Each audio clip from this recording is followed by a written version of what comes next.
Brendan, would you start the race? Sure. Podcast? Yeah. Okay, sure.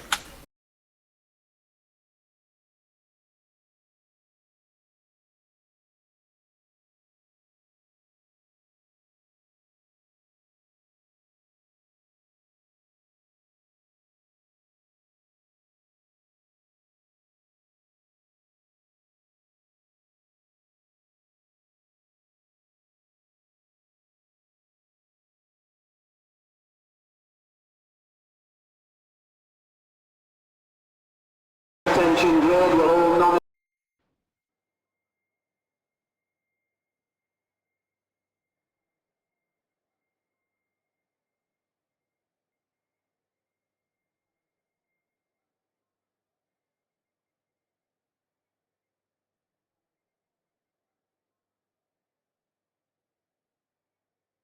As Jimmy just said, welcome everybody to the 6 hours of Mid-Ohio for the Virtual Endurance Championship Round 4.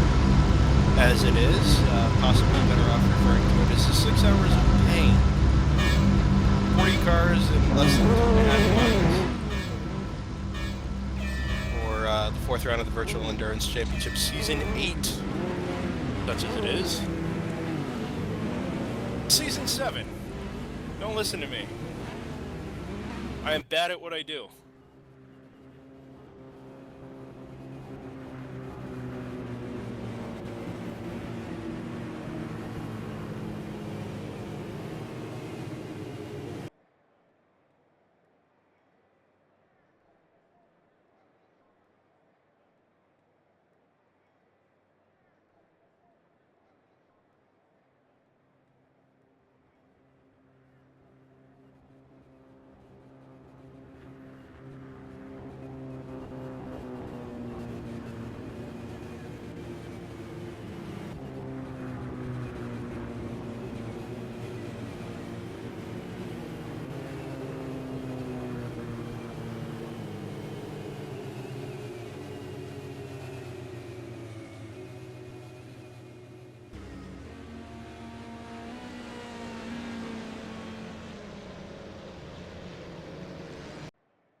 Yeah, we're just getting ready for the start. The leader's coming down through what's known as Thunder Valley off of turn 9 around the back of the course.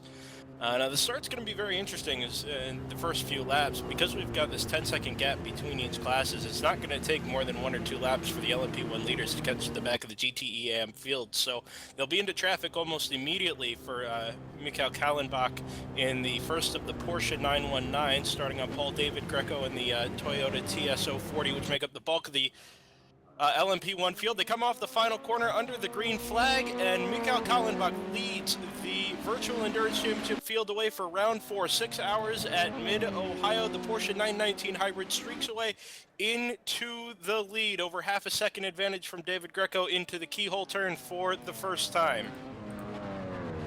Clean start, LMP2 just coming off of turn 13 now for their green flag. Tiered Fedma for eco-friendly racing also falls under the green flag, and he leads the LMP2 field away and into turn number 1 for the first time. Single file start all the way through the field, and everybody's clean except for Alex County, who appears to be slowed down the front straightaway off to the left side. I think he's got damage. It's Alex County, 20th place in P2. Not sure what's happened to that car. He was very slow off the final corner, and it looks like maybe he's got rear suspension damage or something. Something with the gearing just doesn't seem quite right. Very slow, fourth gear, fifth gear, sixth gear, they all seem to be the same, so not quite sure what's going on there. I think we've got a problem for the leader. Is that a penalty? It must be a penalty from the last event. Or Kallenbach is stop and go. Pulls away from the pit lane, and he is underway. This is all happening while the GT cars are taking their start. It's Taro Dahlberg, who started on pole in GTE Pro, who makes good his escape in the Corvette C6R. Away from George Manasakis and Alessandro Puotti.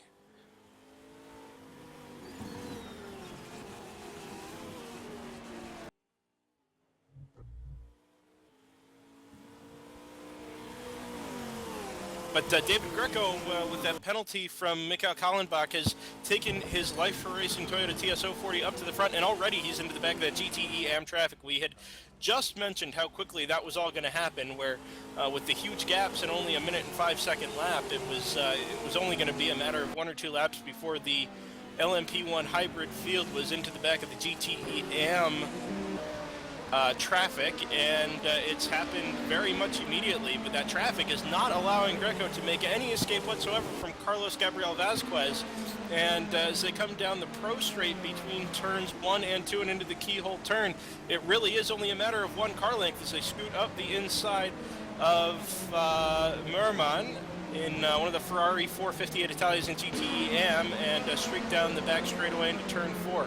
They'll go to the driver's left of Per Rosenly in the braking zone. Rosenly's going to come back across in front of Vasquez in the braking zone. Vasquez drops 2 wheels off on the left, and he's able to gather it up and turn into turn 4 and rejoin the gearbox of David Greco.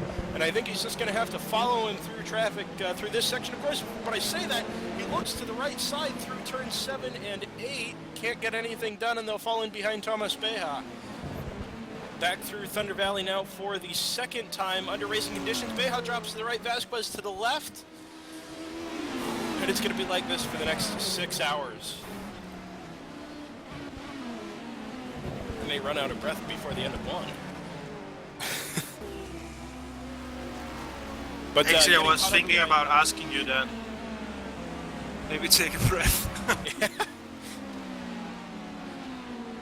Looks like Vasquez just got caught up behind Beja there as they came through the back of the circuit, and being that this is a 6-hour race, there's really no reason to force the issue, and it just allowed Greco to make a little bit of an escape now, just over a second between the first and second place cars. It's Kieran Parkin in third place for, golly, I don't know my team names. It's Doug Henson Racing, the first of the Doug Henson Racing cars in third, and then Jimmy Broadbent for the second car, running shotgun to his teammate in fourth. Klaus Kog in fifth, and then Rudy Koppen in the second of the Porsche 919 hybrids, sitting in sixth place overall, sixth in LMP1.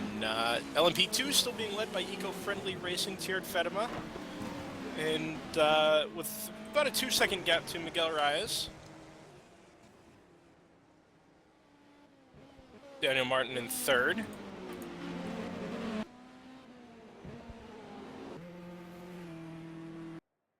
Like we said, it was only going to be a matter of time before traffic really kind of started to dictate the way the race was going to pan out, and that's exactly what's happened. Greco's now 3 seconds to the good over Carlos Gabriel Vasquez.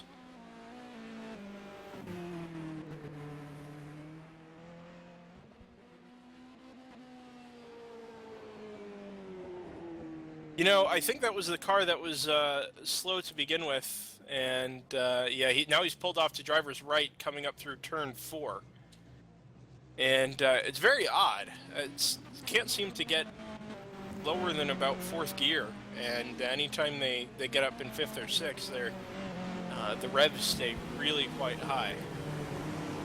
Gabriel Bianchi in the pit lane for Target Racing, 14th overall, and I believe that'll be a penalty, a stop-and-go penalty for him as well. And now Baumbach has retired.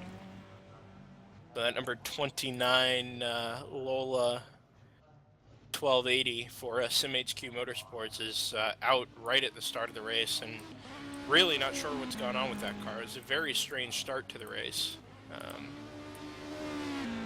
with the way the engine was behaving. So Jimmy Broadbent into the pit lane from P4 overall, a penalty, stop and go penalty for him as well.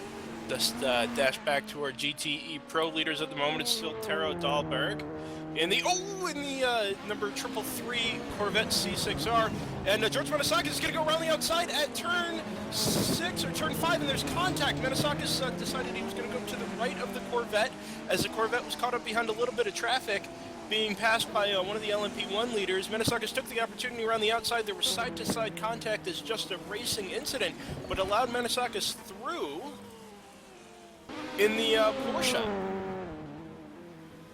So an aggressive but clean move there from George Menesakis for SimHQ Motorsports to take the GTE Pro lead and P18 overall. Daniele Pizzo sits in third for Scuderia GT Italia, fourth for his GT Italia teammate right behind him, Alessandro Puotti, and it's a good start for GT Italia there to run P3 and P4 in GTE Pro. GTAM still being headed up by, or now being headed up by Martin Buchan for Atlantic Racing. The number 102. With a pretty healthy margin for this early stage, ahead of Luca Radaelli for the Scuderia GT Italia AM effort, and Gary Elbs in the first of the Aston Martin V8 Vantages.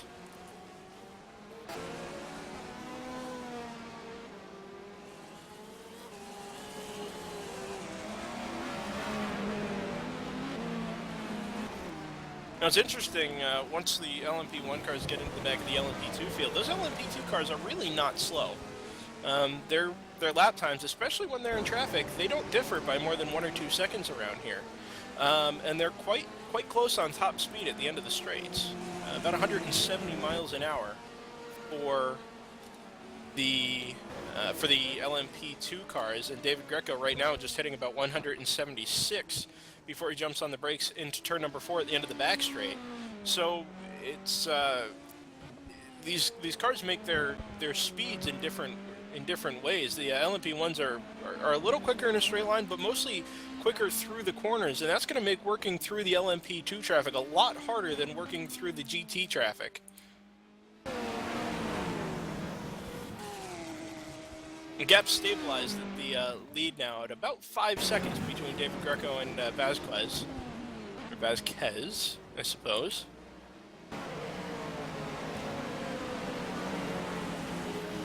Pretty healthy battle for third, and it's actually going to disintegrate right as I go to talk about it, because Kieran Parkin has to serve a penalty for the number 28 Doug Henson Racing Toyota TS040.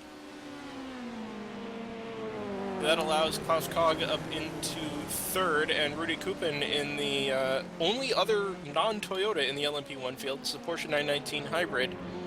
That promotes him up into P4.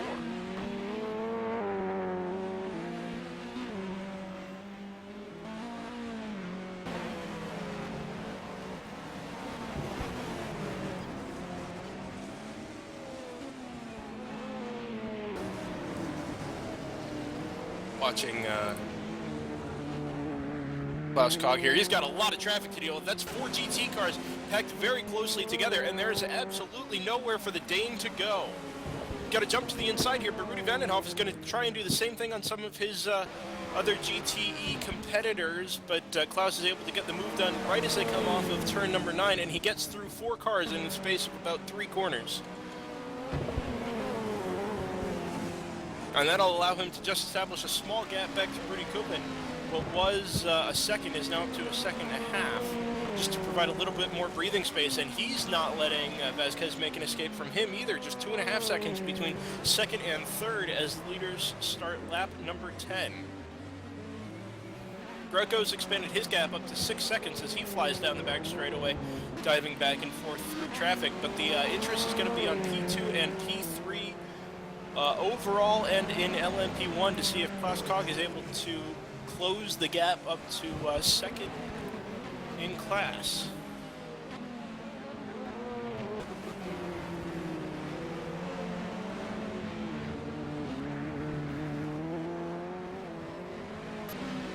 Patience really is the name of the game here in dealing with all this traffic. Vasquez exhibits tremendous patience in traffic, but that has allowed Klaus right up onto the back of him as they come through turn 10 and turn 11. They're going to get caught behind Ryan Mayfield, one of the P2 cars. Kog looks to the left of Vasquez going into the carousel, can't do it now, switches back to the inside as they come up behind Ryan Mayfield. What a tremendous move over and under from Klaus Kog, and he's able to take second place overall away from Vasquez, who himself has come under pressure now from Rudy Kupin. Kupin up the inside in turn 1. This is a really quick corner and really difficult to get to move done. They're going to come up and there's contact as they come up behind one of the GT cars exiting pit lane from serving a penalty. Just a little bit of front to rear quarter contact there between Vasquez and Kupin, and second, third, and fourth now all right back together as they come down the back straightaway out of the keyhole. This is really tense stuff early on. Really tense stuff for second.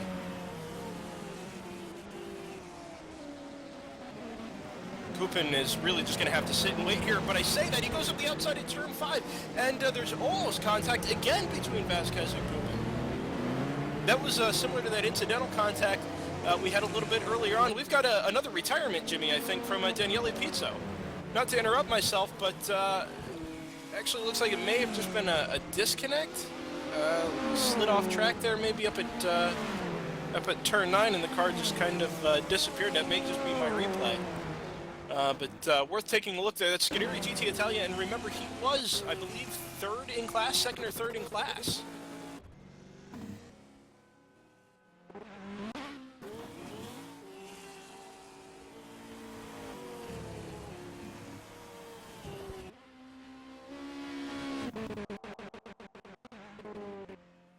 Very good. Not so good for Vasquez, who dives up the inside of Klaus Kog at turn number 2.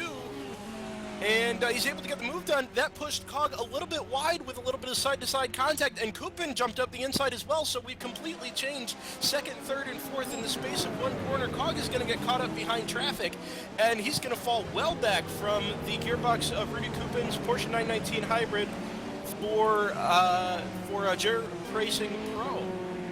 So Vasquez, Kupin, Kog, now second, third, and fourth. This all happening almost 10 seconds behind our overall race leader.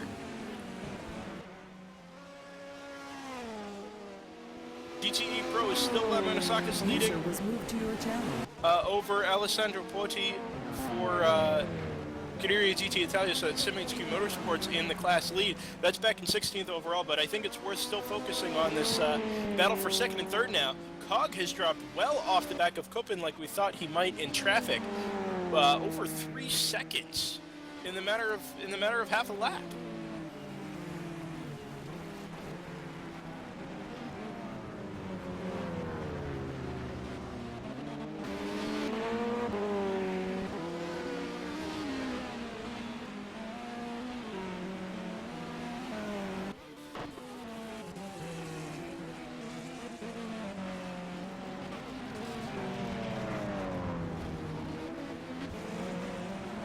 Greco at the head of the field, in addition to having an 11.5 second margin over Carlos Gabriel Vasquez, has just found himself a little bit of clear track from the GTE traffic. He's going to get caught up behind the Corvette of Barnard, Michael Bernard, who is the last, he's not the last of our runners, in fact. There's a couple of additional penalty served cars behind him. And fortunately, it looks like Dom Bombach has managed to rejoin the race. Having completed only 3 laps, whatever his issue was looks to have been sorted. and he has managed to rejoin. He's got a long way to go, and it's unlikely he's going to be able to make up that margin by the end of the race. However, as attrition takes its toll during the remainder of our 6 hours, there is every chance he could pick up a few positions, which is going to be vital as the championship progresses through the end of the year. Cog is caught right up to the back of Kupin now, and it's not so much that he's managed to catch Vasquez, but Kupin has fallen back pretty significantly. And now it's nose to tail between Kupin and Cog as they work through yet another gaggle of traffic around turns 7, 8, and 9. And it really is just one at a time through here. There's no point in being aggressive passing GT cars or trying to pass any of your competitors just because there's so little room. And the GT cars themselves have tremendous amounts of grip, and when they're on the limit, they use all of the racetrack and oftentimes more.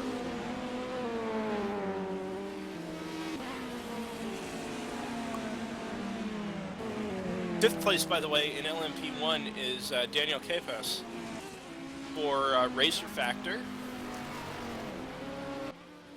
He's about 10 seconds behind Cog and about 25 seconds behind David Greco.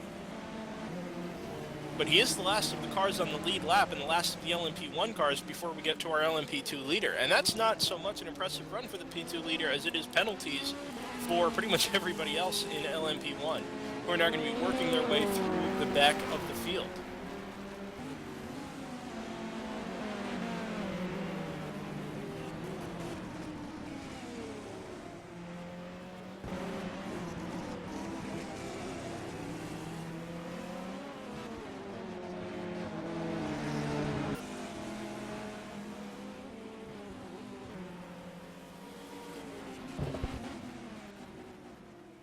I'm not sure we're prepared to do this, or he's prepared to do this, but we ought to bring in our fourth commentator for the event, Joseph Mudrak, who joins us, at least for now, also not competing as part of the R4R team, which Jimmy so wonderfully reminded me of right as we went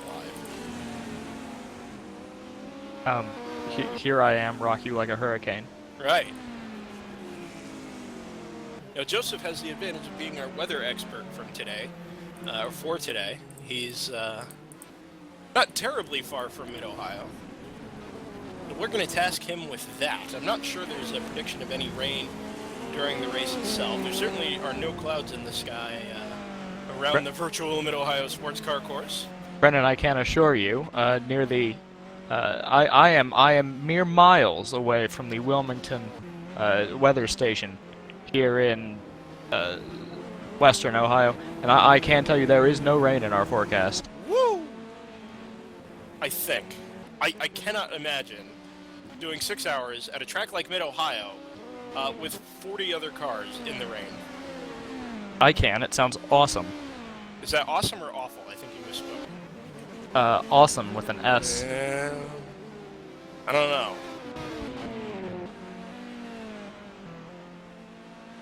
This battle for second in LMP1 seems to be just kind of rubber banding itself back and forth and back and forth, and every time they get into traffic it kind of compresses, and then as the leader gets through the last of the cars in that gaggle of traffic, it expands again. Right now it's just under half a second between Vasquez and Kupin, and then another second back to Cog.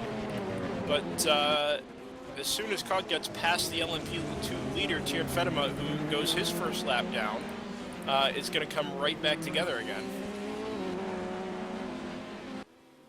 I'm actually pretty impressed with how patient these guys are being. I know it's early on and that the patience will probably wear thin once we get to about halfway and the track starts to thin out a little bit. People start getting a little more aggressive.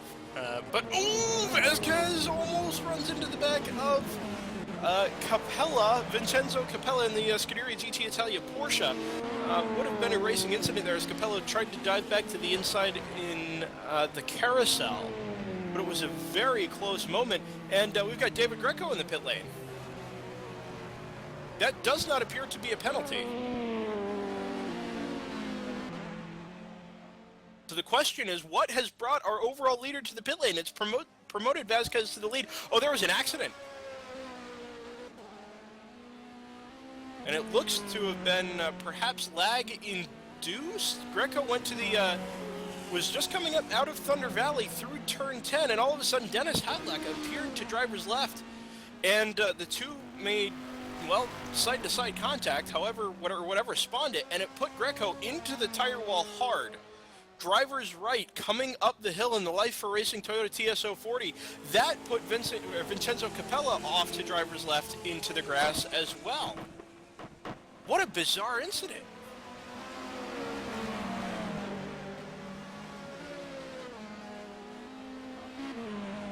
How bizarre is that?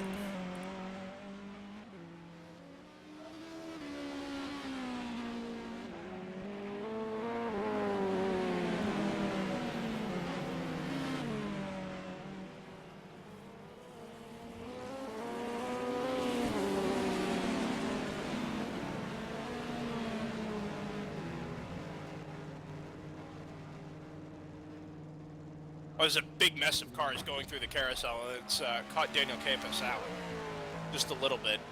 Actually, that was about 20 seconds ago. I was incapable of operating my R factor. Vasquez in the pit lane as well.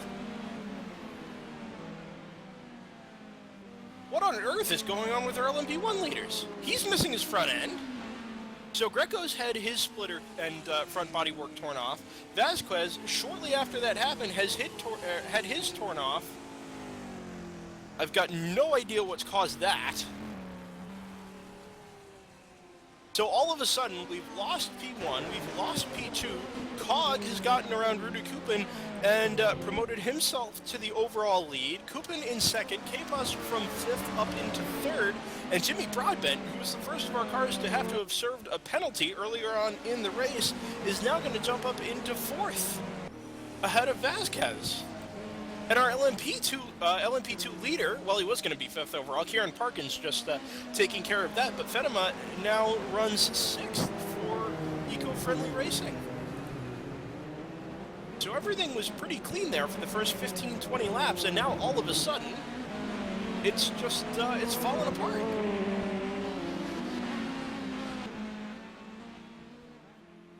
We're going to do our best here with the lack of live timing to kind of watch the GT field. Oh, we've gotten off at the carousel. That is Stephen Merman in the VRL Ferrari 458 Italia. And looks like he just understeered off. Yep, got on the brakes coming into the carousel. The back end slid a little bit, couldn't quite save it, and just nosed off into the tire barriers on driver's left. Appears to be a case of no harm, no foul.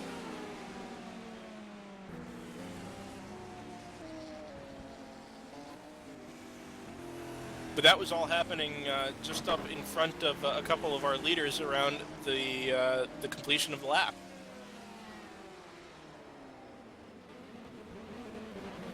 Now, it's going to be worth watching. Currently, the car in fifth place, Mikhail Kallenbach, he was our pole sitter and was required to serve a penalty at the start of the race. Now, these penalties, of course, carry over from the last event in a post-race review and are served right at the start of the following race. So these are penalties that occurred at the 8 hours of Interlagos last, or no, it was the 12 hours of Spa, wasn't it, last month, where these penalties would have, where the incidents would have occurred. So they've carried over, and that penalty cost Mikhail Kallenbach the lead from having started on pole position. And he It looks like Stephen Merman has a big of an issue with his Ferrari. He's going out a few times, actually 3 times out from the track itself. So either his grip, or I don't know what's wrong, or front end or something like that. But it looks like the stability of the car is very worsened for the last couple of laps. Yeah, and that was the car that just went off at the carousel a lap ago. And you're definitely right. He is really struggling with that car, and it's holding up Gabriele Bianchi big time through the final corner.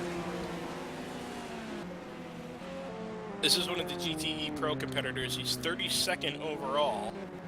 I wish I could tell you what he was in class, but with the lack of live timing, that's going to be rather difficult. Now, Joseph, you are also our lack of live timing expert. Yeah, I have a lot of experience with not live timing. The those who don't know, Joseph and I do commentary at a real race, 25 Hours of Thunderhill, in December every year, and we went out there this year, and We did very, very well. we did not. What? For about 2 hours, we had no live timing. We were literally just watching cars go around in circle on the racetrack. But we were really good at it, you guys. As it turns out, when live timing came back, we tried piecing everything back together, and all of our top 5 cars were correct and within a lap of where we thought they were, which is pretty good. So, if you need a psychic, Hire Joseph. yeah, or don't do that, because that would be smarter.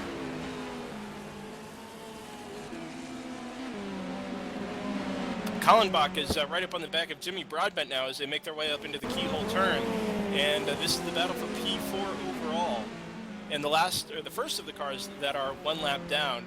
Now, Kallenbach is absolutely quicker. His last lap was a 108.1, which is blindingly quick for all the traffic we've got in race trim. And he's made the move into turn 4. Jimmy Broadbent really pleaded no contest to that, and Kallenbach's gone back through and is going to have to set his sights on Daniel Capos. Now, it's a big gap. Capos is coming through turn 9 in Thunder Valley right now, while Kallenbach is about a corner ahead of him, but there's a full lap difference between them, or 90% of a lap anyway. So it's going to be a long time before Kallenbach is able to gain any additional positions overall.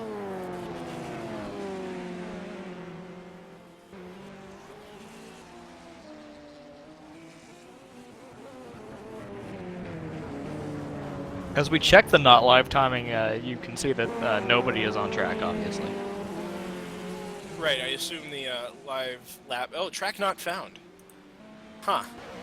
Yeah, Mid-Ohio actually has just been removed from the Earth. I'm not sure how I'd feel about that. Actually, there's no race right now. Right. I'd just like to apologize to the residents of Lexington, Ohio. Are there any? Yeah, there's like 5. Wow. Yeah, counted all of them as I drove through. Like half of the number of deer. Well, I mean, for now. Is it deer breeding season? Well, no, but it is. Is it deer hunting season? I should know Probably. these things. I live in Ohio. I didn't realize Ohio had hunting seasons. I thought they just did whatever they wanted. Well, it's not the frontier, Brendan. Well, you say that. I know that. I have driven from Columbus to Cincinnati. Do you know the fact that it And was it's boring? pretty close. The fact that it was boring is the opposite of a frontier. Base, Not true. super boring. Frontiers are pretty awful. Have you been to the frontier ever? There's no such thing as the frontier anymore. Wyoming. That's not the frontier. It is the frontier. People have settled in California. It's not the frontier anymore. But nobody's settled in Wyoming. Dick Cheney, and now we know how that worked out. Right.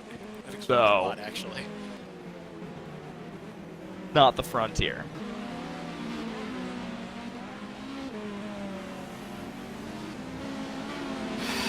So now that Joseph and I have had our first argument of the race, we can resume our Bingo sheet.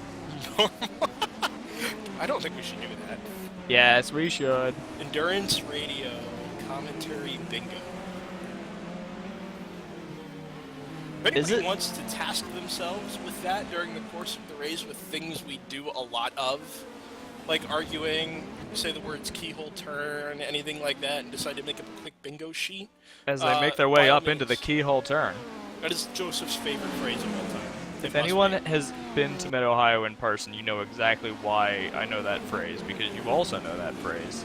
So let's take the demographics of the Virtual Endurance Championship and It's like let you 1,000 Argentinians. Let's decide. Shout out to my homeboys in Argentina. How y'all doing tonight? And a bunch of Danes. Lots and lots of Danes. So many Danes, you guys. Argent, And Danish. I'm a Dane too. They're everywhere. Right. So we've got 2 Americans and 2 Danes in the commentary booth. We've got a Dane leading. This is the Is Rudy worst. Koopman a Dane? Is there a punchline to this joke? No, he's not. Okay, well that's disappointing. Kallenbach must be. I'm taking guesses here. But What but when Klaus is has Kallenbach a huge- Danish name? Klaus has Right. huge experience driving endurance, especially on Sebring, Spa, and Le Mans track. Klaus is very fast, and it doesn't surprise me to see Klaus Kog in front position right now. To be honest. No, definitely not. As We know Klaus very well. Yes, as competitors and as vague friends. And biblical what? What? What? Klaus, no, he's very, very quick, and we've had the great pleasure of racing against him head-to-head a number of times through the years in the Virtual Endurance Championship back in R Factor 1. Not sure we've actually raced against him in R Factor 2, but had some really, really close, very clean battles. And, he had put himself up into a good position in 2nd and 3rd overall, and then all of a sudden when Vasquez and David Greco had their problems, he was right there to take advantage of it. Now he's stretched his margin back to Rudy Koopman. It's now 7.5 seconds. And I think it just kind of shows his pace and his patience. Just He's put himself into that position. an update from social media, which is what I'm calling the forum. Alex Coutier, Alex from SimHQ says that the car had an engine error and would not go above 120. KPH, MPH, do not know.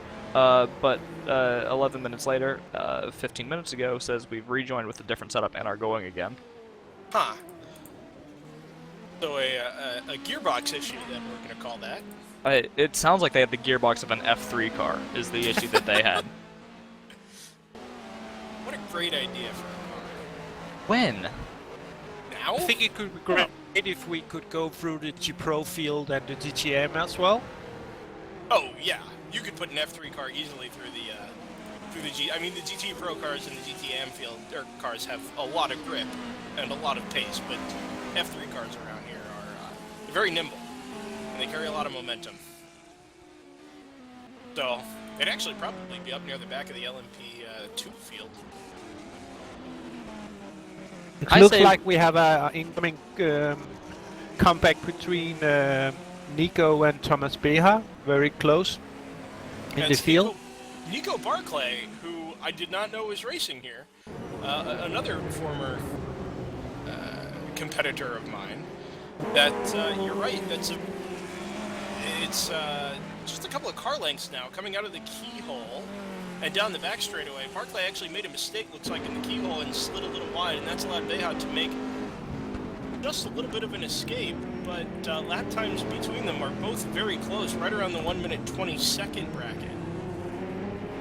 And with a couple of clean laps, I think Barclay will probably be right back on the gearbox of Thomas Beha's Corvette.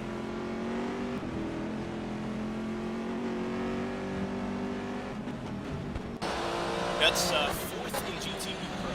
P4 in GTE Pro is what that battle is significant for.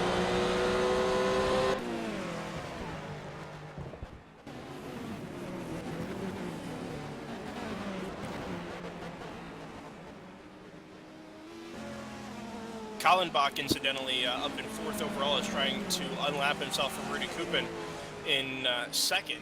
Like we said, it's not a change for position, but it's part of Kallenbach's charge to try and unlap himself and get him back on to similar terms to Klaus Kog and the rest of the top 3.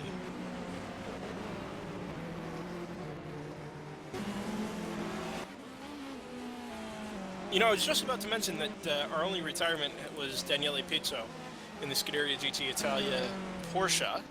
And right as I was about to say it, he rejoined the server and is leaving the pit lane as we speak. I'm very happy to see Del Piso back in the race. Last race we had him doing 5 times lap records. So I guess that Piso will take his revenge here in the track very soon. Yeah, Pizzo, he's, I think... Fast. Yeah, and consistent. And that was Scuderia, GT Italia, even before VEC made the move to R Factor 2. They were always always in contention, every single race without fail, and it was just a matter of luck that kept them, or kind of handicapped them in terms of internet connections and things like that. But now that we've gone to R-Factor 2 and things are a little bit more stable, they are there or thereabouts every time they're on track. And it's actually going to be a lot of fun to watch Pizzo try and climb his way back up to his competitors. And I think with the amount of attrition we're likely to see at a track like Mid-Ohio, there's a good chance that he could still recover some good points from the event. It looks like we have a close combat between Jacob Jensen and Federico Solvay. Some 09 seconds. About a second, actually. Joseph is our resident Rico Suave expert. Yeah. No, Yeah. I got nothing for that. I don't know Okay. where you wanted me to go with that. I got nothing. Just mostly being impressed that there is somebody that is actually named Rico Suave. Yeah. Yeah, no, that's Now- great for him. This is another Scuderia GT Italia effort, and this is our LMP2 car, a full field of Lolas, and there's a big accident coming out of turn 1. Big accident. I think that was Jimmy Broadbent was one of the cars involved, and it was Suave and Jensen who came up on that and just found those cars off to driver's right. What happened there? That looks like it was Ryan Mayfield who kind of instigated the whole thing in the Satellite Racing P2 car. Let's try and look at what's gone on here. Maybe clip the curb going into turn 1 on driver's left. Started a long, slow slide and was clipped by Daniel Faber in the number 043 Aston Martin Vantage. And then Faber, as he spun off to driver's right, was hit by Jimmy Broadbent, and that took the nose off of Broadbent's car. That was P5 in LMP1 when that happened, and he's lost that front bodywork and has continued. But that was all caught as we were watching that battle between Jensen and Suave, who themselves made front-to-rear contact. That was very much incidental, coming up on the back of that incident, but it allowed Jensen to get the move done on Suave. And there's another off at turn 1. This time it's Taro Dahlberg and Rudy Vandenhoff, who came together side by side at turn 1. Vandenhoff continued. Dahlberg slid off to driver's right and made contact with the turn 1 tire barrier. Chaos. It's chaos. With a capital K. Now Joseph is our resident chaos expert. Yeah, so chaos is just something that arises when you have a multitude of possibilities. It's kind of like your butterfly effect, right? You flap your wings and then a hurricane forms in the Atlantic. It's something like that. You have so many different permutations that can happen, and this was one of the permutations that happened.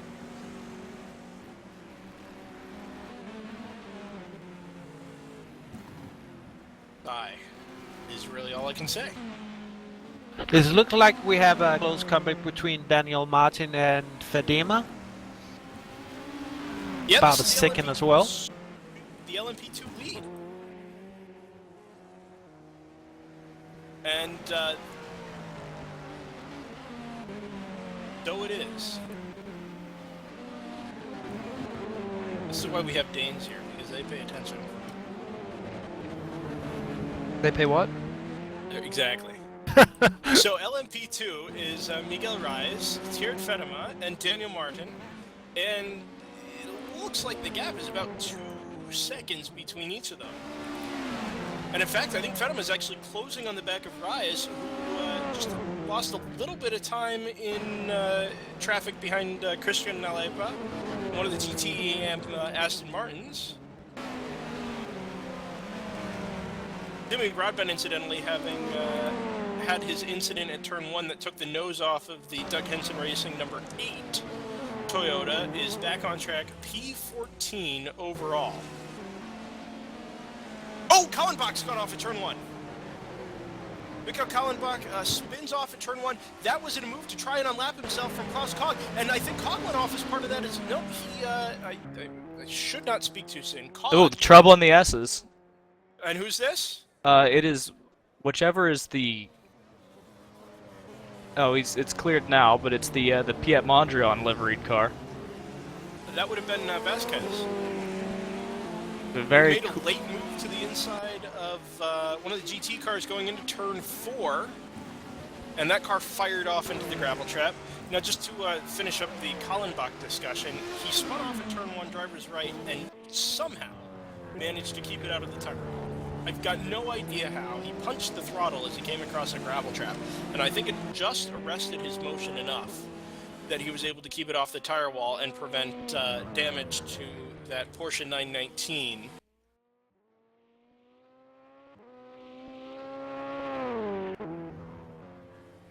Lead gap's down to 3 seconds between Cog and Kupin. No, it's not. It's 6 seconds. So that changed in a matter of 1 sector.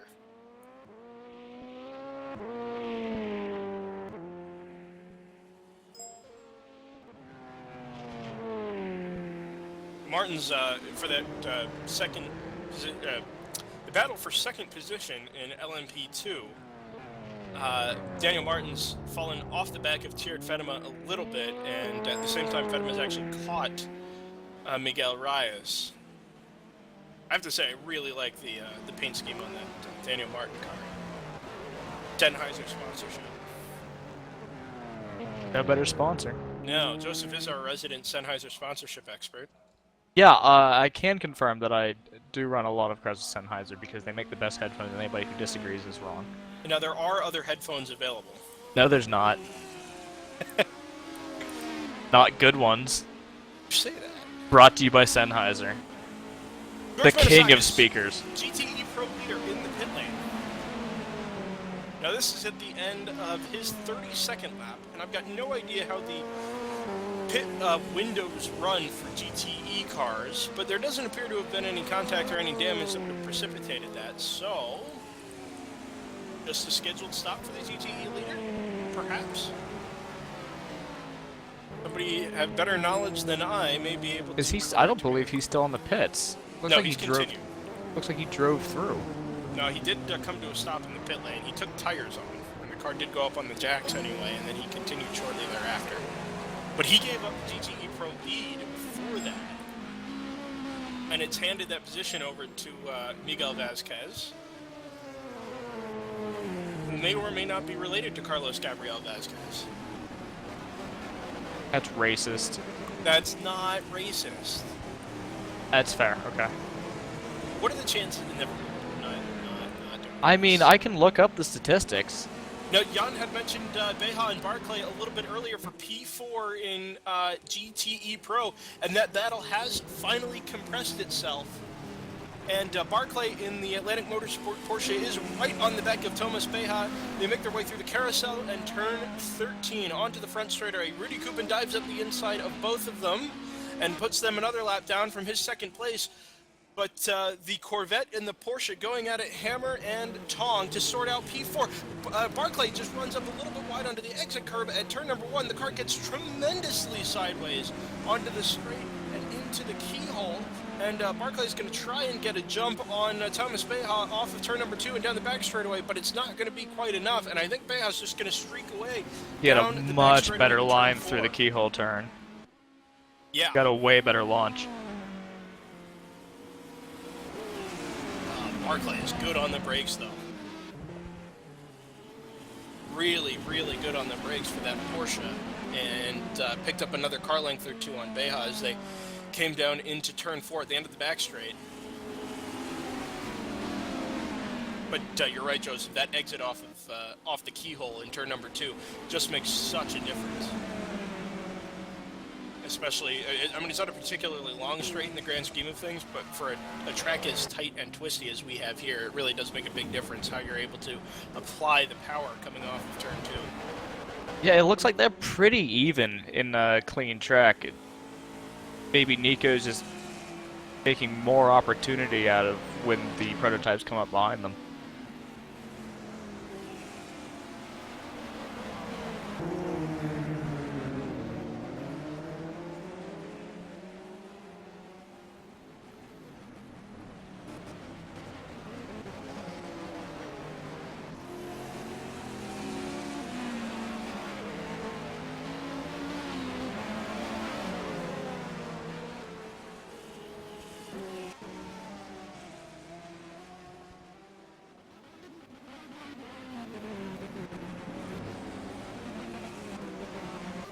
And they're about to get a couple more of those prototypes. I believe it's Gabriele Bianchi coming up behind them in the Target Racing Toyota TS040.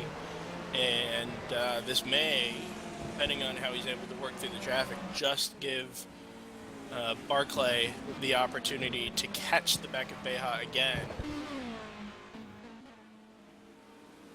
Now, we haven't seen any additional pit stops from the GTE Pro cars, which would lead me to believe that Manisakis' problem, or Manisakis did have some kind of issue, that it was not just a scheduled pit stop.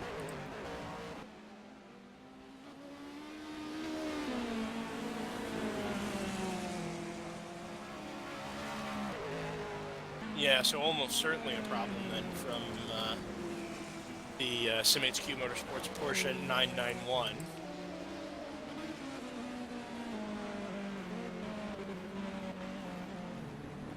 You know, we've got a pretty good battle for first in P2 that we're missing out on. Or, for second in P2. This is Martin and Fedema. Yeah. Well, this is the one that Jan had pointed out to us earlier, where Martin was catching the back of Fedema. As we looked at it, it looked like he was falling away a little bit, but at some point while we were talking about that GTE Pro battle, Martin's able to get through on Thierry Fedema in the eco-friendly racing Lola, and he put himself up into second overall. Yeah, so he is making a charge for the class lead right now. Yes, but he has not made his escape from Fedema. I mean, he is right there.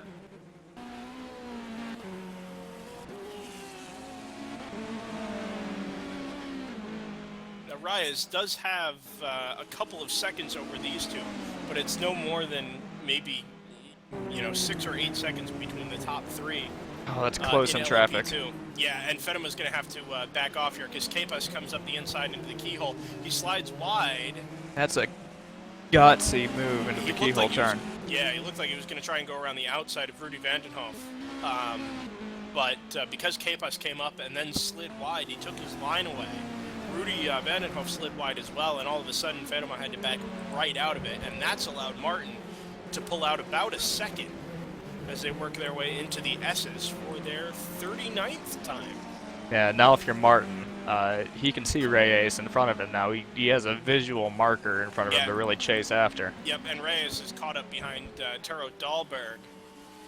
He's got through him now, and he does have a little bit of clear track, but it cost him a couple of seconds through turn 7, 8, and 9 and into Thunder Valley.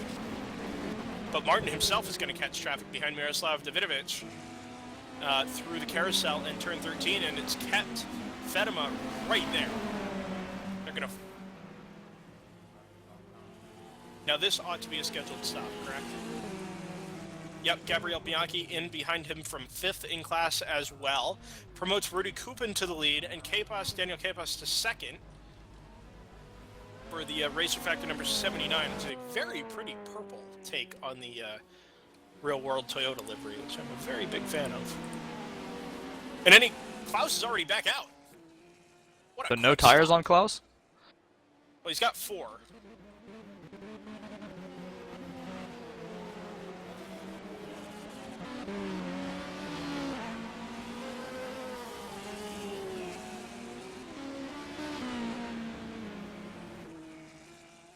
Yeah, and that is confirmed. He is double stinting those hard tires. Which, that's a very good point, Jimmy. I hadn't considered that, but these,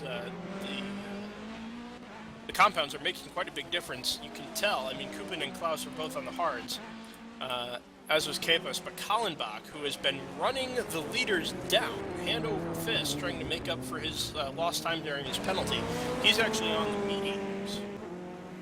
Back in P2, Martin got a huge break in traffic coming up into the carousel, which has given him what looks like about a 2-second gap on Fedema. Yeah. And they've got a pretty healthy gap back to 4th. That's right back to Sean Campbell. Fedema down through turn number 2. Sean Campbell just coming through the carousel at the end of the lap. So no pressure from behind there, and that really is just a true battle for the top 3 in LMP2. Now it looks like 1 and 2 in P2 now have clean-ish track ahead of them, so it'll be interesting to see how this shakes out. Looks like Martin's picked up about half a second over the past few laps, and they'll be getting ready for pit stops as well. Which is exactly the point I was going to make. So we're going to see pit stops from the P1 leader this lap, Koopman, who goes off driver's left at the pit entry. Into the grass, doesn't hit anything, and carries on, but it's going to cost him 2 or 3 seconds in terms of his lap time. Kepa stays out and puts the Racer Factor Toyota into the overall lead. Oh, and now Koopman's overshot his pit stall by 1, 2 stalls. Now pulls back into the stall, and he's finally getting service. But Klaus Kog is going to come through down the front straightaway and take that position, and that gap from Kog to Koopman that was only 6 or 7 seconds, when Koopman comes back out of the pits, is now going to be substantially higher.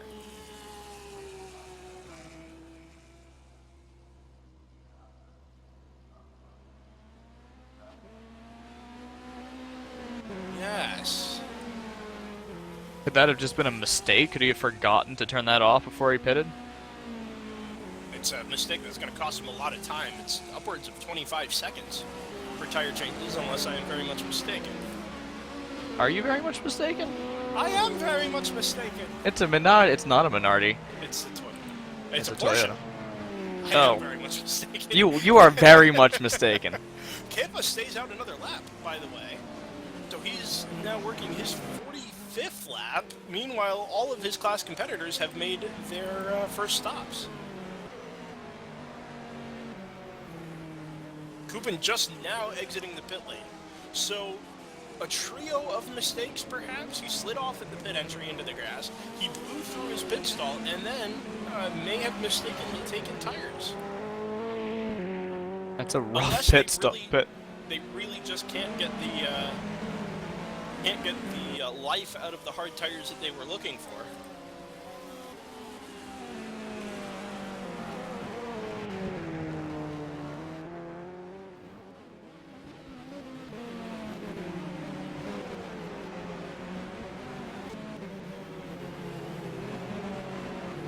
Now, bear in mind that David Greco and Carlos Vazquez are going to be off strategy from the rest of the LMP1 field. They both had incidents around lap 10 that tore off their front splitters, and I'm sure they will have taken.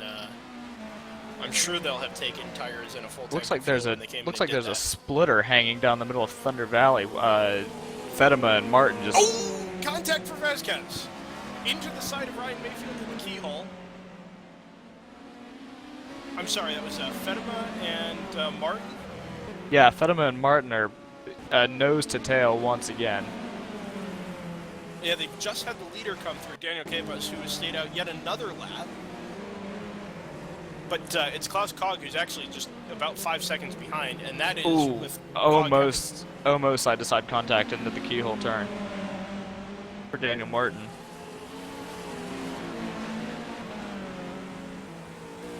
And that's dropped Fedema off the back of Martin ever so slightly. That all happening a couple of seconds behind Miguel Reyes.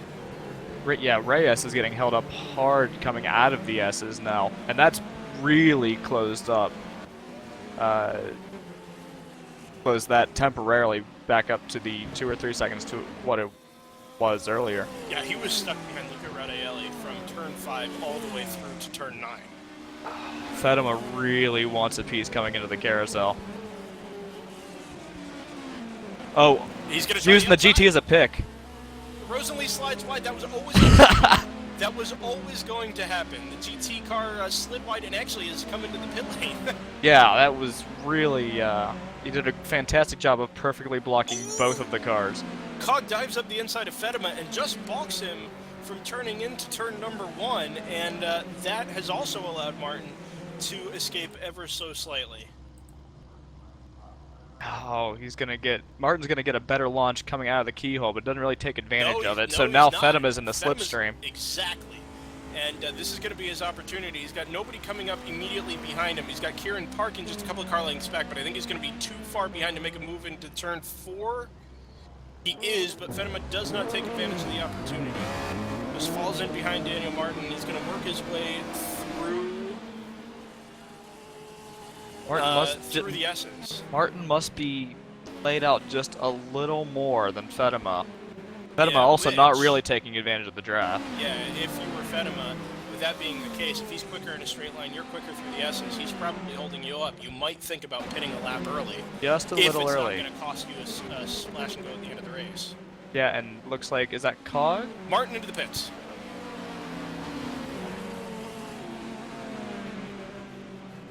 And we'll keep an eye on Fedema too, because he'll probably pit in about a lap, and we'll see how that battle shakes out for second in class. At the head, K-Bus has come into the pits, and Cog's gone through, back into the lead. And as we said, Daniel Martin's already come in and out of the pits. That's not cost him much time at all.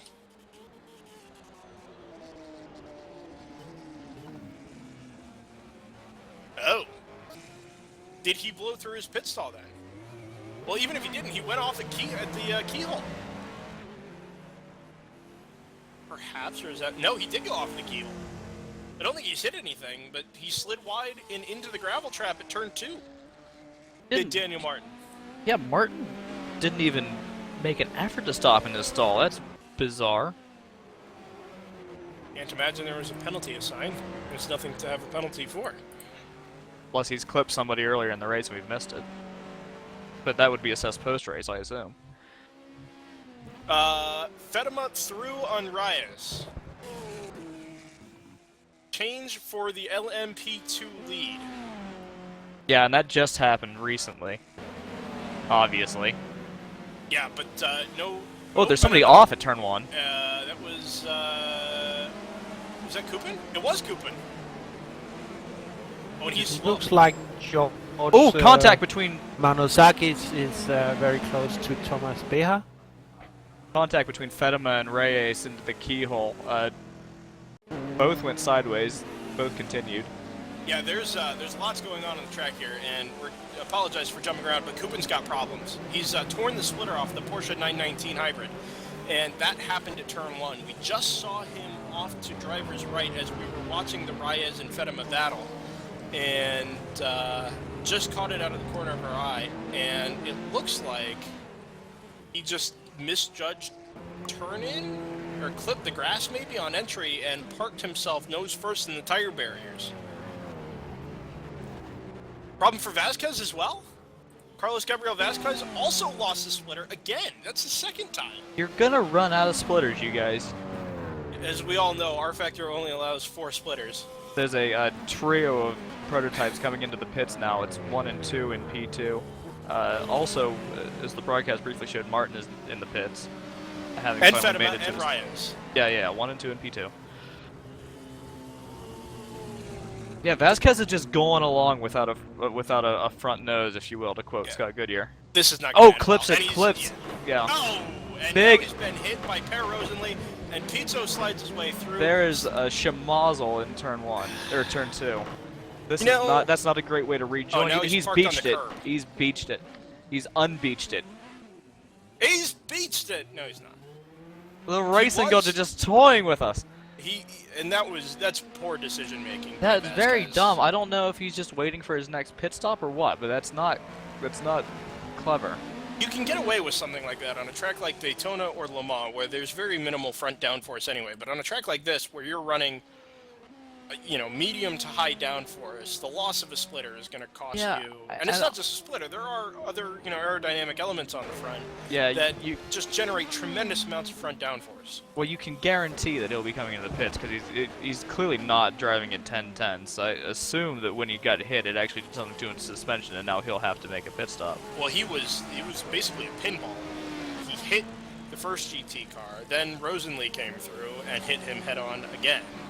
Yeah, that was. Kupin is in and out of the pits, having replaced his splitter.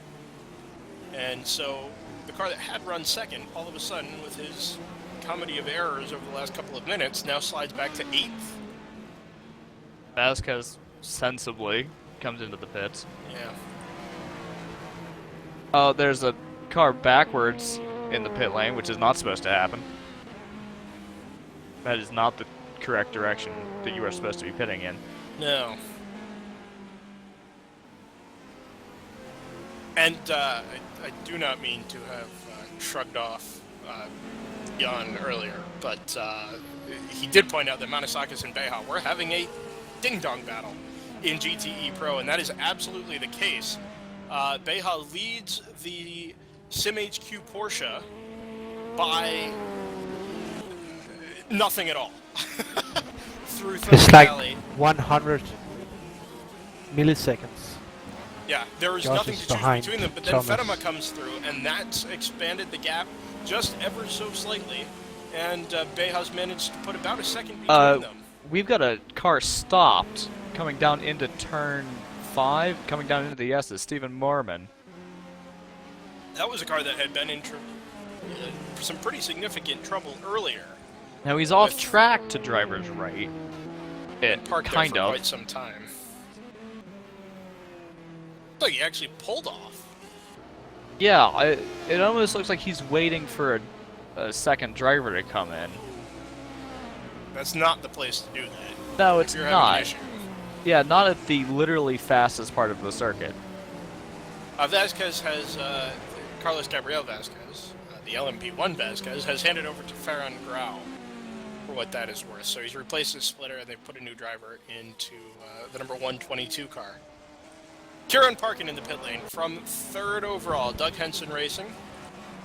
And David Greco, having torn off his splitter once already this race, now puts himself back onto the LMP1 podium. A pretty solid recovery.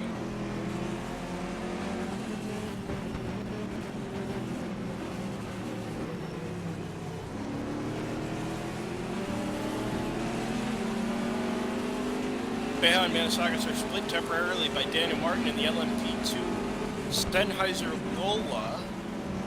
Tremendous thing to say.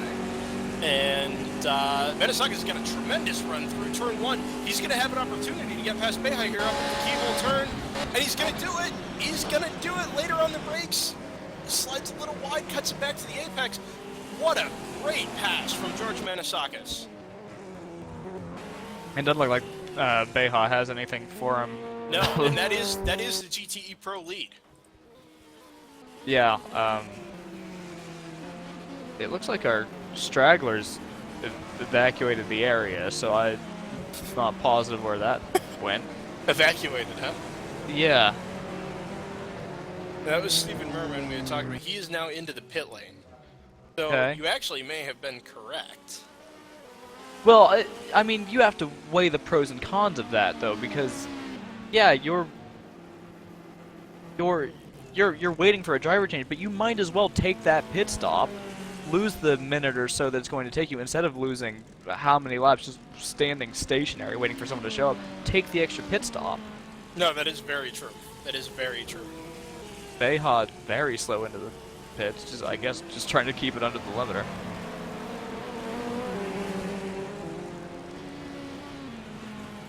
Yeah, we are seeing a lot of pit stops from the GT Pro and Am fields, and a couple of the LMP2 stragglers as well.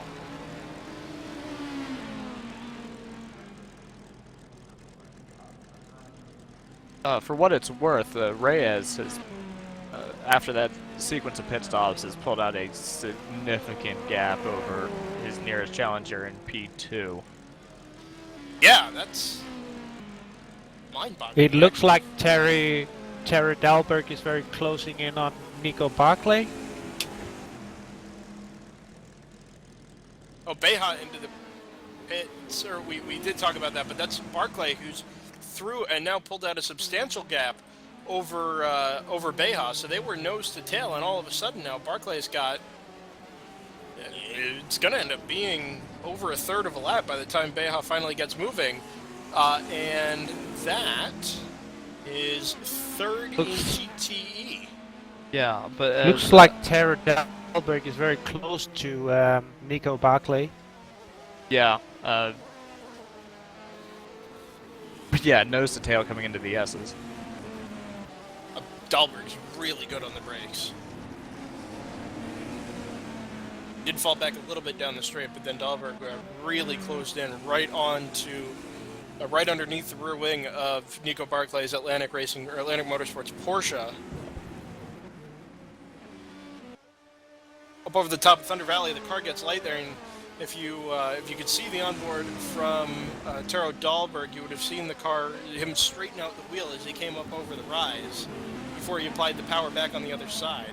They both keep it tight into the curb at the carousel. There's very nearly contact between the two of them. Barclay's rear end just slid out a little bit as he came back on the power. Dahlberg stayed right with him.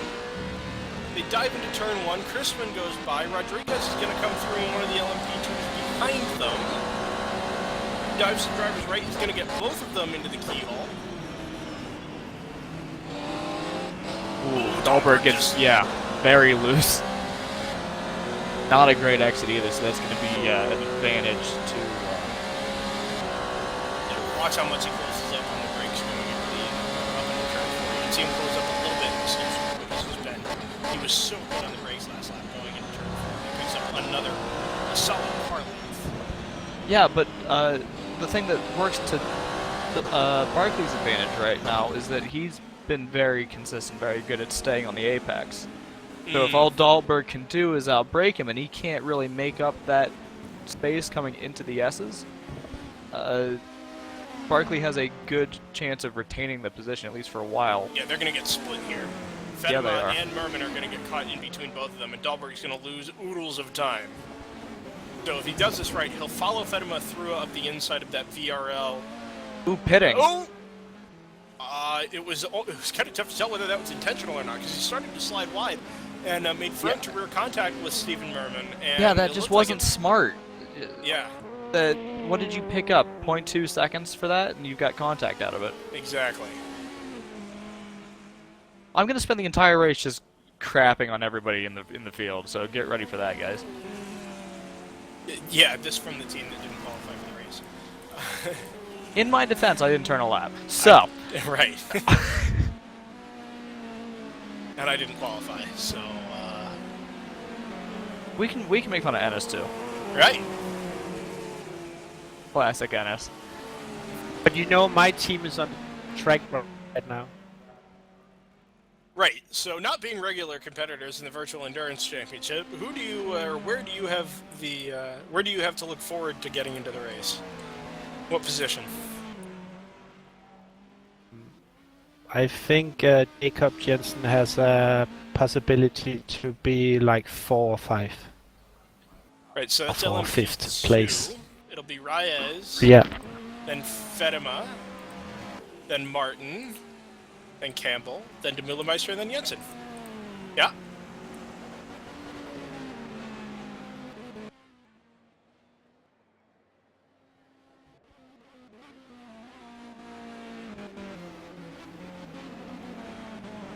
Yeah, and he comes out right in front of Christian Nalepa.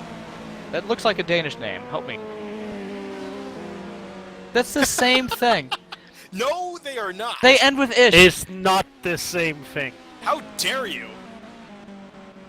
As a man of Polish Like descent, saying I take offense Americans to that. are Russians, How? right? We is Russians. We don't have any of those in the field. Wait, we don't have any Russians? I don't think so.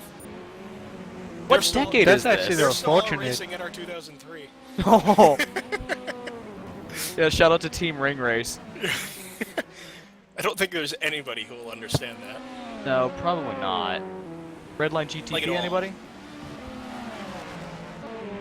Well, predictably, Almeida's pulled out a gap on the Polish driver, because Yeah, that's where he's from. Right, also that's a GTE Pro car against a GTE AM car. Overall So- positions still count. I mean, not for points, but Also, not to drop on the Polish here, but their sponsor reads a logo that says Logistic Transport Spedition, which I'm not convinced is a word. wait, what is it? What's it say? Spedition. Expedition. Spedition. Like S-P-E-D and then Edition. All right. Well, that's great. Yeah. That is very incidental. By the way, for those of you who don't have live timing, which is everybody watching the race, The lead gap from Cogback to Capus, as it is now, is 55 seconds. Now, well, they do have the scoring tower on the left. To be fair. Oh, so they do.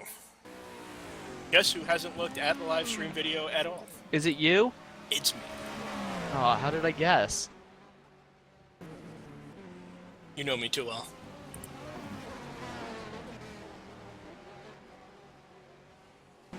Just searching haphazardly for. It looks like, is that Rudy? The 46. Is he gaining on Parkin? Maybe ever so slightly. Parkin's last couple of laps, well, they were pretty slow actually. He did actually gain a big chunk of time. Parkin must have had an off or a mistake last lap that caused him to run a 1:18.2.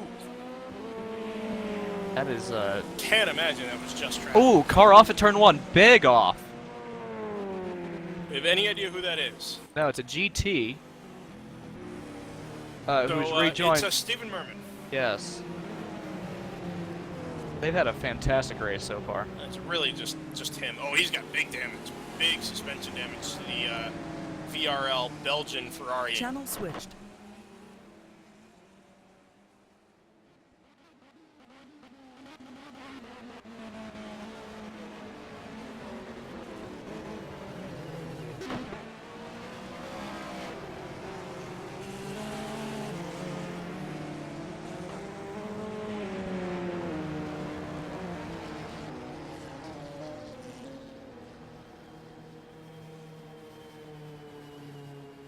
Channel Merman switched. to the pit lane. And this is something rather we used to have safety cars, right? Oh, and Klaus Kog is taking the opportunity to come into the pits. That makes sense. He is off strategy, isn't that right? No, he is the first of the cars that is on strategy. The Greco and really just Greco. He's really only competitor. Or Broadbent? lead Was competitor. Broadbent off strategy slightly? Possibly. I think he did take the splitter off at one point. Yeah. I knew it was somebody we'd at least spoken to before. So, Cog did pit early, did he not? I think you're right. Only by a few laps, though. I think you're right to say that wouldn't necessarily be scheduled. Maybe just getting in the service because he knows he won't. You know, you might as well fill it up and put tires on it if you have the opportunity. Well, yeah, and you're going to lose almost no time at all. I mean, Capus, what was a 54-second gap? Cog has come out of the pits. He's now making his way into the keyhole turn at 80 kilometers an hour. Capus is coming into turn 4. So, I mean, at race pace, that's cost him 10 seconds? I mean, well, it'll be whatever his stationary time was, won't it? Because everybody's doing the pit speed. Yeah, just running through some battles real quick. Looks like we're going to have a battle coming up for not last in GT AM with Merman Capella back into and the Gary pits. Elbs. Our damaged car has made it back to his pit stall. Elbs pits as well. Capella follows him in. Bianchi into the pits, third in LMP1.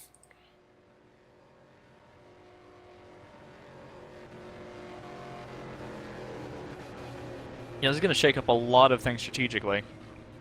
Yeah, Greco stays out, which I suppose makes sense. He will have pitted... He did pit recently, just 2 laps ago, actually. There is going to be a gaggle of cars coming out of... That's coming into the S's. Oh, Those are all- Bianchi's managed to get out ahead of Greco. They're going to come out nose to tail. That's actually bit Greco quite badly, because he had literally just made his pit stop when the code... Channel switched.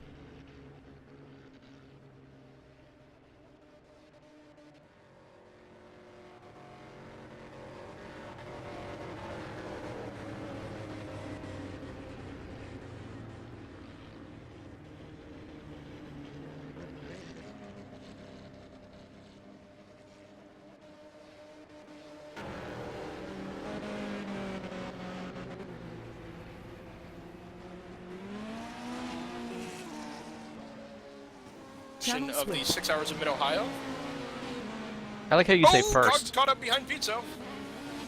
Oh, there's bound to be more. 40 cars on it. Like somebody straight line part of the carousel and then continued on. Oh, how you do that? Straight lining a carousel. Well, what happens is you take the corner before the carousel way too quickly. Right. Oh, there's somebody come as off at turn 1. Lights on, as is procedure. Looks like they've just spun it.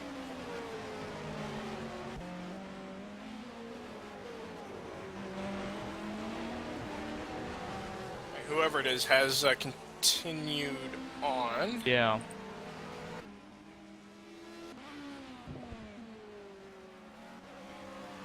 So, since we've had a couple of position changes in GTE Pro, just want to jump back to the leaders in that class. It's George Benasakis, who does still lead from Alessandro Quoti by about 15 seconds or so. So it's a Porsche 1-2.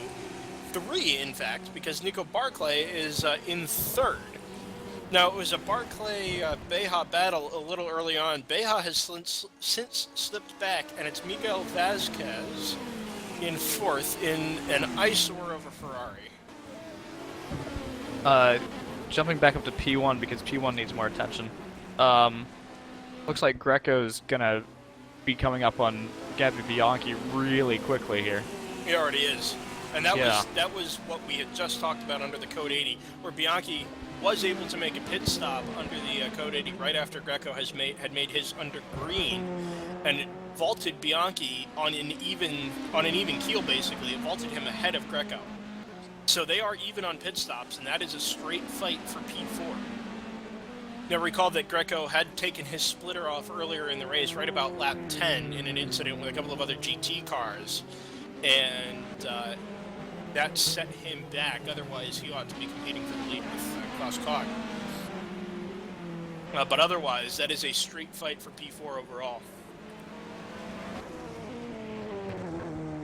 I'm actually pretty impressed that Bianchi's been able to hold him off thus far. I thought Greco would have made his move pretty much right as we went back to green, but that's not the case. Yeah, not so, just going back to our Danish person who's really Polish.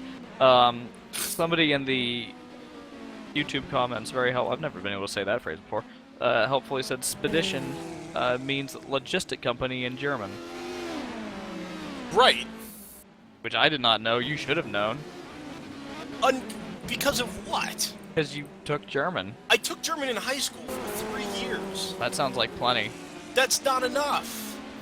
That's not my fault. You should have learned German more. 7 years removed from that portion of my life, and I have not taken a German course since.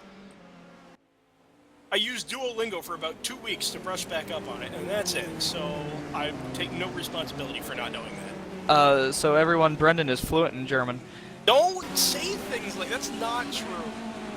Sounds like it's true. Not true. It's obviously not true, or I would have known that Spedition means logistics company in German.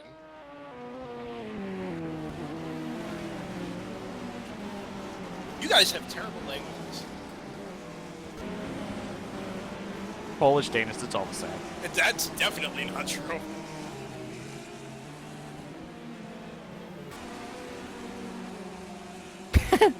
Ennis is not thrilled with her talking about him on the broadcast, FYI. Classic Ennis. And Apparently, this is our teammate, for those who don't know, at R4R Motorsport.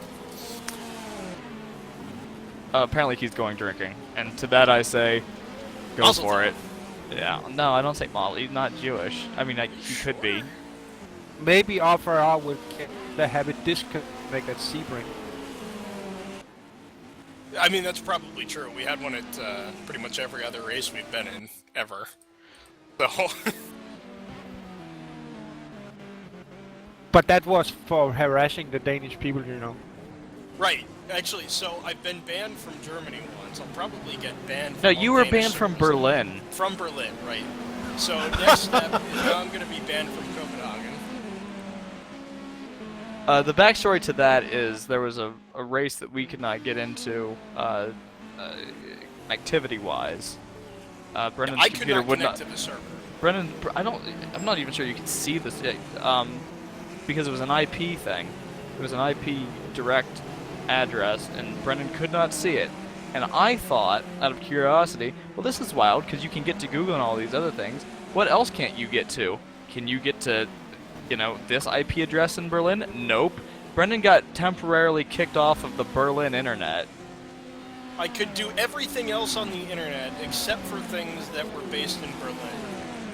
And we ended up starting 9 laps down in a 24-hour race because of it. So the internet is magical. Because I've spent the last 10 minutes bashing the Danes, I'm probably going to get banned from the VEC server for Sebring as well. You just... that will have been a Danish-based server. And then the camera What- just cuts to what Tom does it show Christensen. you? Brendan, what does it show you? The Danes rules the internet. That's how it is. Well, they certainly rule the VEC. Every other team is a bunch of Danes. I give it about a year and a half until Tom Christensen shows up with the team. Except Maybe. probably not. Don't dash my hopes and dreams. That is very rude of you. You need new hopes and dreams. Probably.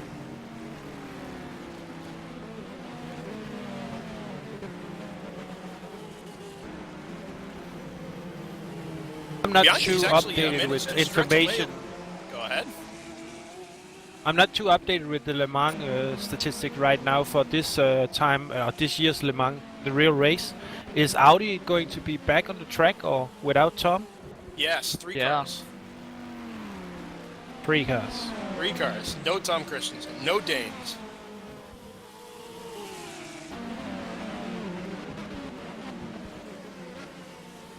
Well, yeah. The Dane train. Yes, and Martin will be back, but they're in GT Pro, I believe, are they not? I think think they've it's a, stepped up to yeah. Pro for this year. Could be. When are they gonna upgrade David Heinemeier Hansen? Ooh, Farron Grau just took out a P2 coming into the keyhole. Oh, it was, It's I replay Federico back, Suave. It was Suave. He got spun to the inside of the track, which is peculiar, and so he managed to gather it up and carry on. Lots of Seems like Sebastian Rodriguez is very close to Federico. Federico, I believe, has just gotten passed by him. Is that right? Yes, I think that will have been the off from Suave that allowed Rodriguez to get past. I mean, it's a matter of 2 corners or so, but that was enough.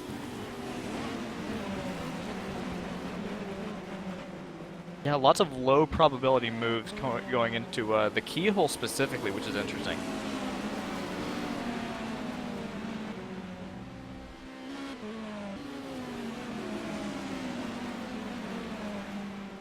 Now, it would be interesting to watch Suave. I assume he doesn't have... Klaus Cog caught up in a ton of traffic trying to get past Tiered Fedema, who is second in LMP2 now. Yeah. About a half minute behind Reyes now, so he's really taking charge of the class for the time being.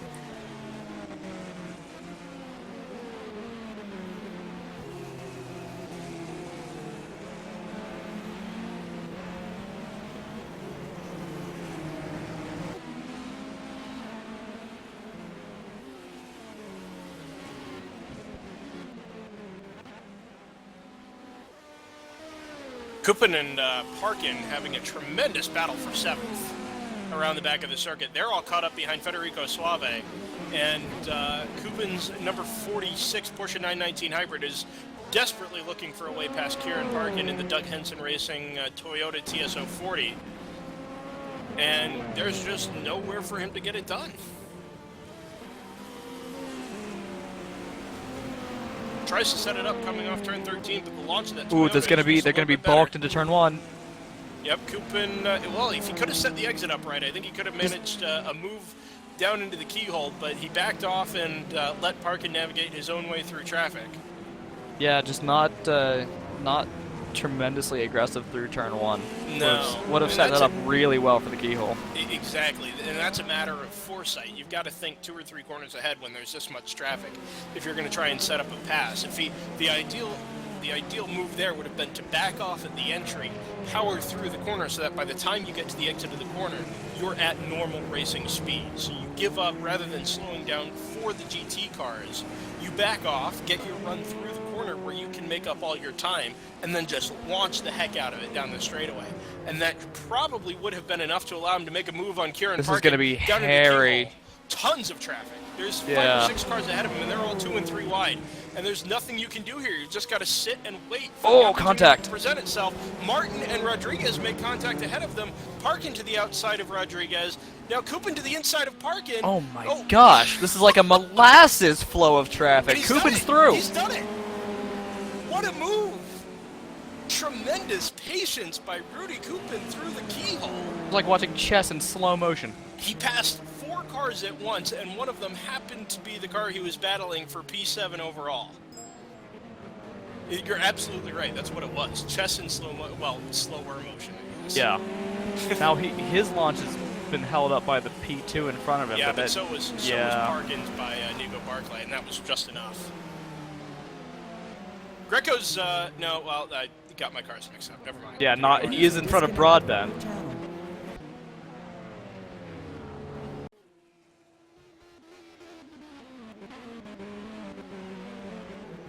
He is, well, Bianchi made up some ground coming out of that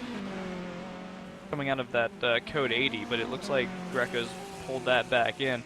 Although at the same time, it looks like Jimmy's made up ground on both of them. Assuming they're on the same lap, which it looks like they are.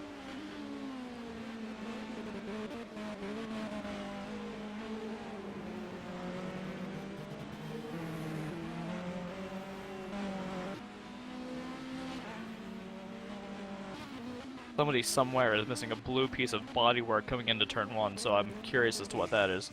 I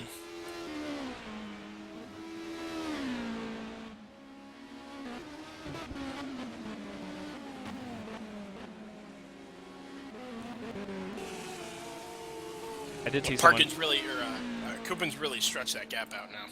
Yeah, it's that fight is pretty much over. Looks like. Greco into the pits. That's about right, isn't it? Wasn't he early? No, I was pretty sure he had made a pit stop right before the code. No, you're right. That doesn't make any sense. This is, how long was that stint? 59, 72, 14 laps? So problem for the Life for Racing Toyota. He's taking tires. I wonder if maybe he tried to double stint the hards, and they had just completely gone away. That's an interesting strategy. I mean, unless they're really gunning for the win. Unless he tried to triple. Well, let's see. He had his early pit stop when he tore the splitter off. And yeah, I've got no idea there. That is intriguing. Not a driver swap, which would be the other logical conclusion.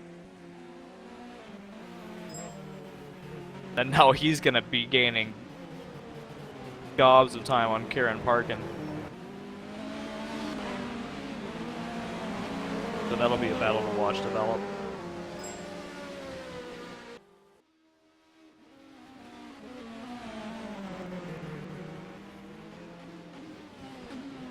Broadbent goes wide coming out of turn 1. Looks like a lot of people are hopping that exit curb.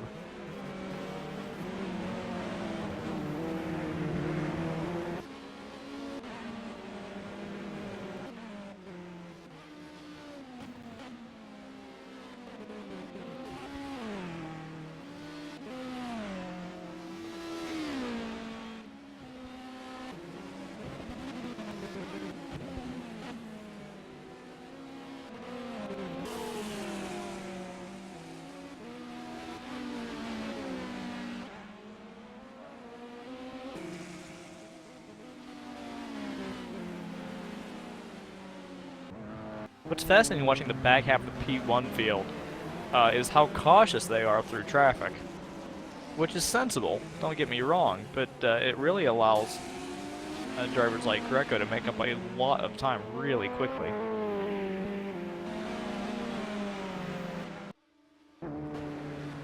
Yeah, with Greco now being on fresh tires, I think number one, it'll allow him to be slightly more aggressive in traffic, and then when he does get into clear track, he really ought to, really ought to be able to pick up the pace relative to the cars he's chasing.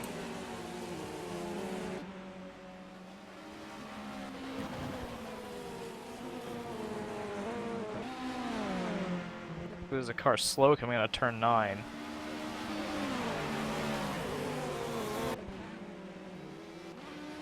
Continued. Yeah, and it's held up Mikhail Kallenbach pretty significantly.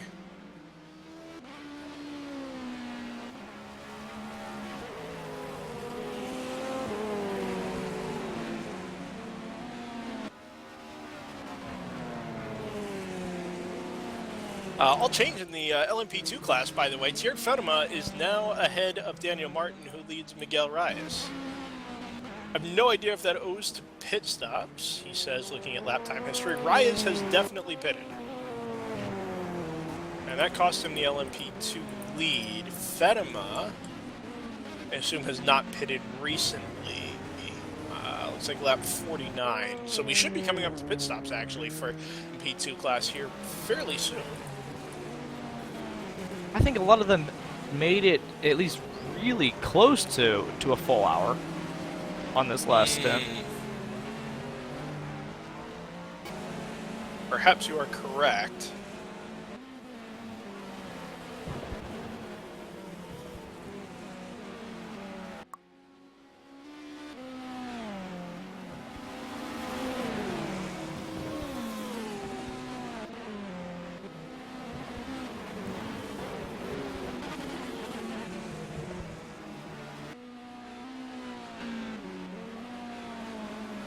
Worth noting that Reyes, with all of that, has actually stayed in the car, which is significant because that'll be a triple stint for the former LMP2 leader.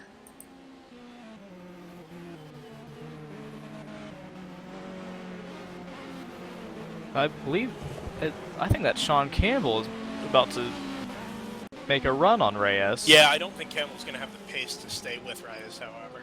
Ooh, not if he makes little twitches like that coming through turn 9. Yeah, that car does not appear to be very stable at all.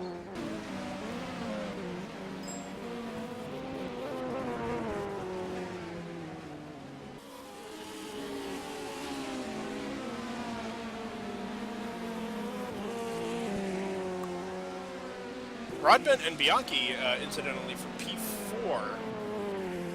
Well, Broadbent had been closing on Bianchi, but he's going to get caught up behind Daniel Faber in the 3-wide Aston Martin, which is not a triple-wide Vantage. It is just a thing that is on their car. That's good to know. Right. So Broadbent, he actually gave up quite a bit of time there to Gabriel Bianchi. But that is a battle for 4th in P1 and then obviously 4th overall. They're both working their way through a good bit of traffic here. Yeah, Broadbent picked up about a 10th on Bianchi that lap. But that wasn't a 10th in raw pace. That was they both happened to lose, similar amounts of time in traffic. Means the same thing on the track. I did not catch it. Well, it looked like all of a sudden Bianchi picked up a bunch of time on him all at once.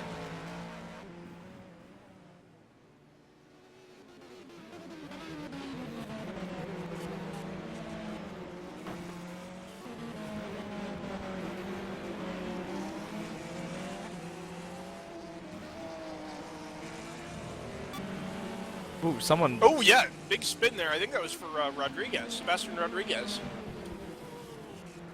And that was in traffic. Oh, and he took Per Rosenly with him. And then smacked the tire wall himself. I believe it was the Rosenly car that I picked up on, actually. Oh, well, that's fascinating. Broadbent has lost a lot of time in all of that. He actually got stuck behind the recovering Rodriguez. If you like alliteration. I don't quite care for it. Okay. I'll be sure to do more of it in that case. Oh boy.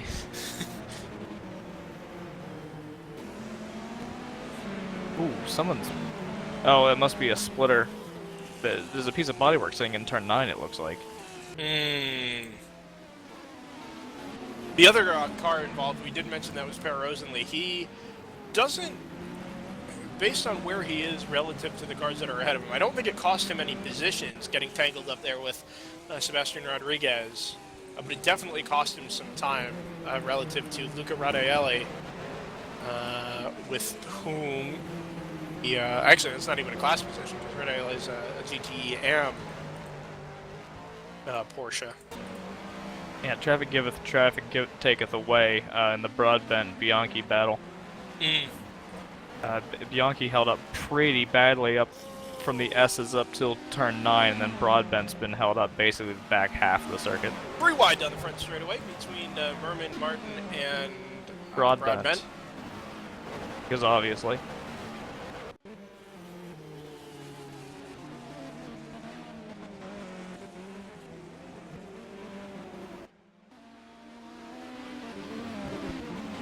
Klaus Kog lost a lot of time relative to second place car of Daniel Capos, and I'm not really sure how that's all happened, because Capos has been running, reasonably consistent 9s, 10s, and 11s as far as lap times go, and Cog, being nearly a minute ahead at one point, all of a sudden has slipped back and is now just 54 seconds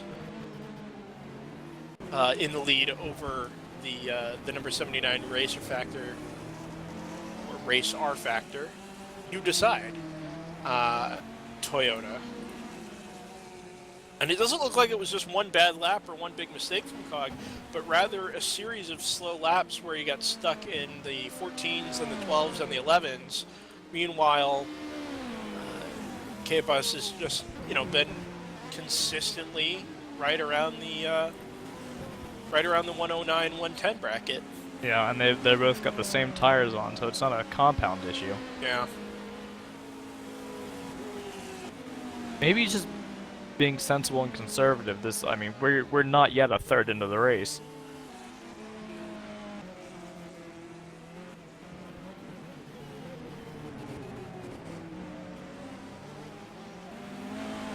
Barclay and Beja are at it again. 23rd and 24th overall.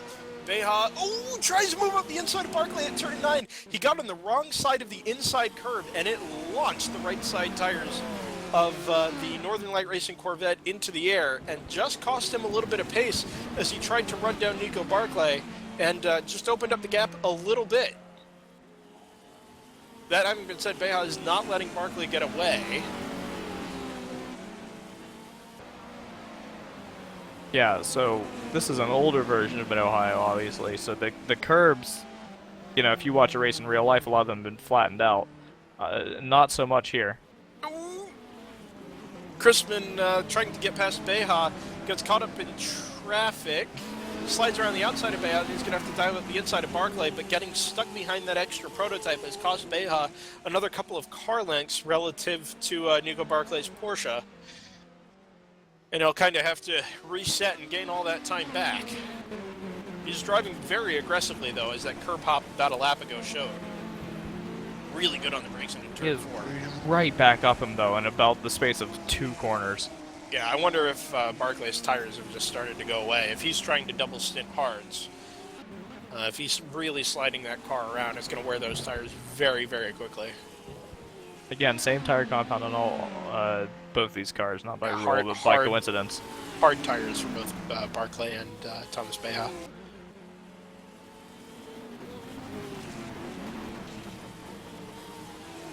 And like we said, probably only a handful of laps away from seeing pit stops for the GTE Pro cars. So if they have been double stinting tires, they're likely coming to the end of their life in both cases. And rest in peace, tires. Yes, well, at least that side. And it's just a matter of who can manage the wear. Beja flashing the lights. Do they? I'm not sure you're supposed to, but a lot of people have been driving with their lights on constantly. Yes. It may have been he was flashing that prototype through, but in the context at the moment, it seemed like he was That's the Broadbent Bianchi battle who's just gone through past Barclay and Beja. That actually has closed up pretty well, also. Oh, Barclay, well, Beja's now literally right on the rear bumper of Barclay. They very nearly made contact, and they have made contact now. Turn 9, Beja's sliding.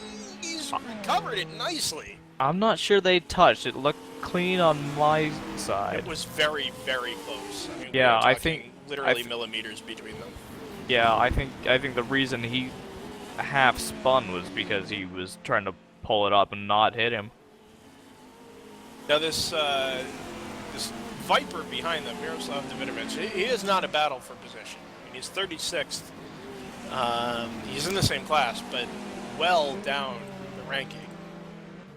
And he's just kind of hanging tough pace-wise with these two, but I don't think he should be interfering in that battle too much. Wow, Beja's really sliding the back end of that car as he the brakes into most of these slower corners. No, I mean, the keyhole is one of those turns where it's very easy to do that, just because it's a hard braking entry, but also a very sort of light turn in. Yeah. Oh, contact! That was Barclay. Definitely contact. Yep, he's hit Barclay, and Gentleman's I think he's rule. gonna sit. Yep, he's gonna sit and wait for Barclay to recover. And there he goes. So Barclay's gone through, and I think Beja's rejoined. Beja. I don't think it was malicious on Beja's part. I Well, think he was obviously not. Else he would have just driven off. Yeah, I think he was caught out by how much Barclay slowed down to let that Belgian P2 go through of Renault de Meulemeester.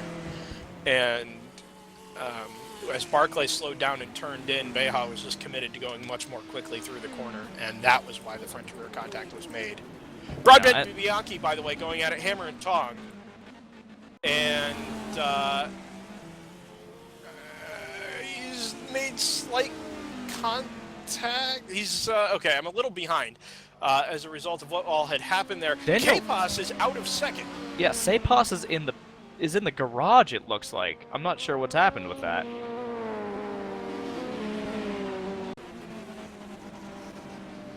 Looks like he just stop on track. I've rewound to that point, and some of it looks like warping.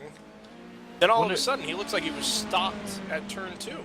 Has he left the server? Left the race. I wonder if it's just a simple timeout issue. No idea. That's very odd.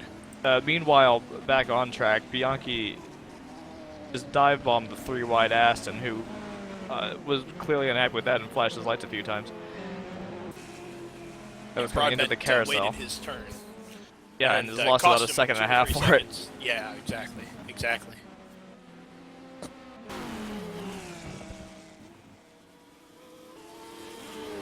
Now, I'm very intrigued by these Doug Henson Toyotas. They appear to be short shifting.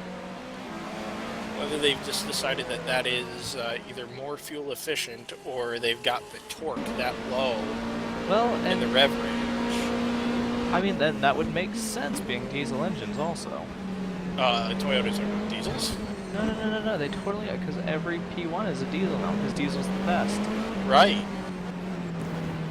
Something. He says commentating on a league that has no diesel engines in it at all. No team has decided to represent Audi. Yeah, I was just going to say, I hadn't noticed that until you said that there were no Audis. Yeah.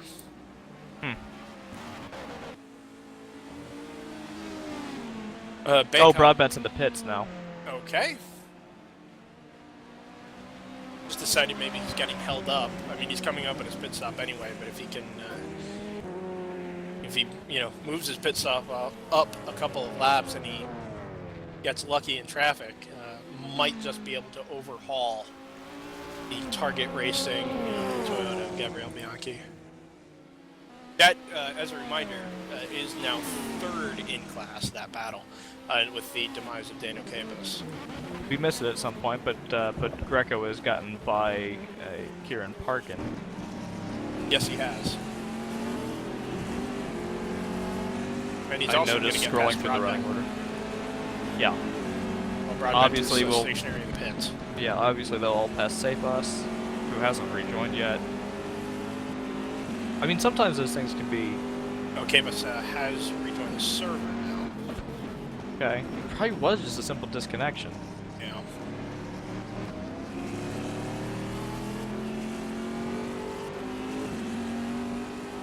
They're using emoji in the chat. I don't understand emoji. Just actually, if you can all just commentate, or not comment, yeah, you make your comments completely in emoji, and then I'll try and translate them, because my emoji is better than my Spanish right now.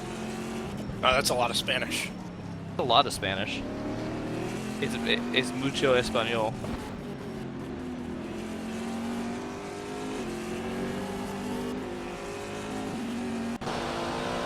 Vapos is back on track now, so he's rejoined.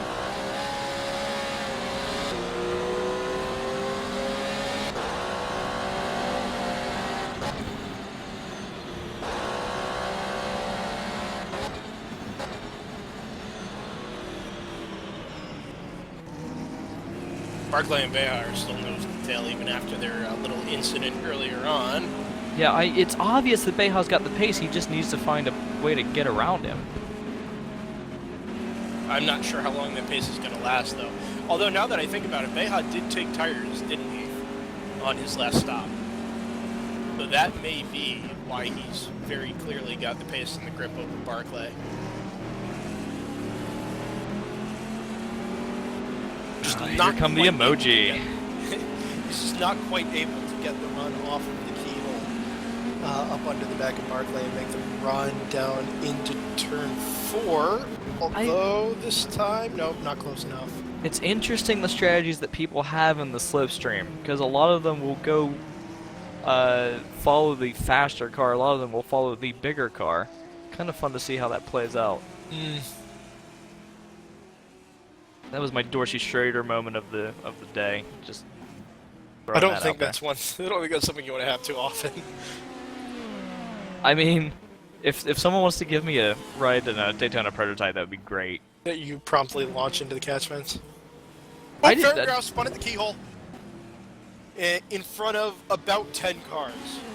And I think he may have just gotten clipped by Per Rosenlee, but it was literally just that, a clip. There wasn't much at all.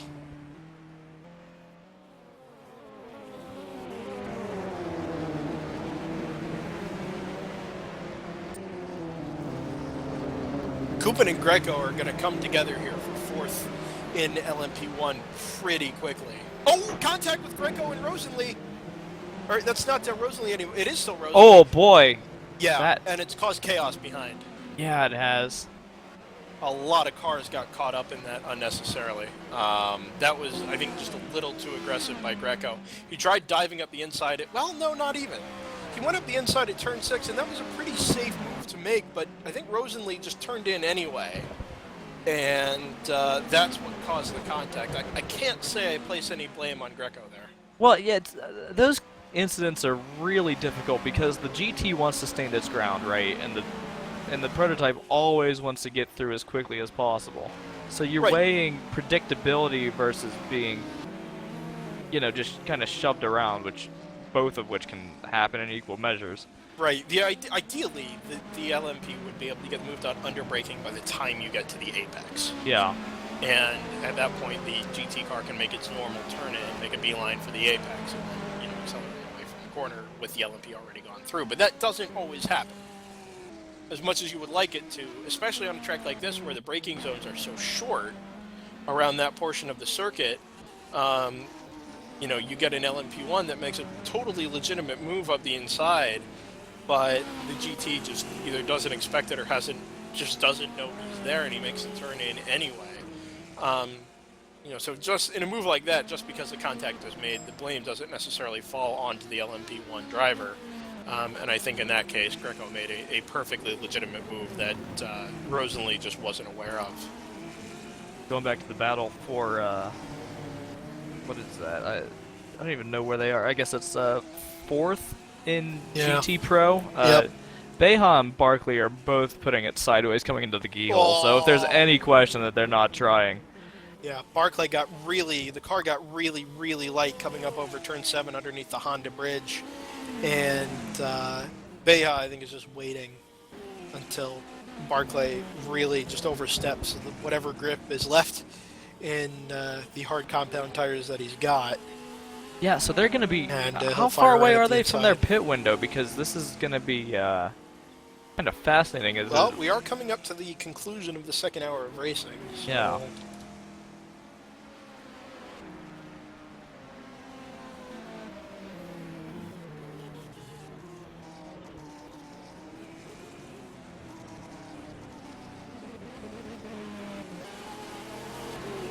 You can see from the weather graphic there is nothing in sight.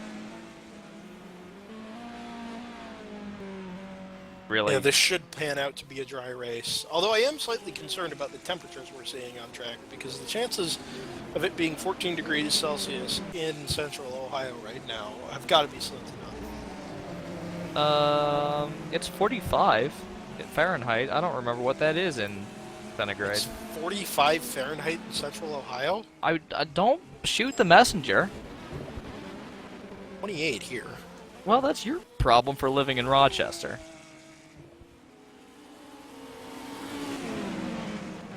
In real life, it's about... Oh! Beha and Barclay very nearly make contact. Yeah, in real life, it's about 7 degrees centigrade here, thanks to, shout out to Google, other search Right. engines are available. Oh, Kallenbach in the pits from second in P1.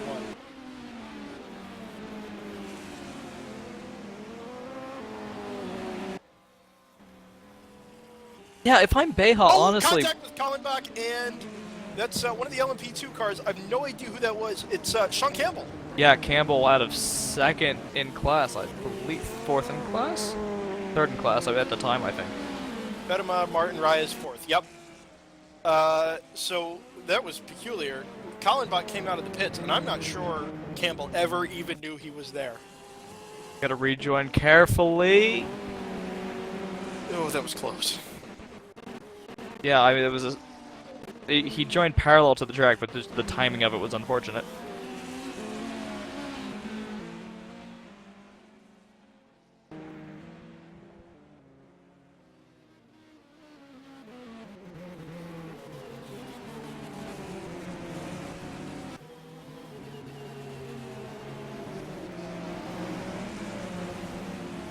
Oh, contact with Kallenbach again.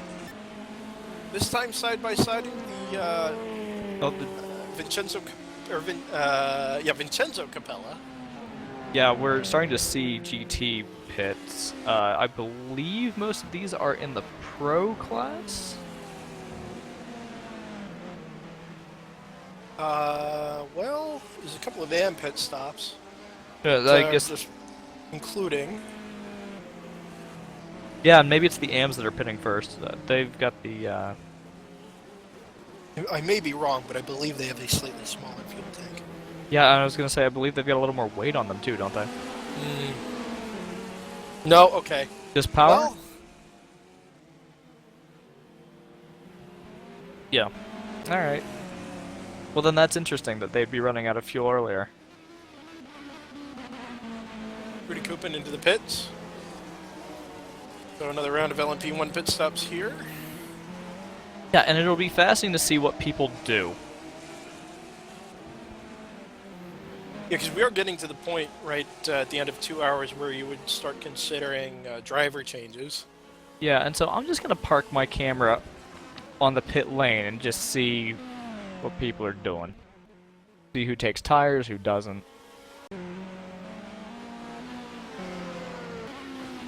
I believe we're going to see a driver change here for that Koopman car. Likely to, I believe he's going to head over to Eddie Gustina. Indeed, he does. And they leave their pit stall. So Eddie Gustina, welcome to the race. Ooh. There's a... Looks like a P2 missing a rear wing and a front... It's missing a lot of things. That's gone through a lot. We know who that is. No, we don't. I don't. Because the UI is Oh, it's goofy. Reno de Mullemeister. He's had a He showed Cracker up- Jack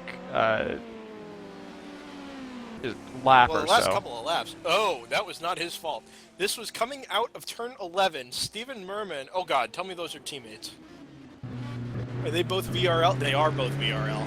So the GT car, Stephen Merman, spun off exiting turn 11 and clipped the side of Reno de Mullemeister, who then just knocked it sideways into the tire barrier at the carousel. Really no fault of his. Oh, big crash! Big crash going down into the turn 4. Reno de Mullemeister missing all of his bodywork. Gabriel Bianchi came up. Channel switched.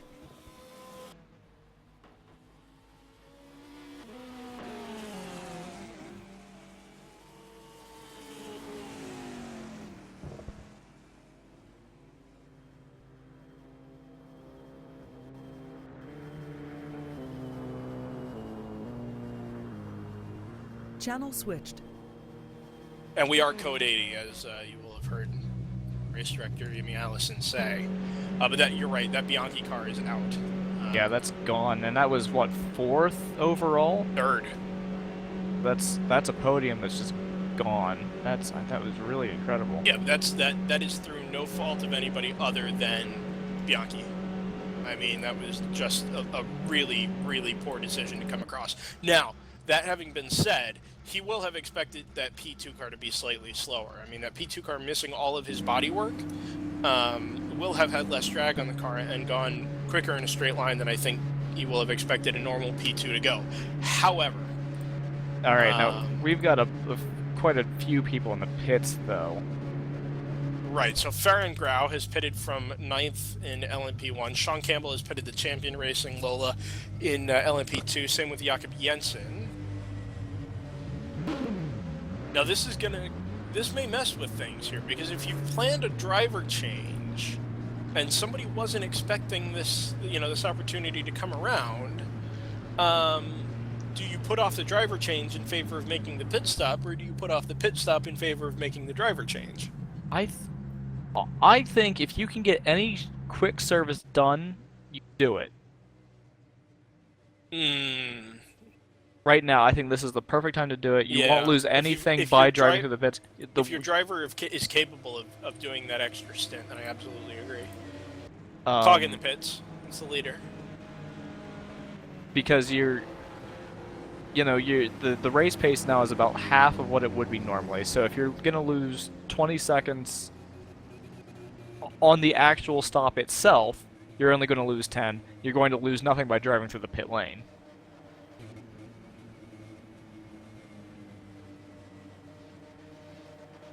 Sennheiser car into the pits.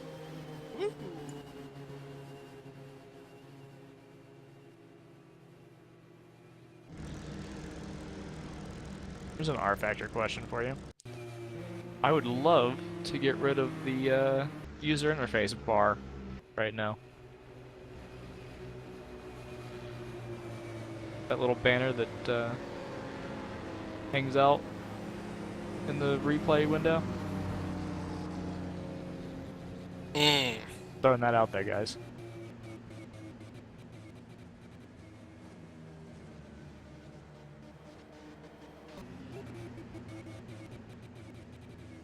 Bedham, it looks like he's pitted and not taking tires.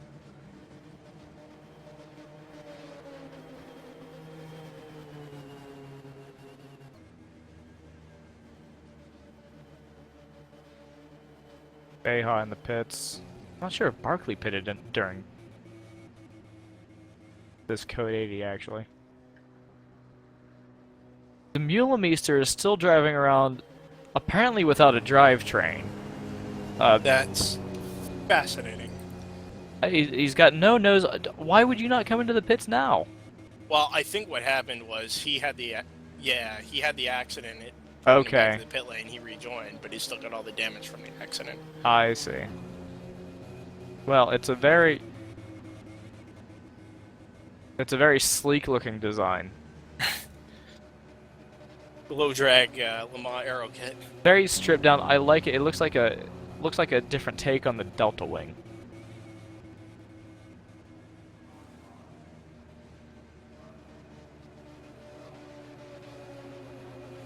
So that'll be about an 8-hour pit stop.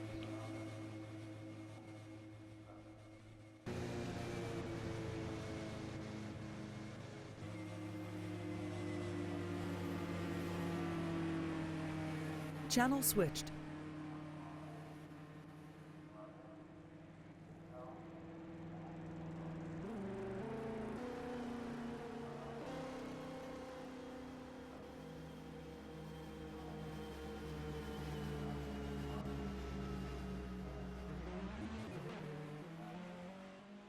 Channel switched. Again.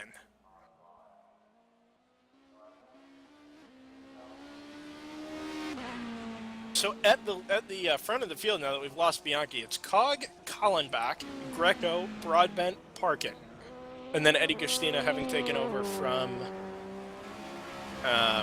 Rudy Kupin in the Porsche.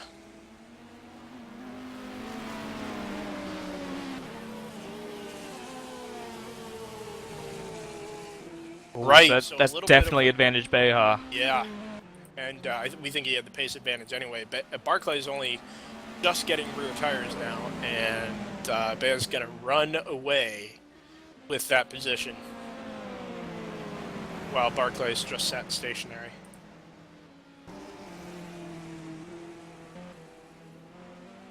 Demoulimaster's made his pit stop and now been replaced with Ben Kuipers. And that VRL Lola, fortunately, has managed to rejoin the race. It's, I mean, it's unfortunate in that it happened at all, but an accident that wasn't his fault at least has been able to rejoin.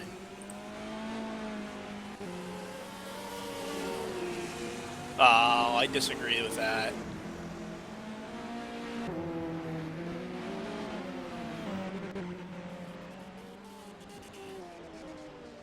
Yeah, but Bianchi came across right across his nose. I mean, there is no excuse for that. Like I said, maybe you expected him to be slower in a straight line, Ooh, but we've got a car off Oh. on the inside of 7, I believe. Not sure it's rejoined yet. Looks like it might have just whipped it around. The GT, white and blue. Oh, there it is, inside of turn 8. any idea who it is? No, I missed it. Okay. By the way, the Beha-Barclay battle has stretched out about half a lap. So that's what that strategical error cost Nico Barclay.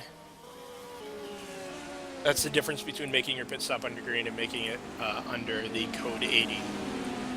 How much did he lose to that? Half a lap. Humany. Yeah, I mean, it's substantial.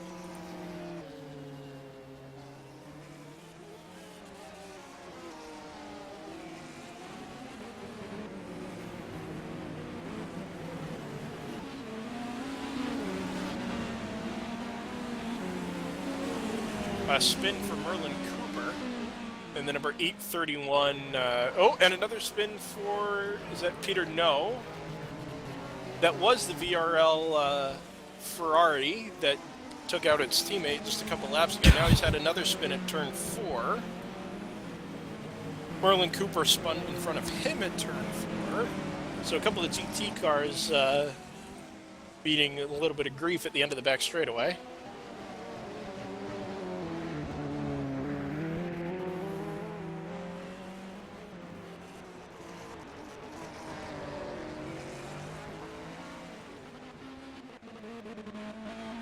Oh, there's a slow car at turn 11. Who was that? It's Bombach. Don Bombach. Slow and now really struggling to rejoin and get back to the pit lane and turn at the carousel. So Oh, and there's a collision in front, right to the left of him.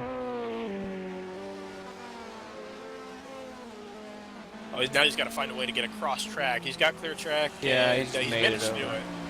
Good work for him. It looks like, just going back to what caused the initial incident, now this was turn 11 coming up the hill from Thunder Valley. And as he came underneath the advertising banners, he went to the inside. Oh, he went to the inside of Beha. And it looks like he went a little bit wide, and that contact with Beha speared him off driver's right once. He slid across the grass and gravel, and then hard into the tire wall. We also at, got the turn 91 11 slow proper. coming out of turn 5 on the right-hand side. Like Vicente Fernandez. The broadcast picked that up. I'm not sure we did.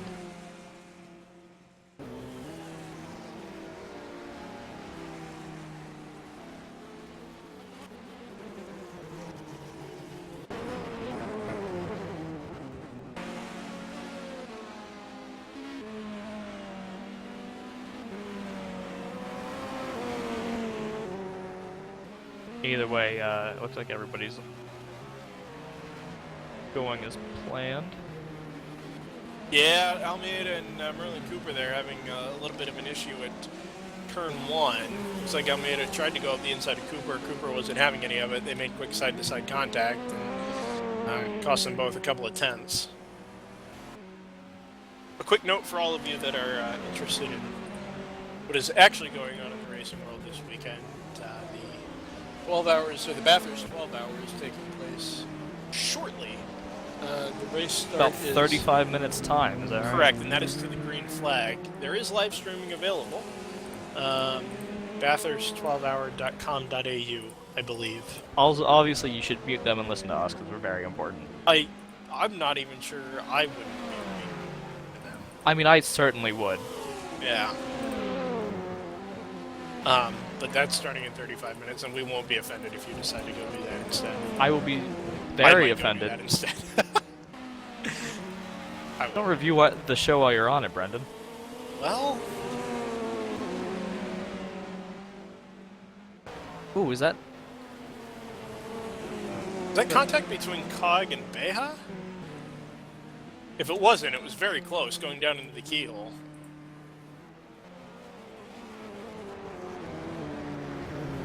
We've got a fight for about 5th in P2 between Suave and Rivero. Suave's got a great run coming down into the kink on Rivero. Yep, and if he doesn't get balked, he'll have the he's going to have this move made going down into turn 4. And Rivero pleads no contest, and Suave just runs right past him.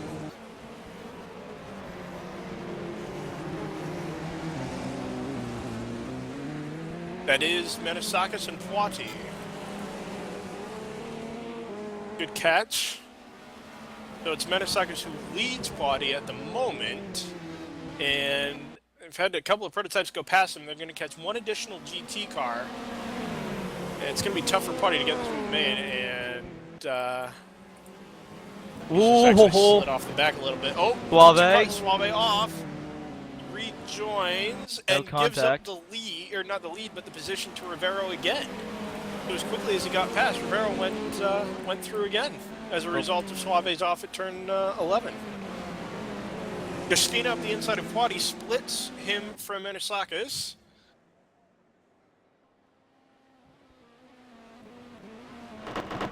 Oh boy! Oh, big accident up ahead. And that was 3 wide, and Poiti's going to try it up the inside of Menesakis. He just doesn't get the exit coming off of the keyhole. But if he stays in the slipstream, he might have the speed to make the move at the end of the straightaway. Broadbent slips by on the inside. He's gonna show his nope. Shows the nose just to get him nervous, but doesn't do anything So with it. what happened back there? That was Suave and Rivero. I guess it was Suave that had the big off. It was the. It was Suave. Yeah. And that was because he got hit by Faber. Daniel Faber tried to cut back to the racing line as Suave went past and just didn't have... Suave hadn't cleared him. Yeah, it's a GT AM also. Yeah.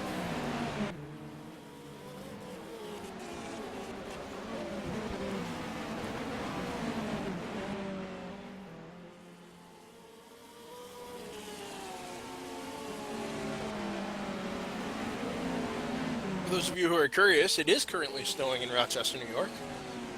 For those of you who are curious, it is bright and sunny in Ohio. For those of you who are Rick Mast fans...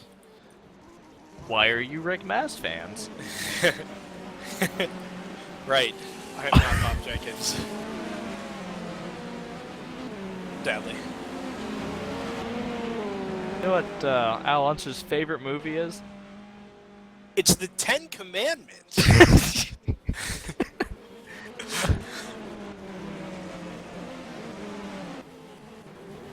For For those Anyway. of you who are 1995 kart fans, For those of that you one's who for are, you. for those of you who are Sam Posey fans, Okay, let's be honest. Who isn't a Sam Posey fan? you know who isn't a Sam Posey fan? Sam Allison doesn't like Sam Posey. Sam Allison can be wrong. Also, I just lost heaps of respect for Sam Allison. I think he didn't like him as a driver. Well, that's So- fine, but as a commentator, he's brilliant. I don't know if I'd say brilliant. They did. Pretty good. Eh.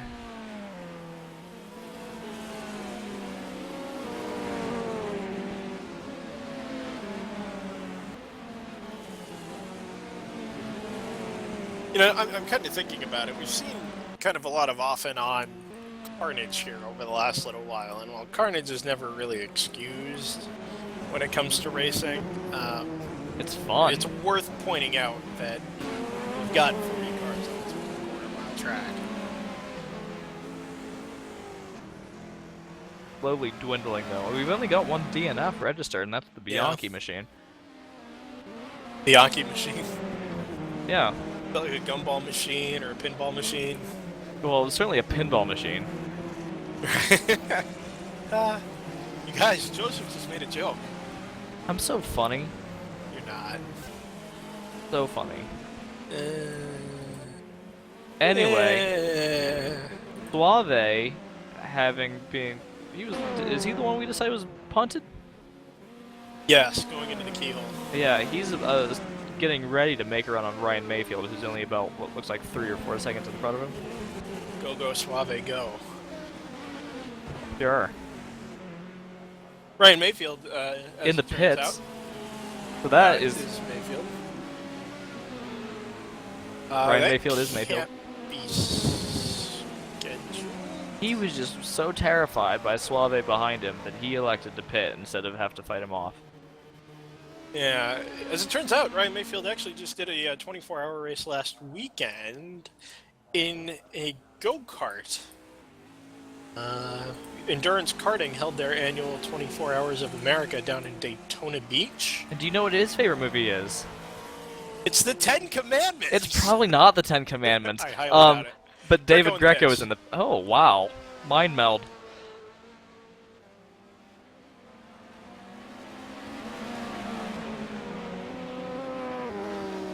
Ronnie Vandenhoff, another Danish name, obviously.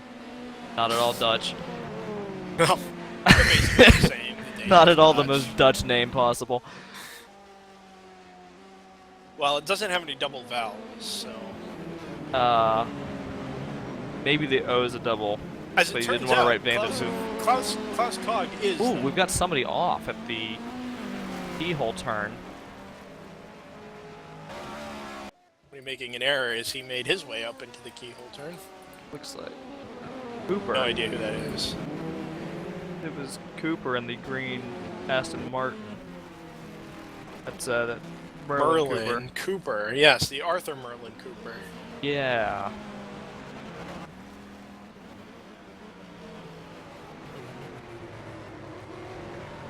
He's rejoined though, so that's Greco gave up no positions on his pit stop, but he did come out right ahead of Jimmy Broadbent. So nothing to choose between third and fourth overall at the moment. and he's gonna be on slightly cooler tires also. Yes. Although when you're fighting the traffic that they're fighting, it means nothing at all. Oh, Broadbent is so close to the back of Greco.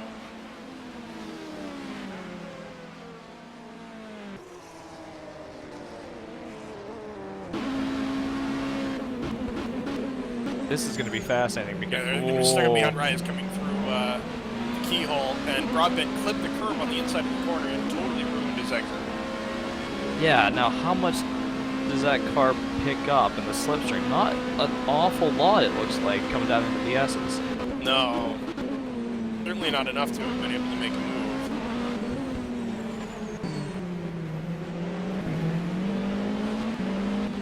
They're What's gonna noted, get by a the way, lot as of far traffic as- coming into Thunder Valley Yeah. here. As far as manufacturers go in LMP1, it's Toyota, Porsche, and then a trio of Toyotas in third, fourth, and fifth. So Porsche kind of holding its own against the onslaught of TSO 40s. Greco and Broadbent have both managed to safely navigate the first group of GT traffic, but Broadbent is going to look at the outside of the carousels and come up behind Christian Meyer. I'm not sure that was so much of a look as a, I hope I don't run right in the back of him. Marius Burt has left the game. That is the 3-wide Aston Martin. That is not registered as a DNF just yet.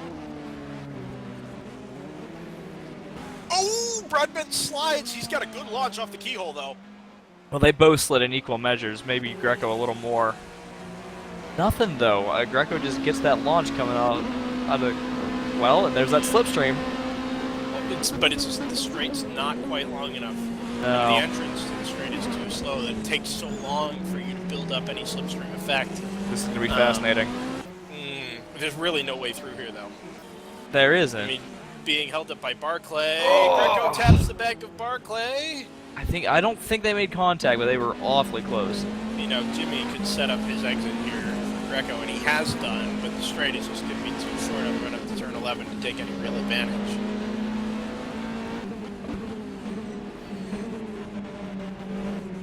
They're both on their own sequences, basically.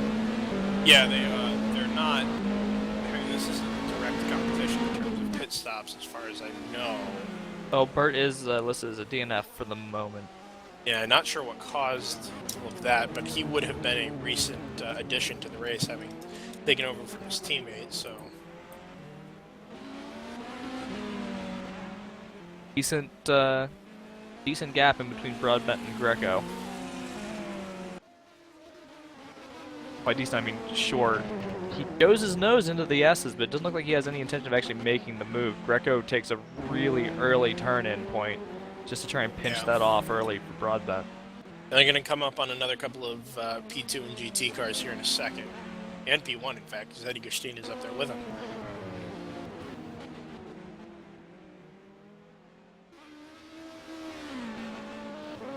I think Broadbent is a little closer to the apex than Greco's been getting lately. Oh, he's going to look at the outside again. This is exactly what he did last time. They're so very nearly Now he's planning his launch. He's backed up a little bit. Yeah, Greco did the same thing, though. Not quite as well. Not Is he going to go though. for it? No, No. he can't here. There's not a passing opportunity. I'll Doesn't tell you mean what, you I can't think go for Broadbent it. is really much better at setting this up than Greco's been. I mean, he's quick, but he just hasn't set up the corner exits in traffic nearly as well. There's a lot of speed differential between the GT Am and the P1s, and Jimmy's just handling that slightly better. Yeah, like I said, so much of this comes down to planning. If you're really going to try and you know, use a pick in traffic, you've got to plan that 2 corners ahead and decide how you're going to come off the throttle, set up your apex, and then launch off the corner so that you have the right line and the right acceleration to fire up the inside of not only the lapped car, but the car you're trying to pass. And that's what Broadbent is doing a little bit better than David Greco, is just projecting those 2 corners ahead and trying to set it up. Oh, he's so close under braking going into the carousel every single time, traffic or not. Oh, and there's a spun. Rudy Vandenhoff is spun ahead, and I thought maybe he was just going to balk Greco for a second. It hasn't. But they're going to be Broadbent's off. stuck right with him. They're going to hit traffic, I think, coming out of this keyhole. Yep, it's Peter No who's. If taking Greco's clever, he'll back him up here. Yeah, he's got to play the same game that Broadbent's been playing. He hasn't, though, and now Broadbent really is right up on the back of Greco. And he's in the slipstream. Greco's taking the inside line. Be patient. There's contact, I think, in the straight No. line there. Broadbent to the outside. Greco's not going to be able to Now, break can on his Greco normal hold the- racing line. And now he's going to get caught up behind Fernandez, the Ferrari.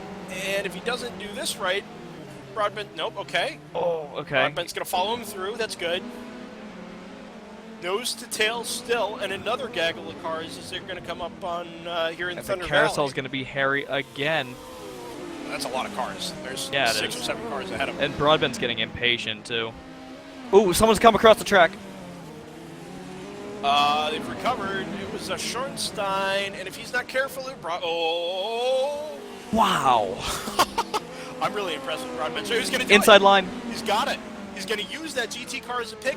Greco has no choice but to back off. Broadbent set that up perfectly coming out of turn 13. Textbook. Now Broadbent's gonna get held up hard in the keyhole turn. Yup, and Greco.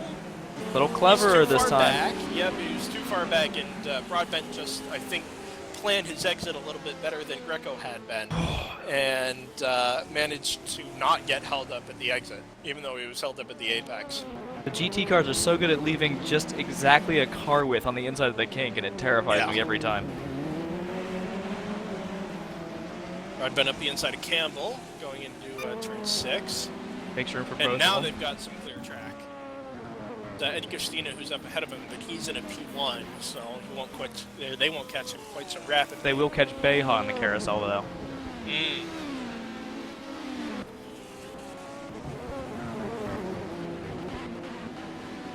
That move does put Broadbent up into 3rd overall and 3rd in class. Oh, 3 wide down the front straightaway. And Greco's gonna get Broadbent's held gonna go up. up the inside of Christina here. I really hope Christina knows he's there, and he does. Very clean, but Greco... No, Not we really got giving bombs up at the exit. Will get held up by this GT unless he, gets through. That's Curtis is off to the left. Curtis.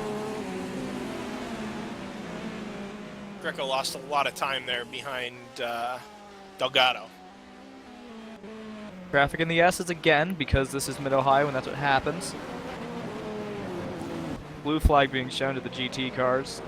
Yep, Merlin Cooper, Broadbent around the outside. There's definitely contact there. Yeah. It was really forceful from Broadbent, but it's gonna. Well, I was gonna say it's gonna pay off, but he's gonna get caught up behind Joe Ciampa anyway. Yeah, conveniently they're both getting held up, but Greco will get it again into the carousel. Yeah, I'm not sure that Broadbent is actually any quicker than Greco. He just handles the traffic so much better. Yeah, I get that feeling too, and now he's gonna lose about 2 or 3 seconds. Worth noting, while all of this is going on, that Kieran Parkin has gained massive amounts of time on David Greco. This is the other Doug Henson racing car, the number 28. And while all of that was going on in traffic, Parkin was just picking up a couple of seconds a lap, and now is within maybe 3 seconds of David Greco. Fascinating.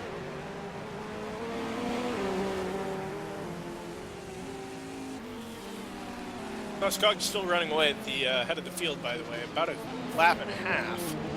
A lap and 2/3 is his margin back to Mikael Kallenbach.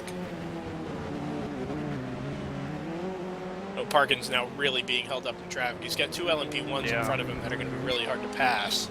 Yeah. Schoenstein, Frederick Schoenstein, who is back in 7th. Oh, a couple of cars off, but Suave is off on driver's left. Christian Meyer. Yeah, it looks like they've both continued. Yeah, fortunately they were pretty far off the track by the time they all got there. But what I was saying about Parkin is he's caught up behind Schoenstein, who is fairly far back, and then Gustina, who's actually in a battle for position with Schoenstein. But it's so hard to pass another P1 car because you have no, heavily defined advantages.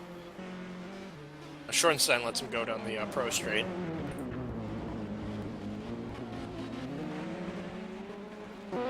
Yeah, from Parkin to Greco though is under 2 seconds.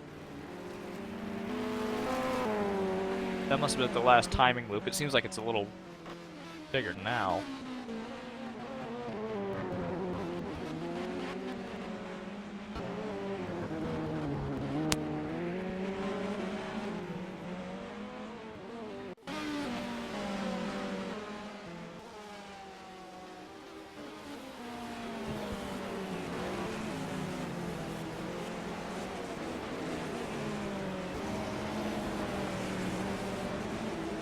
Interestingly, to me, the GT Pro battle is still within a couple seconds.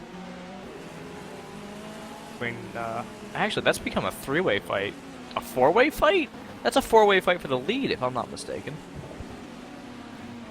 No, Beha is just under a lap back, so there's 2 separate fights, one for first and one for third. Anazakis and Quoti, and then Beha and Almeida.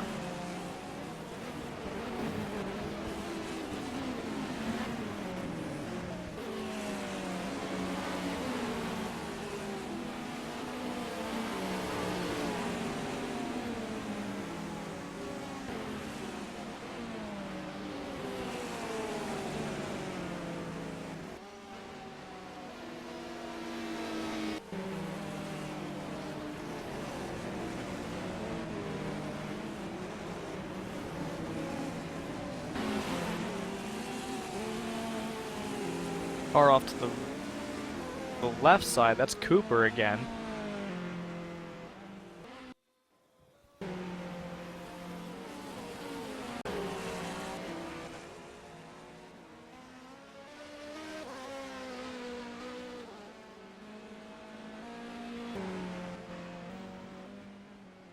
Now Almeida's stuck behind Quody, and that's not a battle for position. But Almeida's gonna want to get by him so that he doesn't get held up and be put at risk to be passed by Beja.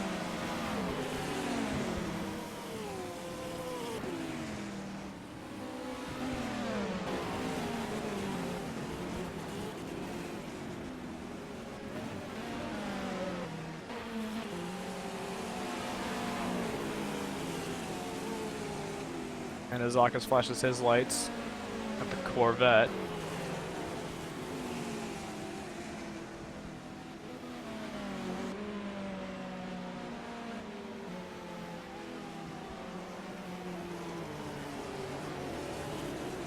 That Corvette doesn't leave Quody any room to get through in the keyhole.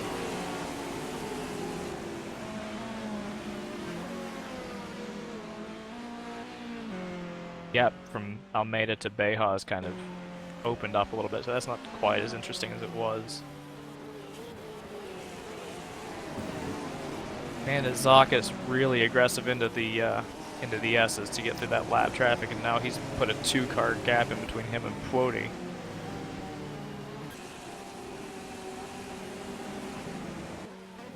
Quody gets through one, coming into turn 9, he wants the other one. I believe is Almeida?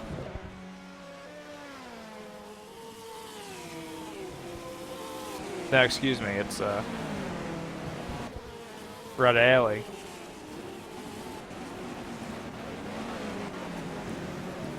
Manazak is being held up.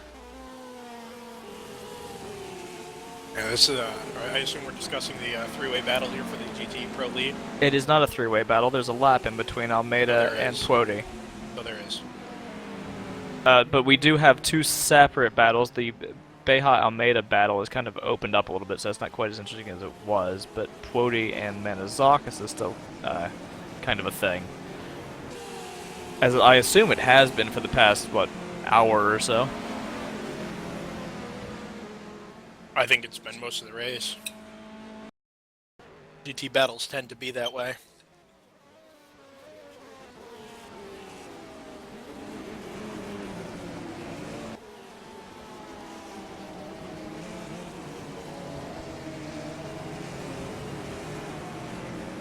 You know, I think it was wrong about Broadbent not having the raw pace over Greco, because that gap's opened up.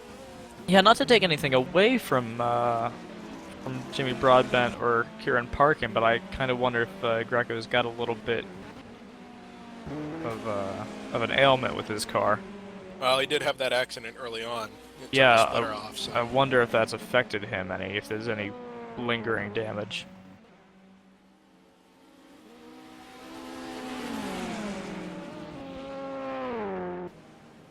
Really closed up on Greco's. Yo! Yeah! Contact with Capella there, and Parkin was able to get right up on the back of Greco, but Capella's slide and his need to catch it mid-corner really set Parkin back. Yeah, and that's, I think Capella just ducked into the pits there.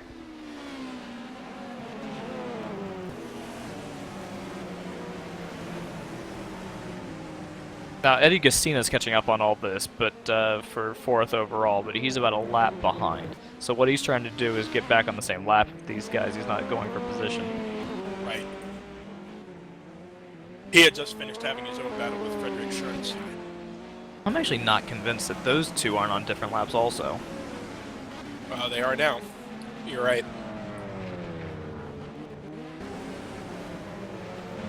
Though it wasn't a battle for position so much as it was the two of them being in the same place on track. Yeah. Oh, Greco's going to have a lot of traffic here, and Parkin's going to be right up behind him at the entry to Thunder Valley. And Yeah. this is going to drag on probably all the way till the front straight. Well, and now Gastina, I hope Gastina has the sense to not do anything silly, but this is There's a kind lot of congested. Cars. Greco is able to get through 2 of them, and Parkin's just going to sit behind Beja. Yeah. Rather than get overly aggressive, which is probably smart. but it is going to cost him a lot of time relative to Greco. Gonna try and get past this Corvette, which it looks like he will. Yep, now he's got Radaele and Champa, which he should do on the straight. Oh, But that's such Greco's a already made good his escape. yeah. It's such an uncomfortable situation to be in as the prototype, though, because you're coming off of that corner. You're not sure if they're going to take their racing line, which would be setting them up for turn 2, or carrying through turn 1.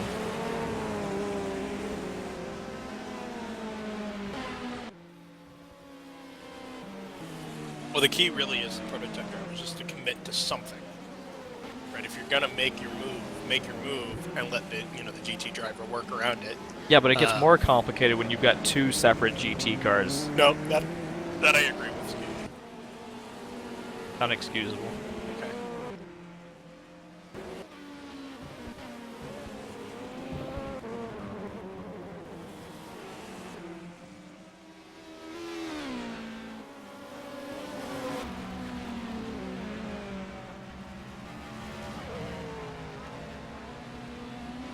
Almeida still kind of parking it behind Quody. Pretty good battle for the LMP2 lead, by the way, which we haven't really talked about in a little while. It's still Tjeerd Fedema and Daniel Martin, and they've closed right back up together, more or less nose to tail through the keyhole. And they are on the same lap, 119 complete.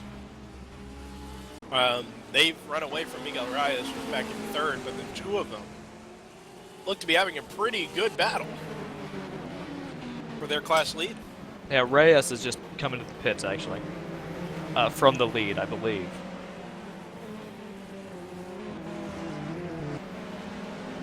Right, he's handed over that card to Alberto Gomez as well. Well, Fedema's gotten past Marius Burt in the middle of turn 7 and 8, and Yeah, it's that's done allowed him to a big gap favor. Daniel Martin. Whoa. 2 cars going for the same racing line. That's that David difficulty. Greco's coming up behind him. Yeah, as is parking. Well, Kallenbach in the pits, which promoted Broadman up to second overall. But Kallenbach continues. Greco will jump up into third, and Parkin will take fourth. We've missed a yellow flag in Sector 2 about a minute ago, so Okay. not sure who or what that was for.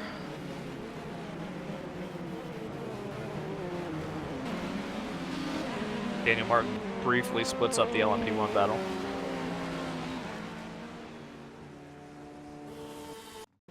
Kallenbach is coming to the pits. 2.5 hours in. Yeah, we did just pointed that out. I mean, that's like we said, that promoted Broadman to second, Yeah. Greco to third, and Parkin to fourth. Interesting. Ooh, Parkin up the inside of Davidovich, and he's going to pick up a couple of seconds here on Greco at least. Not really sure what to watch here. These two really good battles between Martin and Fedema number 1, although that's slipped away a little bit, and it's still between Greco and Parkin. Now they're up behind Jakob Jensen. Yeah, Fedema's definitely made the most of the traffic for this lap. It looks like he's pulled out about 5 seconds on him. Parkin caught behind Jensen going through turn 1. Well, that V2 carries pretty good speed through the corner. He really didn't give up much at all. But he will in the keyhole now with Rudy Vandenhoff. Well, dives up the inside. It's a good run off.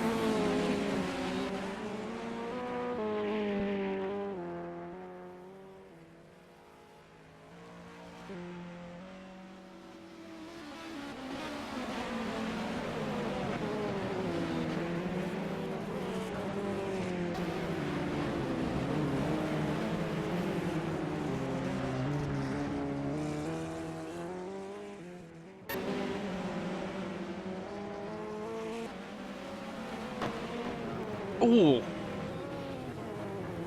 There was definitely contact. I think it was Jensen hit some bollards. I missed it on screen, but You definitely hear it. yeah, he hit something. A very descriptive sentence.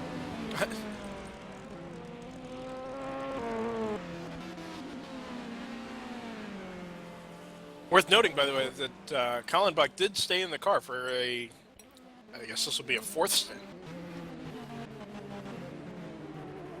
Yeah, and battle for second is really pretty tight, but Klaus Kolg has kind of run away with the lead so far. Yeah. It's not so much that he's been that much better than everybody else. He's just hasn't had any problems. I mean, it has been virtually completely clear.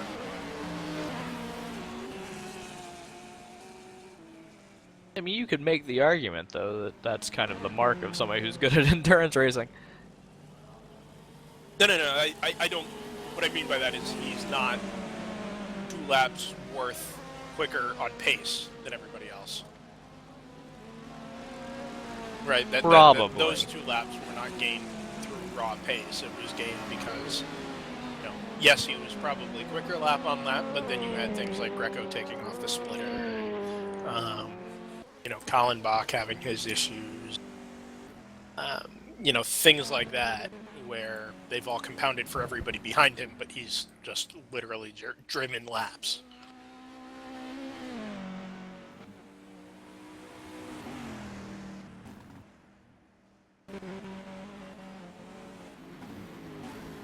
Annis.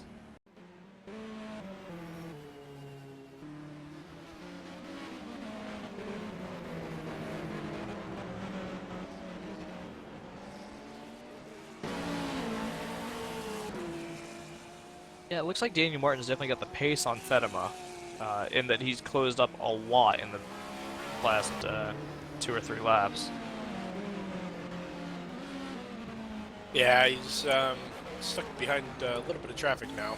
Miroslav Davidovich. That is, I mean, I firmly believe that is the worst place on the circuit to catch a GT car. Oh, there's no question.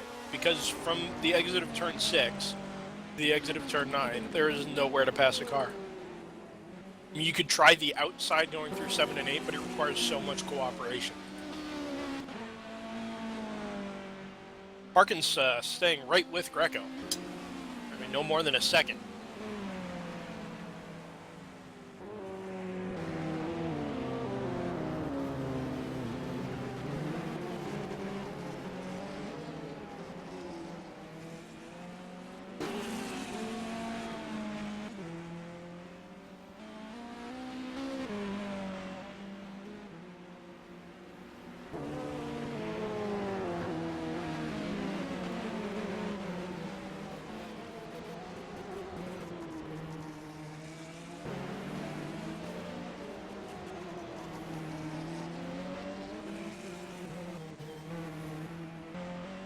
For those of you who have lost track of time, i.e. me, the Bathurst 12 hours will begin in about 3 minutes.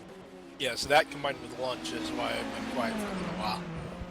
But if you pull up bathurst12hour.com.au, it's a link that says live stream int, which is the international stream, and you should head over there. Unless you're in definitely listen to Australia, us. in which case you should use the Australia stream. Not pronouncing it right. Australia. Australia stream. Right. Not doing this race with an Australian accent. Alright, you don't have to, but I will. Please don't. Oh, big wreck of the kink. Big Oh my. wreck. Big. That was David. Was that? It was right in front of Kieran Parkin. Right in front of Kieran. Suave's involved. Wow, Campbell, 3-car accident. Suave. Well, they went 4 wide. So it was Suave, Alexander Jesus. Ori is involved. Hog drives through the debris field. Who was the 3rd car in that? It was Campbell. Yeah. How lucky of an escape was that for Kieran Parkin? I mean, that was literally right in front of him. Yeah. In fact, Suave went over the top of him. I did not see who clipped him. Well, here's how it happened, right? So they come down the straightaway. Parkin followed Greco all the way to driver's left. We may go code 80. There is the Jesus car kind of straggling around the S's right now. Making progress. Anyways, Greco went to driver's left. They were 3 wide to his inside. Alexandra, Jesus, Suave, and Campbell. Campbell was an innocent bystander. Channel switched.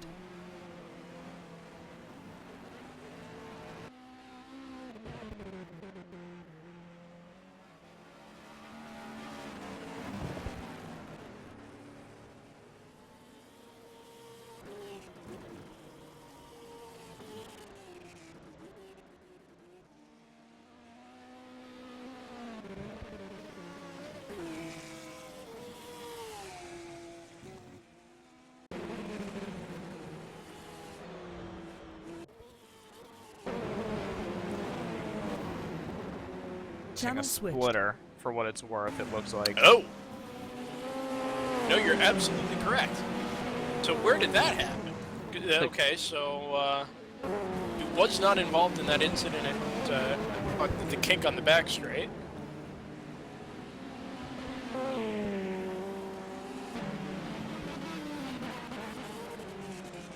And he's coming to the pits, presumably to fix that.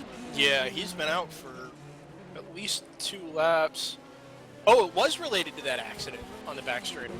So as Suave got tossed airborne across the front of the track, Kallenbach came up on the incident, went hard to driver's right to try and avoid everything, and just clipped Suave.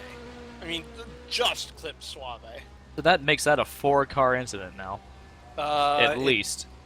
Well, it was Jesus.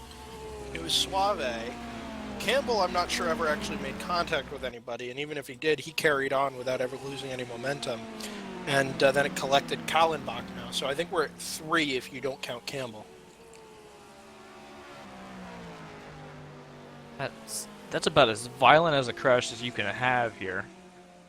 Yeah, and I mean, the only higher speed area of the track is, 300 yards further down in the braking zone for turn 4. Yeah.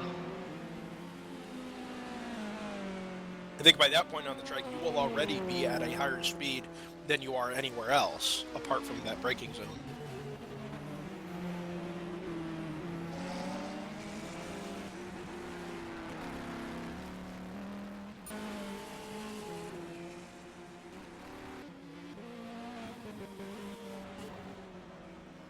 Oh good, I've only missed a minute and a half of Bathurst. And they're under They safety haven't car, actually awesome. yet. No, I don't think they've actually had the start yet. Oh, is it the I is think it, they is start it the timer Thunderhill on the style? formation. Yeah, they start the timer on the formation lap, and then they go green. Like 4 minutes after the timer. Well, that is very misleading because their banner is green. I know. Let's do commentary on Bathurst while we're doing this. I think that sounds like a terrible idea. Probably.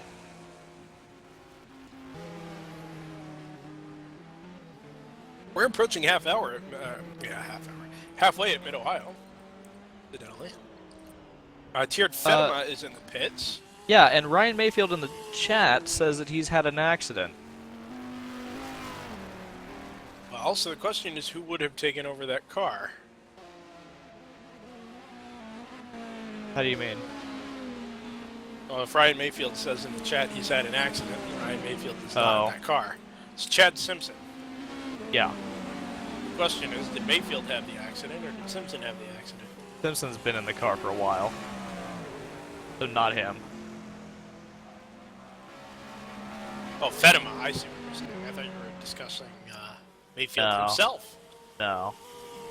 Using. He's out of the pits Sherman. now. Yeah, no, he has made it back there, and he's still second in LMP2 at the moment. Probably about a lap and a half back now. That's elevated Sean Campbell up into 3rd in class. No, not even yet. But by the time timing updates, Yeah, it will put him in 2nd. No. I take that back. I take that back because that means that Sean is still behind him. Yeah, LMP2 at the moment is Daniel Martin, then Fedema. And then Campbell is... Fedema's back on track, so Campbell is about half a lap behind Fedema. For second in LMP2. What is it?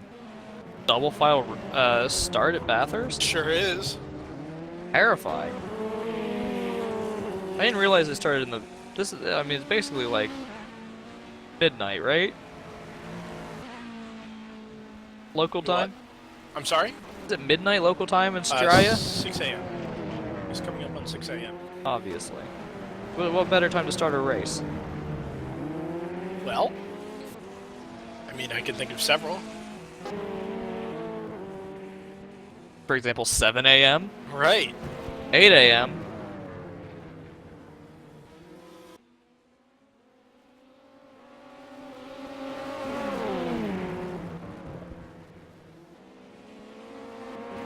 So whatever happens is really kind of spread out the P2 field right now. Well, yeah, and it's such a stark contrast to what we've seen in LMP2 for literally the entire rest of the race, where there's constantly been, at least 2 cars that are near enough each other, through the entirety of the race so far. We've got a new. Has that taken over? Has Rafael de Blonde taken over for Justina? No. No, for Kallenbach. Ah, okay. Which is interesting because that means Kallenbach has made it a second extra pit stop. Because he pitted and stayed on board, which I was alarmed at. And now all of a sudden, he's made another pit stop. And it's just 10 laps later. It's giving the car over to DeBond. Now that is not for position, I assume, because he is right behind Kieran Parkin. Seems anxious to get by.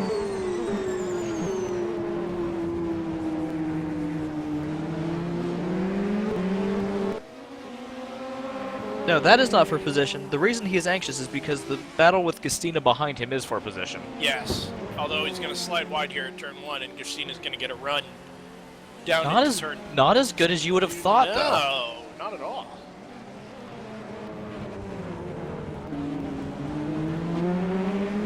What rear tires?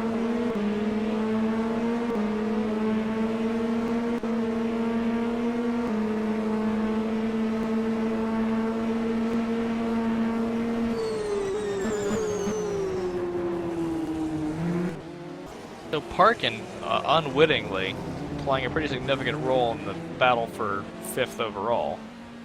Yeah, and he's dictating the pace through traffic at the moment, and obviously he's been very conservative because he's given up all that time to Greco. Yeah. But it's keeping Justina right behind Rafael de Blonde. Whoa! Brake check. Blonde checked up all of a sudden, coming up to the right side of Nico Barclay for seemingly no reason whatsoever. I'm not sure what that was about. I assume Very peculiar. the Technicolor Ferrari in front of him spooked him, apparently. With me. Well, that's just visually. I think Justina's got to set up his turn 1 entry a little bit better. He really rode it hard on the right front tire on the way in there. And kind of screwed his exit again. Leader in the pits, Klaus Koch.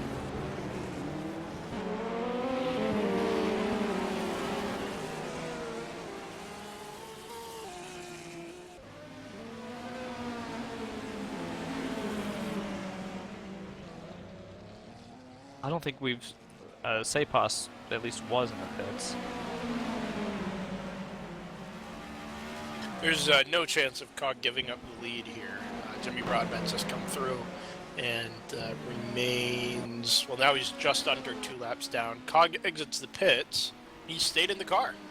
So 3 hours down so far for Klaus Cog. I believe Daniel Sepas has switched over to Ruben Suarez. That is correct.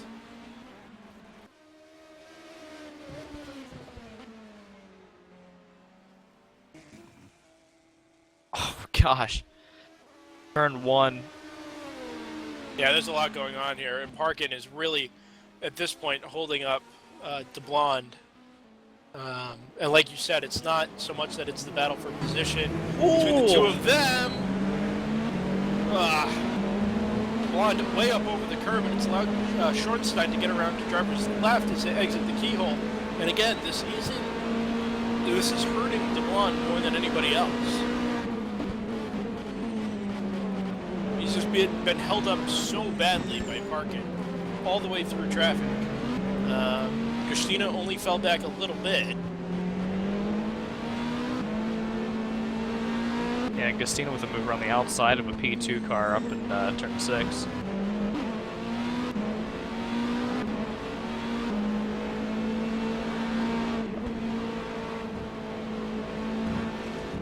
Broadbent into the pits. This is second in LMP1 now, so Cog has made his pit stop from the lead. Broadbent makes his opposing, or his pit stop in response.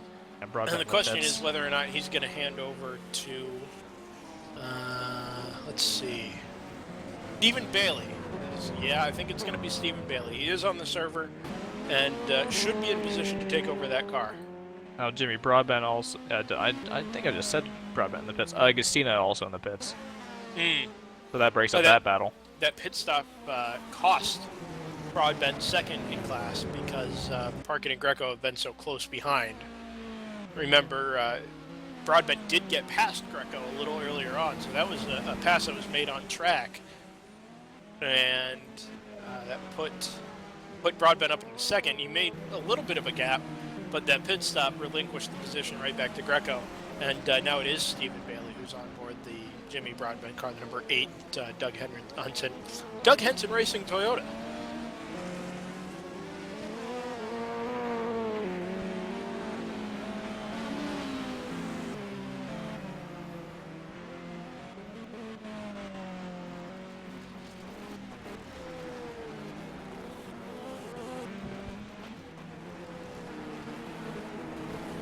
Be interesting to see what kind of lap time Steve Bailey's able to put in relative to everybody around him. I think Jimmy Broadbent did have one incident earlier on where he took the splitter off, but otherwise it's been fairly clean. So he should be getting a car in pretty good health.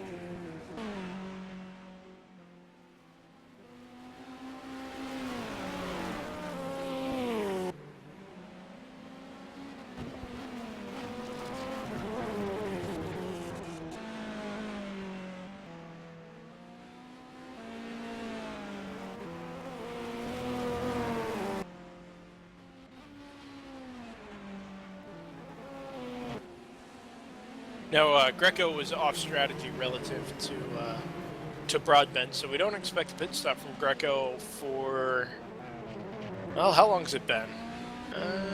Who knows? Years? Ages.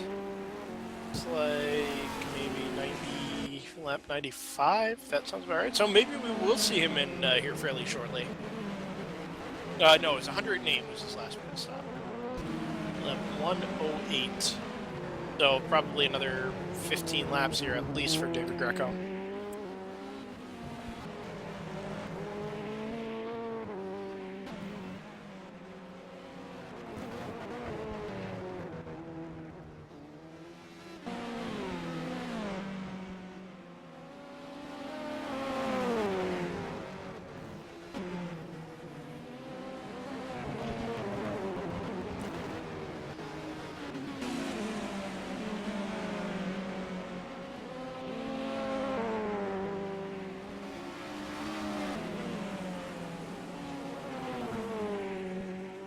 Back in GTE, it's Alessandro Poti who leads from Jim Parisis for SimHQ Motorsport, and that is about a 10 to 12 second gap between the two of them in GTE Pro.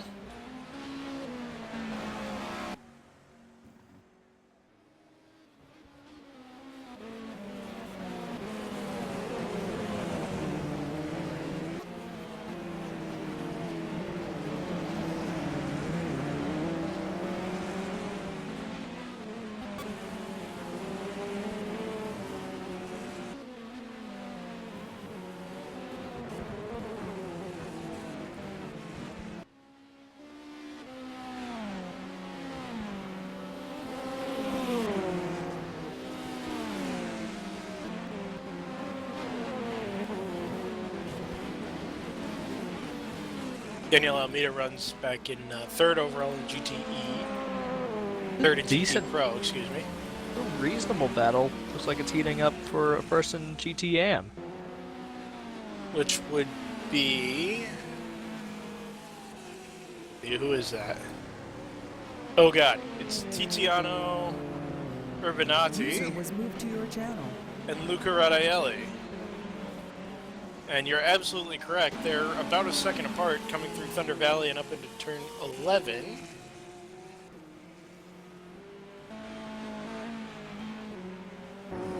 And I'm pleased to say, possibly, maybe, I wouldn't go with pleased. I mean, at least until the interview starts, we have an interview. And it's a gentleman by the name of Jimmy Broadbent. Hello, Jimmy. Hello. One too many Jimmys in this channel, I think. Oh, I get messages a lot asking about live timing. It's quite funny. So, fresh out of the number 20, no, the number 8, Doug Henson Toyota. And that was a pretty clean run, all things considered. I mean, 2 laps off the back of Klaus, but considering, you know, how things started out, the first 15-20 laps, losing the splitter, and then clawing your way back up, second overall is not too shabby. I mean, we were pretty happy with it, especially like you said, as we had the incident at the start and the minute penalty from before. So, just hoping Bailey now can drag the guys back in again and like our second place. It feels like it's ours now. So it was very satisfying. Overtaking Mr. Greco himself, but I won't go into that too much. You know, we watched that. I mean, it's been one of quite a few really good battles we've had over the first half of the race, and you know, a little bit of strategy difference between the two of you. David Greco's obviously had his problems himself, but it's so difficult to make a pass here that when you do make the pass, it must be pretty satisfying. Yeah, it was. It was more fortunate than anything else because we just ended up getting him stuck behind some traffic. So it was quite fortunate, but we caught him in the first place, so I think we deserve to be there. Currently watching your teammate Stephen Bailey, who's just taken over the car, trying to bash some Scuderia GT Italia Porsches off track. So picking up in a pretty aggressive manner. But you guys, both you and the team car, have had a pretty consistent start. I mean, you know, you're still within shouting distance of Klaus, and whoever ends up taking that car over later, it's certainly not too late to make a charge. And I think you're a pit stop up on David Greco. So things looking pretty good overall. Now I have a question for you anyway. It would appear to us that both of the Doug Henson cars are short shifting. Is that correct? That's correct. That's as far as we'll go, though. Right, okay, fair enough. That means there's something important going on. Thanks, Yeah. Jimmy. Important stuff to discuss. Yeah, that's been a challenge in itself, managing that. But I think we did it pretty well. It was coming off fairly well for us. So, you know, we were on the back foot, so we had to go on a different strategy. And, well, going okay so far. Hopefully it'll continue. Yeah, your teammate Kieran Parkin is actually, it's kind of been this rubber band effect between him and David Greco for the better part of the last 20 or 30 minutes, and now managed to pull up onto the back of the Race for Life number 53 Toyota. Now, I obviously haven't partaken in any of the races since Silverstone, and I haven't really paid attention since then, but I'm sorry, watching Bathurst at the moment. Things not going so well there. But championship-wise, are you guys in contention? Is this kind of a march towards a championship, or just taking this race by race for now? It's definitely race by race. We've missed 2 races, so you know we've mainly because of scheduling and other things. We just haven't been available. But now you know we've got more time. We'll come back and we'll do our best. But we don't see ourselves kind of fighting for the championship. Just taking part for fun, really. Right. Kieran into the pits from 3rd, which should promote Stephen back up onto the podium, and then Greco expected to pit a couple of laps down the road. You guys like where you are so far? Second, sorry? You guys like where you are so far as how the race has panned out? Well, yeah. I mean, I think we could be a bit closer to Klaus. Obviously, we didn't have the issue at the start, but we're very fortunate to have been trouble-free since then. I say, as I'm probably going to see the car now explode on my screen because you can't say things like that in racing. But yeah, I mean, we now, you know, I'm the slower driver out of the 3 people, so I'm hoping to do well from there. Yeah, and there's a big question mark hanging on Klaus's car, depending on how long he stays in, who gets in the car later, what kind of pace he has. And now that you've got Steven in the car, not to, you know, knock your pace, because you were certainly right there, but you know, he's certainly got substantial pace as well. And you know, a lot can happen in those last 2.5 hours, and could see things kind of, you know, elastic band back together. So. Mm-hmm. Yeah, I don't mind saying that I'm the slow out of our 3 drivers, but it's not about overall pace here. It's about traffic management. Definitely, I've not had a lap, I don't think, where I've not had some traffic to deal with. So it's all about that, getting through traffic quickly and cleanly, hopefully. Speaking of traffic. That GTM battle is still sort of status quo. It's down to about half a second gap in between Urbanati and Oh, not even. They're nose to tail now. yeah, and Urbanati and Rally Alley. Anyway, But cheers for having me, guys. I'm going to pop back down to the team now and make sure everything's okay there. Very good. Good job, and I'll catch you guys later, probably. See you. Yeah, Thank you. good luck. User left your channel. Jimmy Broadbent of Doug Henson Racing there joining us. The moment. Safety car out at Bathurst, lap 7. Appears to be a BMW pulled off alongside of the Conrad Straight. With damage, possibly? Difficult to tell. it's missing its right headlights, which is a sign that things are awry.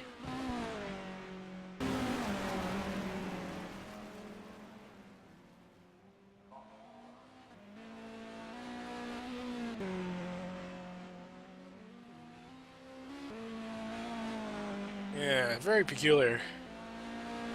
That's Like hit he's kind something. And the hood's come up as well.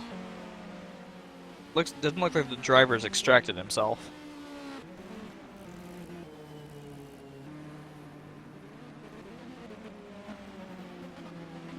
I think the hood might have just popped up when it scraped against the wall. Yeah, I think you're right. That appears to have been the effect rather than the cause.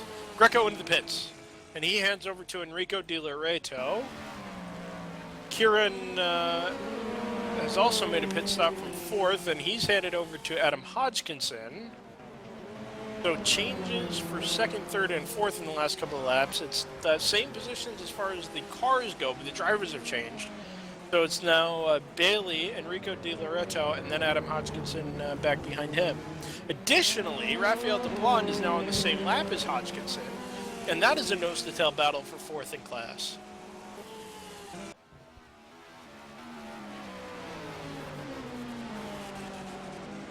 And he's quick. I mean, DeBlond is right there, and he took a look at the end of the back straightaway, but just wasn't close enough to make the move on the brakes.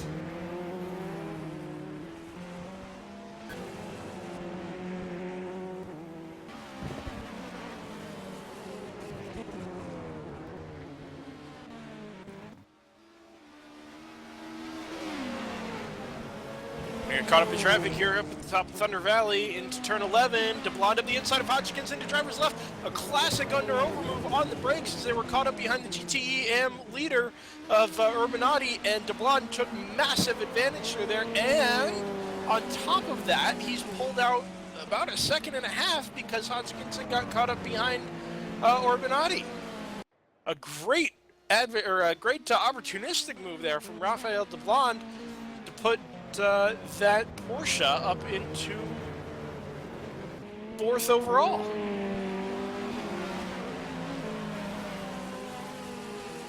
Thomas Bejas handed over the Northern Light Corvette to Jimmy Yule, Jimmy Yule Halverson? Jimmy Jewel? We'll go with Jimmy Yule. Jimmy Yule, yeah, okay. Although it doesn't make for very good Metallica puns, I guess we do. Jimmy Yule, Jimmy Ya, Jimmy Yabba Yabba Ya. And we're about to be fined $2 million because of copyright. Thanks, Metallica. Not if it's Danish, it's okay. But you don't think... first of all, Danish copyright does not apply to us. Right, but my point is we were referencing Danish pronunciation, culture, and naming. Therefore, is it really Danish copyright pronunciation culture. and naming? There were commas there. It's not appropriate to put a comma there. That's it has overuse of commas. That's comma, not overuse of commas. There's That's three comma things vomit. in a list. It's not comma. You are bad at grammar. I ain't never been bad at grammar. Oh, big off for Ruben Suarez. I heard something in the background. That was very bizarre. This was at turn 9, and it looks like he just dropped a wheel off at turn 8. Just came up over the crest at turn 8 a little too fast. We've also got somebody off at the keyhole turn. Okay. Well, Suarez has continued from turn 9, so Yeah, and so has Jesus, who looped it at the keyhole. looks like we may have an additional retirement. By the way, this is Ben Kuipers in the troubled VRL sim racing Belgian Lola. It was the same car that Reno de Meulemeister had a pretty tremendous accident in earlier. Yeah, you can stop that sentence at Belgian Lola, and we'll all know what you mean. Now. Although he has rejoined the server, so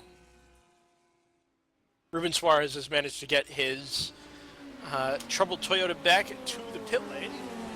I'm going to keep an eye on this Radaeli Urbanati battle, because Radaeli just can't seem to do anything with him.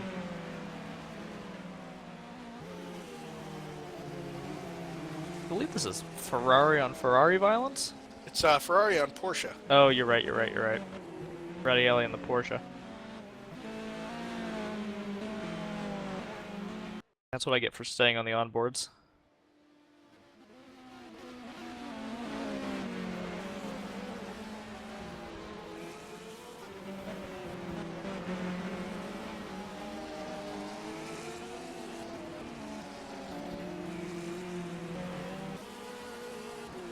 We passed the halfway mark. Oh, we sure have.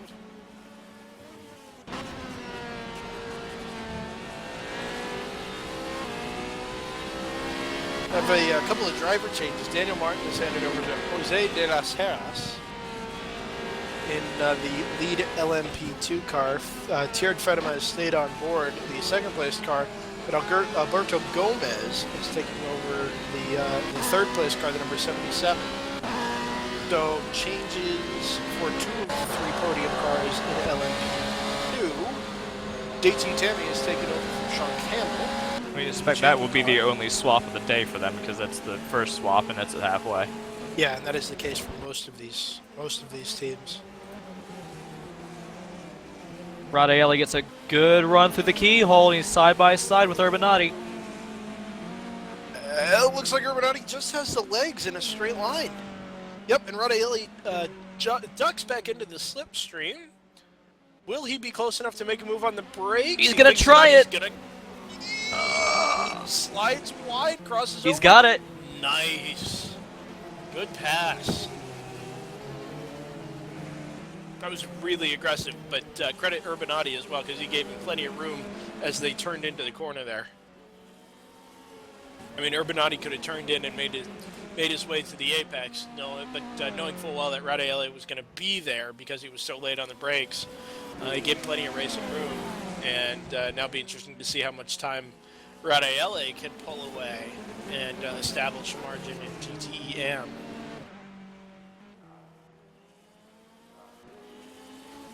Bailey is, I think, about to go another lap down to Klaus Kog. It says questioningly. Now, I'm not sure if that's the case, whether he's, yeah, he's been stuck in the 1:10s lately. So, I think that is him going another lap down rather than him gaining a lap.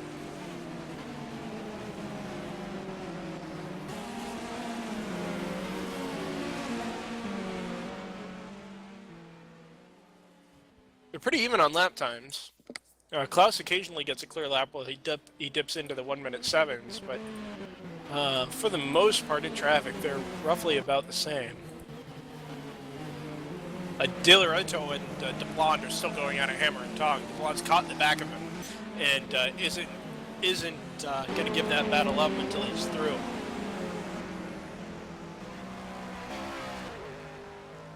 I think it's going to take the opportunity of some traffic to get it done. Of course, I say that in the slipstream. Taylor gives him no room whatsoever. No contact, though. Side through 4. Now there's contact. At 5.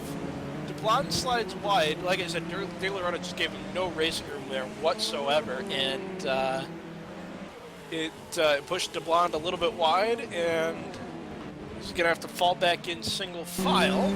Now this will allow Hodgkinson to catch up slightly. DeBlond caught up in traffic there. Oh, contact! No spin. That was a ridiculous save on the part of... Oh, and contacted DeBlond as well. So Vincenzo Capella's got hit twice by these cars in a row. DeBlon's going to have the run off the final corner, but too short of a straight to be able to make a move on De Loretto. They dive into turn 1. They come up on Puoti, who shouldn't be a factor. They'll go left of Puoti, right of Shikula. Now Hodgkinson just sees red.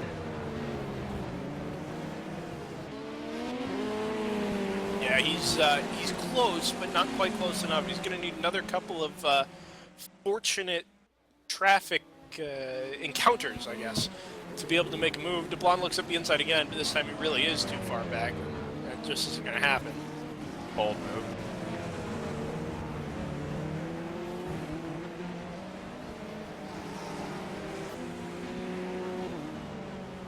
The Blonde's really got a good positioning.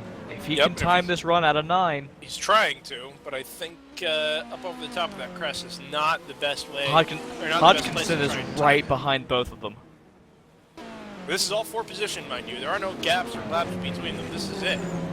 Barclay, DeBlon to the outside. DeBlon's going to lose a lot of time here.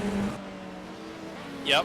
That's cost him about a second, just getting stuck on the outside there. And it's allowed Hodgkinson to follow him through and go right up onto the rear diffuser of Raphael DeBlond down the pro straight and into the keyhole. Now for the 156th time for each of these. Now Stephen Bailey is also on the same lap as all of these cars, but he's about a half a lap further up the road. We've got second, third, fourth, and fifth all within about half a lap of each other. And second, third, fourth, and fifth are very much nose to tail. Hodgkinson's going to get the slightly shorter stick now that he's been held up behind the P2. Yeah, but it was that same fortune. He caught the good fortune on the other side that allowed him to catch up to the back of DeBlond in the first place. Light contact with that P2. Yep, and that was, I believe the P2. Was Federico Suave, I believe. They were just getting past there. And come up on Urbanati again here. Down the front straightaway and into turn 1, which may allow, if De Loretto can't get through, may allow DeBlond back up onto the back of Enrico. Yeah, but he does. But it's actually gone the other way. De Loretto's gone through and it's held up DeBlond. A lot of those creative lines through turn 1, it's tough to tell whether or not they're on purpose or not when they're behind traffic. Yeah. Hodgkinson's getting locked again at the keyhole, so he's losing more and more time.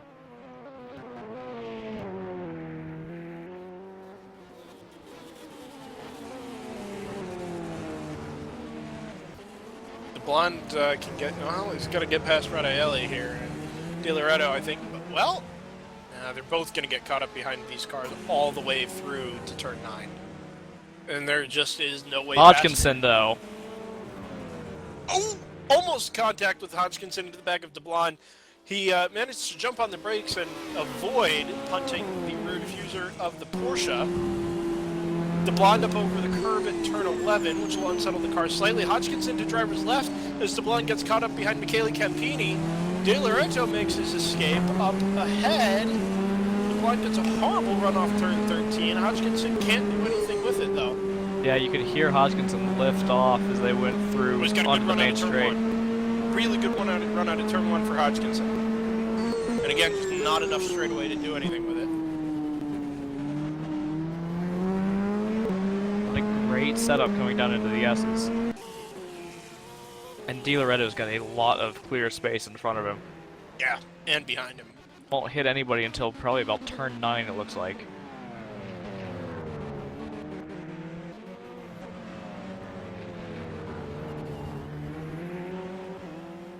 Yeah, not even. Hodgkinson, though, definitely has the pace advantage on DeBlonde. Yeah, I think overall, or in clear track, that's probably true. No off on the right. Peter, clear no. track, that is probably true, but in traffic, Hodgkinson is just so much more conservative.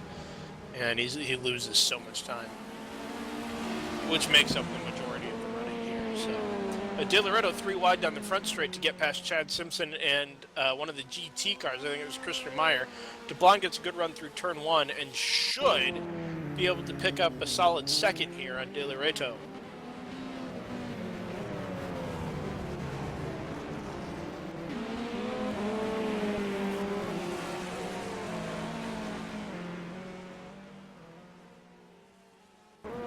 Hodgkinson has managed to follow DeBlond through most of that traffic.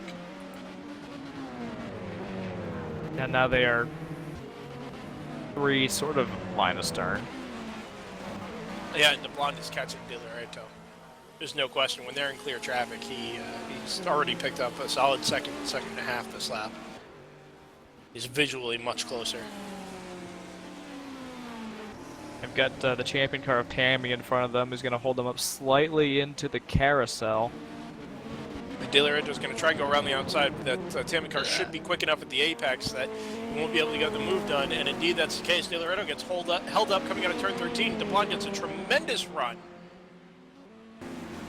If there were any braking zone there at the end of the front straightaway, DeBlond would have had a real opportunity there to dive up the inside. But it's such a quick corner, and you spend so little time decelerating the car that there was just no chance. Now there is, because Delgado and one of the Vipers... Hodgkinson, this is going to be a big 3-wide braking zone. Oh, DeBlond's got a great run in the slipstream. He's going to go driver's left into the braking zone. He's got the overlap, and he may clear him by the time they hop on the brakes into turn 4. Indeed, he does. Hodgkinson almost had the opportunity to get around De Laredo as well, but he couldn't do it. So Rafael DeBlond puts the Porsche up into P3 ahead of Enrico De Laredo.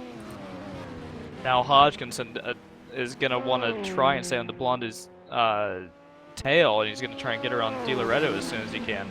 It's going to be fascinating to see whether or not DeBlond is able to pull away at all on De Laredo or Hodgkinson, or whether or not it was just opportune traffic and proper setup that allowed him to make the move down into turn 4. They are pretty evenly matched. But DeBlond, I think, has just got a slight advantage over De Laredo in a clear track.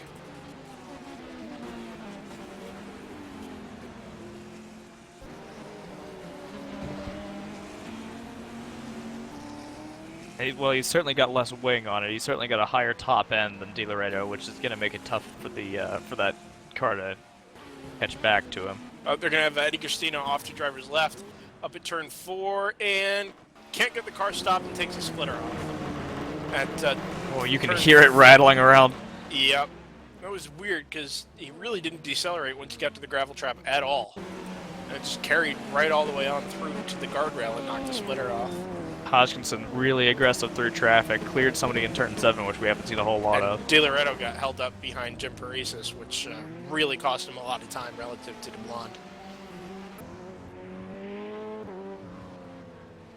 DeBlond is slow around the carousel because of traffic. Yeah, that's Daniel. Oh, and off track to the right. Oh, De Laredo got a run on DeBlond now. Yeah. As a result of exactly that. Oh, and now they're going to hit traffic coming into the keyhole. This is probably going to split them up a little bit. Depends on who hits what car when. Oh, well, there's one. DeBlond side of Capella. Knocks him a little wide. De Laredo follows him through. Hodgkinson follows them both through. So he's gone, De Laredo's gone right with DeBlond in the slipstream down the back straightaway. Hodgkinson follows them all through, and they're going to arrive at the turn 4 braking zone with nobody in between them. Traffic ahead, two P2 cars, as a matter of fact. It's Gomez and Fedema, who are having a battle of their own. There's a lap between them, but that is they are second and third in LMP2. DeBlond gets held up tremendously. De Laredo can't do anything except wait. And then there's also GT. GT cars. I have no idea how they managed to pick their way through that without hitting anything. There's another car off to the left. I can't... Eddie Gastina is still making his way back to the pits. Hodgkinson's still right up on the back of De Laredo, who lost a little bit of time to Rafael DeBlond through all of that traffic. Not a great run through turn 1 for Hodgkinson. No. Thanks to traffic, obviously. DeBlond getting held up by Fedema slightly through the keyhole. They're all going to compress again once we get into the second sector of the track. And I think De Laredo's not going to be able to get past Fedema. He'll get Barclay here, which is that next Porsche, but unlikely to get past Fedema, and indeed that's the case, but that's okay because DeBlond has caught Merlin Cooper gets past him into turn 6, but Di Loretto will not. That's going to help DeBlond out Oh, tremendously. look at Hodgkinson. Hodgkinson is all over the back of Di Loretto. Di Loretto has nowhere to go, and if Hodgkinson backs off and sets it up right, you can launch down the inside here up. Well, he's tried it, but there's just not enough room. You hear him back off. He doesn't want to try anything too silly. No, he did everything right there to try and set up a pass on Di Loretto, but it was just too short of a straightaway and too narrow with too many cars for it to work out in his favor. DeBlond again going wide onto the front straightaway? Yeah, he's done that quite a few times now. Fortunately, the car doesn't high side on the tall curbs at the exit, but it does cost you in terms of momentum. Di Loretto now right back up onto the back of DeBlond, who himself gets held up in some P2 traffic through the keyhole.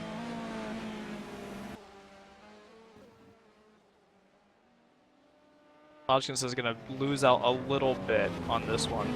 Can't quite get past the 29.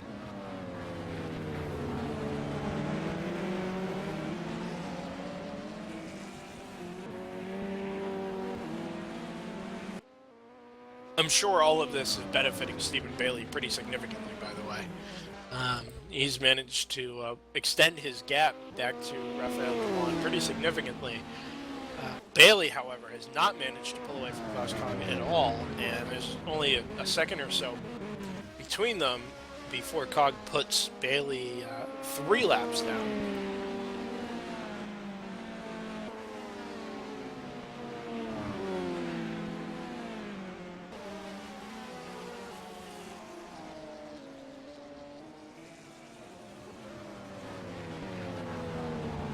Oh, Di Loretto's so close to DeBlond through the keyhole.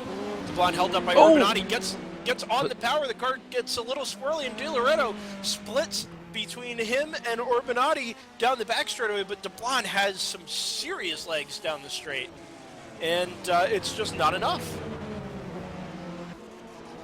Not enough for DeBlond or Di Loretto to get through, but now there's contact, and more contact, Bouncing and more off each other. And Hodgkinson may take them both. Three in the same corner. Oh. Di Loretto comes out ahead, DeBlond goes off driver's left, Hodgkinson goes off and takes the splitter off.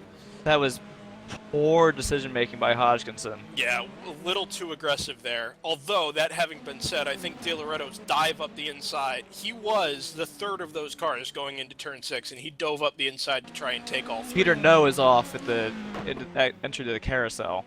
Well, he was hard in to front the right. of all 3 of those cars. I think he might have lost a wheel? It's tough to tell. It's such a bizarre accident, these 3 cars fighting for third. I don't really know how to apportion blame there. I think De Loretto's move up the inside at turn 6 was a little on the aggressive side, especially when you know that your competitors are 3 wide going through there. Hodgkinson probably didn't need to do that, but I think I might have done the same. And in the end, there was just no space for 3 cars there. And it was never going to work. Peter No may have retired that car, so he may well have knocked a wheel off when he spun coming into the carousel. Yeah, that car has had, like its P2 counterpart in terms of the VRL team, they've had a pretty troubled race. Yeah, I'm also not sure whether or not there was help or not with that No, accident. that was a self-induced accident. He came into turn 11 at the top of the hill before the carousel, and the car started to slide corner entry. And he caught it, but overcorrected, and the car fired off driver's right, nose first, and tore a wheel off when it hit the tire wall on driver's right. All of that nonsense that went on with second and third, by the way, is now, or I'm sorry, third and fourth, has allowed Di Loretto just to pull away a little bit from DeBlond, and it's cost Hodgkinson a full lap. He's come out right behind DeBlond, but unfortunately... Yeah, it was ironic because he was playing it so coolly for so many laps before then and just kind of went for something that I'm not sure it was appropriate for. It may be wise to switch gears now because it's a fight for 30th overall, and I believe... Fourth in GT AM between Capella and Van Doren. They're right on each other's nose.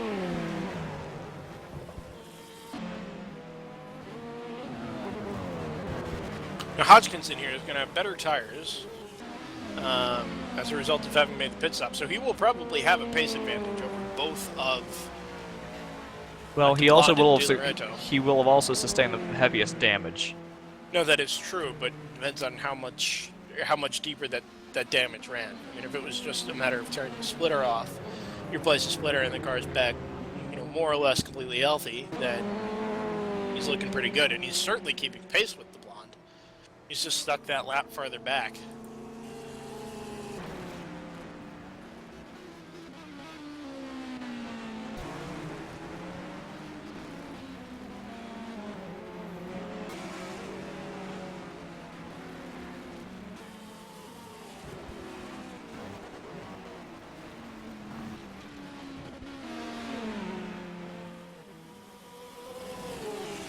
GTE leader is still Davide, or is now Davide Spada, having taken over that car in P19 overall, and he's got a pretty good margin actually, back to Jim Paresis. Van Doren When I say went pretty good, it's about 15 seconds. Van Doren went wide coming out of Thunder Valley, and that opened the door for Vincenzo Capella to go through. So that is a change in class position for them. Yeah, but he's about to get it back here at turn 1. They're going to go side by side up the pro straight and into the keyhole. Capella to the inside, Van Doren to driver's left. Capella's a little later on the brakes, slides wide. Van Doren cuts back to the apex and tries to get back on the throttle. Can't do it.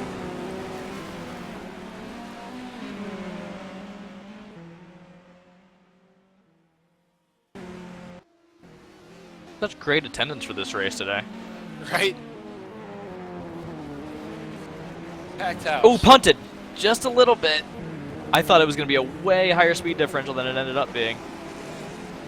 Well, they've got the GTE Pro interloper there from Yeah, Odin. he came in pretty hot into turn 4, and I thought it was going to be a huge collision. Well, it has, unfortunately, but it has split them up. Just that little bit. Oh, that is interesting driving.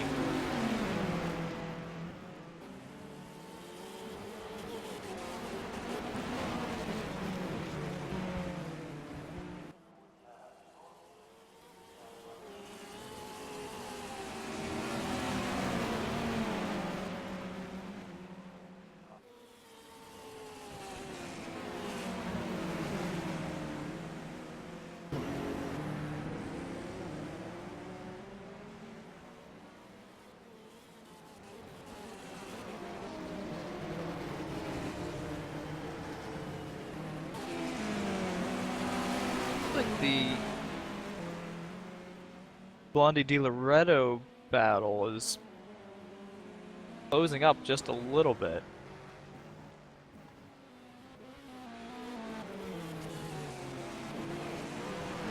By just a little bit, I mean they're about a second apart from each other still. A little more now that the blondes hit traffic. Yeah, it is definitely closer than it was immediately after that accident down at turn 6. And looks like the traffic that held up DiLoreto in the first sector and allowed DeBlonde to close up, then held DeBlonde up in the second sector.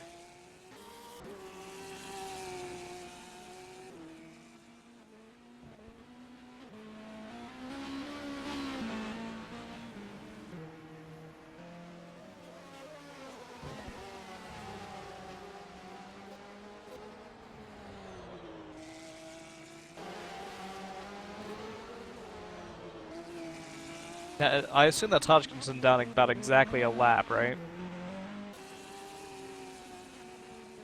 He is down, yes, to DeBlonde. So he's more or less right up behind DeBlonde, but he's lost that lap as a result of having to replace his splitter.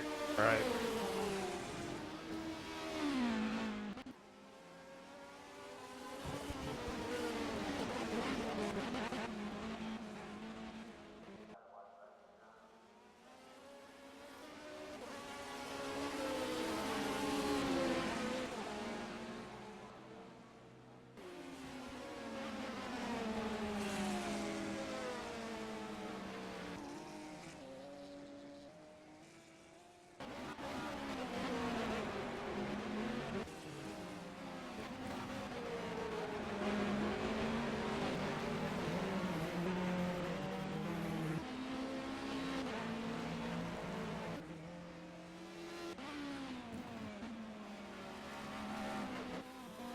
Bathurst, right? Yeah, just taking a look at that right now. The leader trying to pass a Porsche and putting him off. Well, the Porsche putting himself off into the wall as a result, and Aston Martin facing the wrong way at the end of one of the fastest straights on the track. So that is definitely happening. And is somehow not at Mid-Ohio here. Right. But listen, here's the thing, right? Racing. Yeah, let's just call off this one. I mean, they're Yeah. both racing. Not DeBlanc right really. up on the back of Di Loretto again. I think If Di Loretto been caught up behind Urbanati. that car has been through a lot. With 2.5 hours to go. The Urbanati car? No, it may have been, but I was referring to the Di Loretto car. Ah, yes. Well, they all have. I mean, anybody behind the car really has had pretty tremendous amounts of difficulty. We heard from Jimmy Broadbent earlier, the minute-long penalty is a result of... Oh, he's going to move to the outside. This is pretty much the same move as he made last time, and he's got it. Yeah. He's so much better on the brakes down into turn 4. Slightly more dramatic than last time, but not really.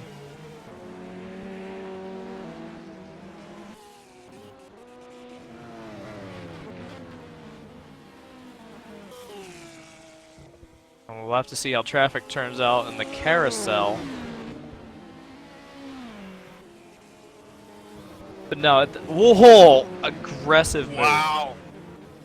He's using that Meyer car as a pick, and Di Loretto, all he has to do is sit there. He doesn't really even have to try and make an aggressive move on Meyer, because DeBlanc was going to be caught up behind him either way. Hodgkinson's going to try and dive up the inside of DeBlanc.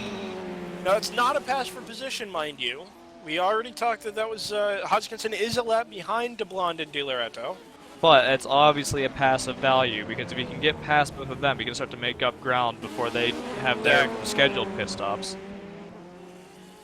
Oh, and DeBlanc got up on the curb there, exiting the keyhole, and it allowed Hodgkinson just to get a slightly better run, but he just doesn't have the legs down the straight.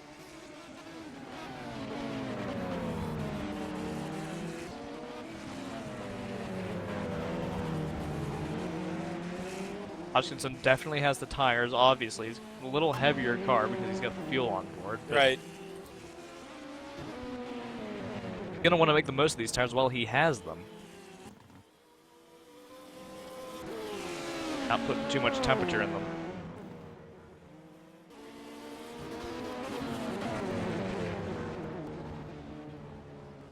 Loretto aggressive around the Porsche. Hodgkinson gets such a better jump with those fresh tires. Yeah. And he's really kept the momentum up through turn 1 there, right up behind DeBlanc. These cars really are tremendously evenly matched, and in so many instances it takes catching slower traffic for anybody to gain enough of an advantage to actually be able to make the pass by the time you get to the braking zones.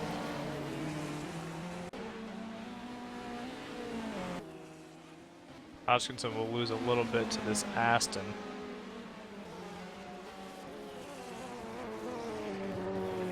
How frustrated must stuck. Oh, this is not the first time he's been stuck on the outside of turn 6 there.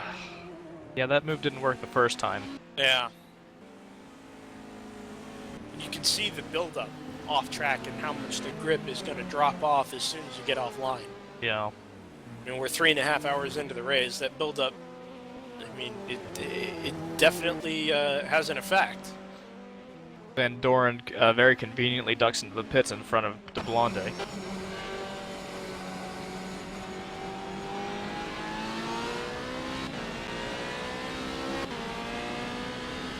Di Loretto's going to get caught up behind Campini and Ciampa here into the keyhole, and got 3 wide on the exit as Ciampa goes off. DeBlanc is going to have to run.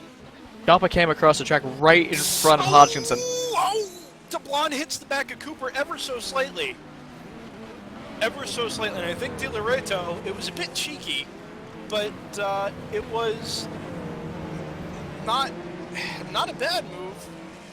Di Lorenzo left. Not really a sporting move either, though.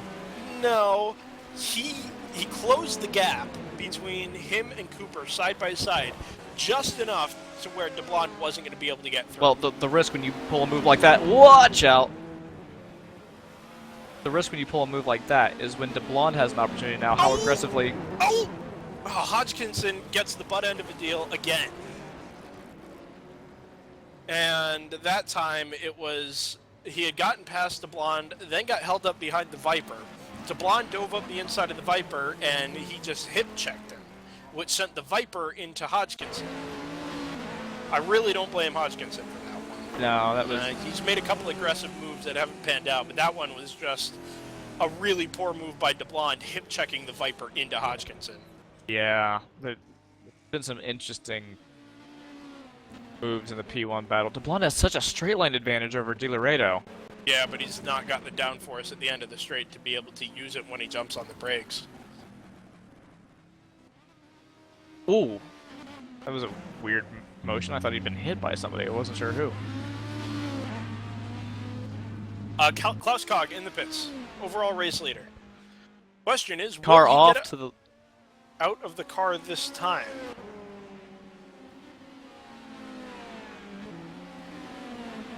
He's got to be awfully close. He's run the first almost 2/3 of the race.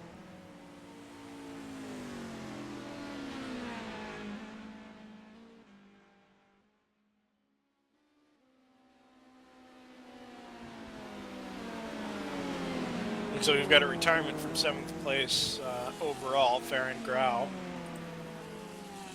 And that car had been showing a 0 ping for the last couple of stints, so I think there may have been a glitch issue there on a driver swap. And we saw in the... Oh, he crashed. Okay, well, that takes that.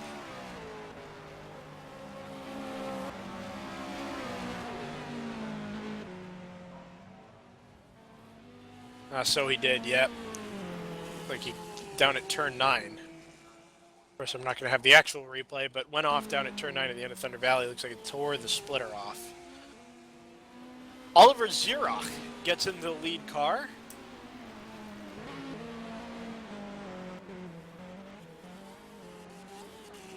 Pronounceable names are overrated. I think that's pretty good.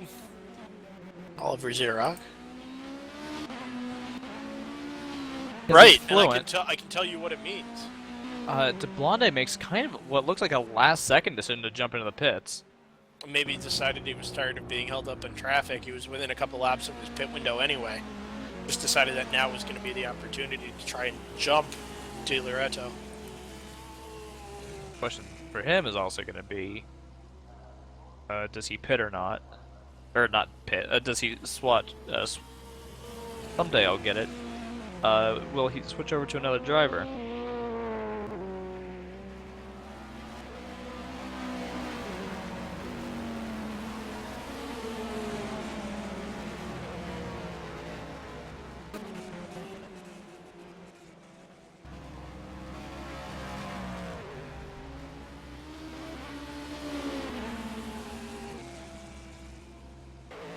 Zirach here is going to get passed by Suarez, and it's going to give us the opportunity to see what kind of pace Zirach actually has. We're going to be really careful not to call him Xerox.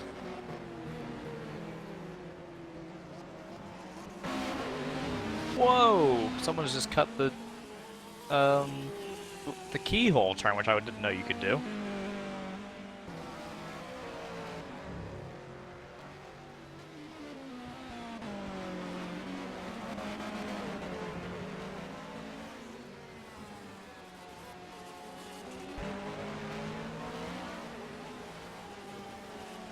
Kind of it'll... Kevin Estra is without a doubt the most German-sounding Frenchman I've ever heard. Okay.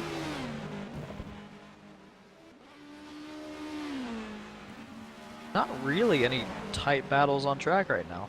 No, that Di Lorenzo DeBlond battle has been spoiled slightly by DeBlond's pit stop. That was quick in and out. Been what? The battle's been suspended. Right.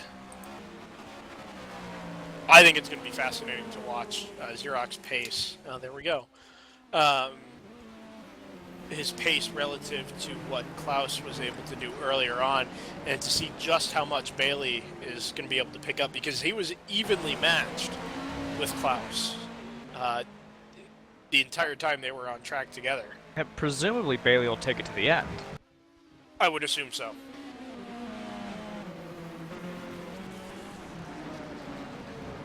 Ooh.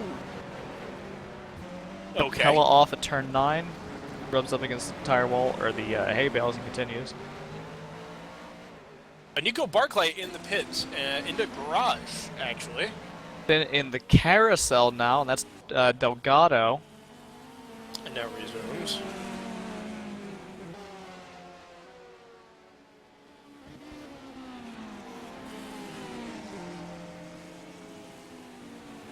A lot of chaos just by following onboards. In a Yeah. sense of how absurd this race is. Well, it's the traffic. I mean, so much of it is the traffic. You were talking about cramming Yeah. 40 cars into the track, into a 2.25 mile track. There's just no room for anybody to stretch their legs. Now, Hodgkinson was talking about how there were no interesting battles, but Hodgkinson now, with DeBlonde having pitted, that has moved that battle over from De Loreto over back to Hodgkinson. Right. So DeBlond finds himself yet again in the midst of a scrap. He's just moved it back one position. Instead of fighting for third, he's now fighting to retain fourth. Yeah, and you can expect that De Loreto will lose a little bit of time the longer this stint goes on for him, because he's on the worn tires and Yes. assuming, of course, that Hodgkinson and DeBlonde aren't double stinting and aren't on their second stint, which I don't Tell know. you what, I the answer to really that. don't think Xerox has the pace here against Bailey. His apex speeds are much, much lower than Klaus had, and I understand he's just taking a fresh car and will need time to get into a rhythm, but with that having been said, it is definitely tentative going. DeBlonde off. Oh, and he's given up the position to Hodgkinson. Yeah, that's the cleanest pass we've seen in that battle. A big slide for DeBlonde there coming out of turn 9, and that's what gave him the position.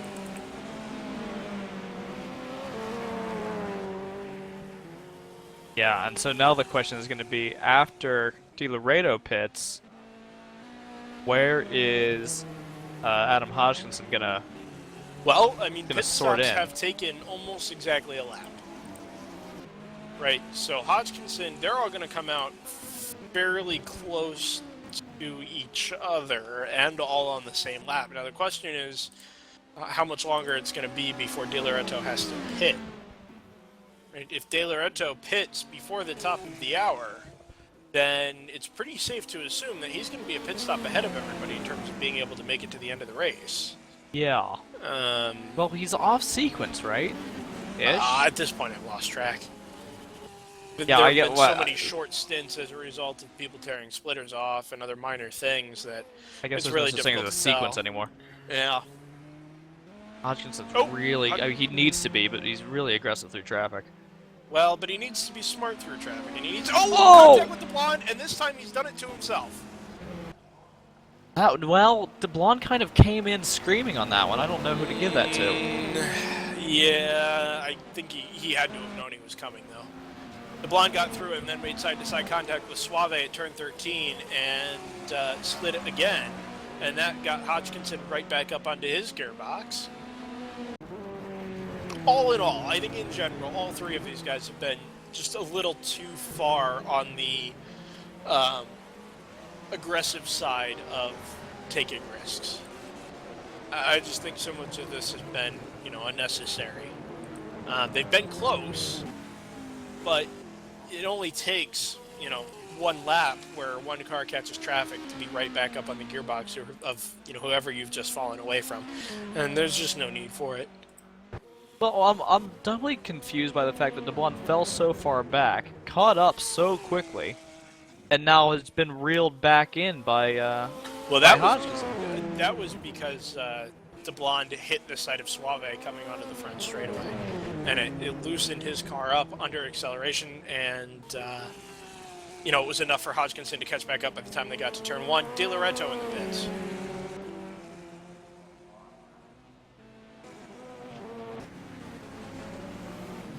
I believe the pass was made by Hodgkinson on Blonde through the 9/10 through Thunder Valley. So it was really only a matter of 4 corners. No. Hodgkinson. It was a few laps. A few laps had elapsed, but the fact that, I mean, DeBlonde caught right back up. He'd probably fallen to about 5 seconds back. He caught right back up. Gave him a very aggressive move, and then somehow has not pulled out any gap on Hodgkinson. I guess it's just a case of both drivers kind of playing up to each other. Di Loreto out of the pits, and I think he's just taken fuel because DeBlonde, there's still about half a lap between them. And I know they both had a couple of long slides that scrubbed a lot of speed off, but not enough for that to be the difference. So I think DeBlonde will have taken tires there, and Enrico Di Loreto has decided he's going to double stint his current set of hards, and it's picked him up about half a lap.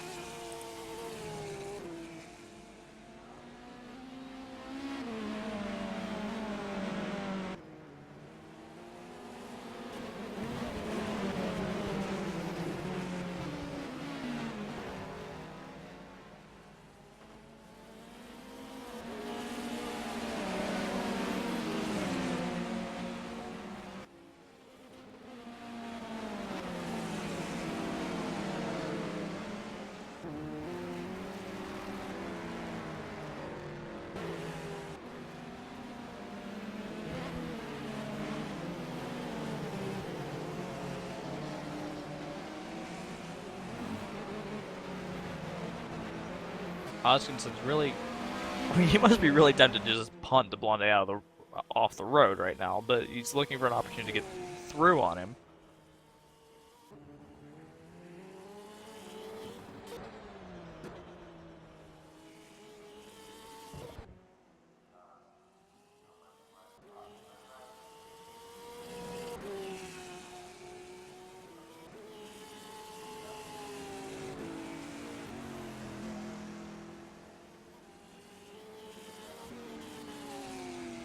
Really even keel.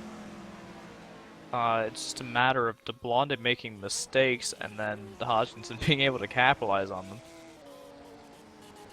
Hodgkinson really has been the more conservative of the two as Campini goes off to the driver's left.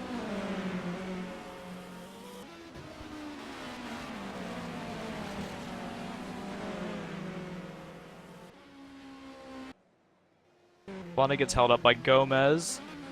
Allows Hodgkinson to pull back up.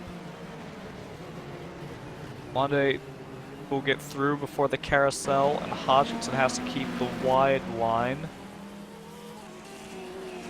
Now the GT of Peshniki in front of DeBlonde.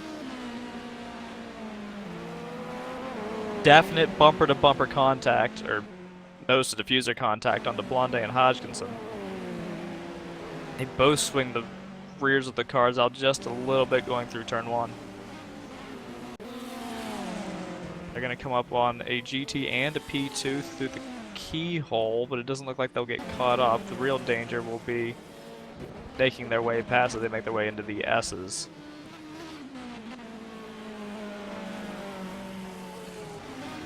Well, all the slow traffic stays left, but Hodgkinson can't quite get past Tammy. Bailey in the pits. Now Tammy swings wide. I don't know if that was on purpose or not, but gives up the position on track to Hodgkinson anyway. I think this will be a scheduled stop from Bailey, so he's going a couple of laps further than Xerox. Yeah, but neither one of them is. I think they're both going to need an extra stop at the end. I think they're both going to need 2 stops yet. Not that that makes a huge difference at this point with the gap the way it is. But if Bailey continues to claw that gap in from Xerox, right, and this will give us this will put them back on an even keel in terms of how many stops. If they're both going to need 2 from this point on, Xerox is exiting the keyhole now. Bailey is still stationary.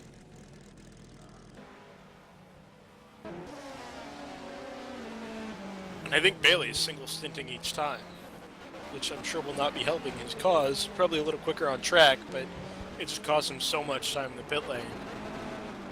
So Xerox through turn 6, Bailey exiting turn 1. So you're looking at roughly half a lap. So 2.5 laps is the gap between Xerox and Bailey. In 2 hours, That's gonna each be. do 2 pit stops. With an extra tire, well, maybe not. Xerox will probably need 1 tire change. Bailey, he'll probably, actually, he'll probably only do 1 if his last one's going to be a short stint. So at best, it's 2.5 laps for Bailey up to Xerox. At worst, it's closer to 3 with the extra tire change. Also, the BMW that sustained damage on lap 4 of Bathurst. Yeah. Earlier on, we determined that he had hit something to cause the damage. Was it a kangaroo? It was a kangaroo!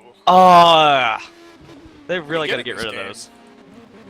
There was a rumor going on, I'm not sure how much truth there was to this, that they were using snipers to control them. Yeah, you should not do that. Just as a While there was general motor rule. racing going on. Yeah. I just don't know if. Oh, the blonde egg. Hodgkinson, yeah.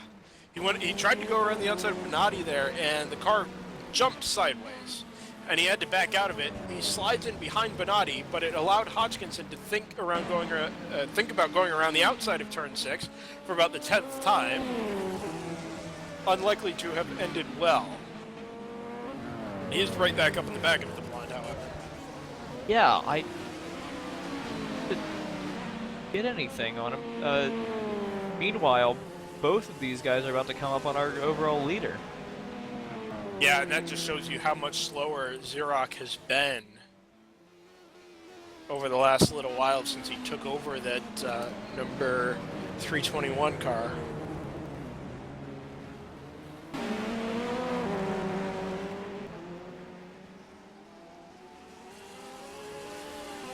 Also, Jimmy mentioned that Oliver Xerox is in fact German. I didn't think Danes allowed non-Danes to race in the same car.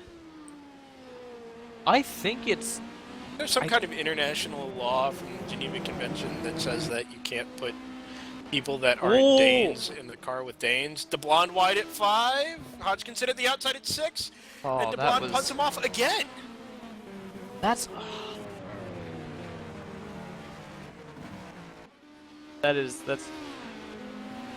That's something. I mean, it's probably confirmation bias, but Hodgkinson. He's been involved in a lot of accidents. Yeah, and I don't think any of them are really his fault, other than some aggressive decisions to look up the outside of when when maybe he didn't need to. That having been said, if he's going to take the look up the outside, and there were pretty well-established moves, the guy on the inside at least owes him, you know, the respect of giving him racing room. Yeah, I mean that would certainly Somebody's be a hood laying on the penalty in inside of a Formula cable. 1. Not supposed It's like to a happen. GT hood.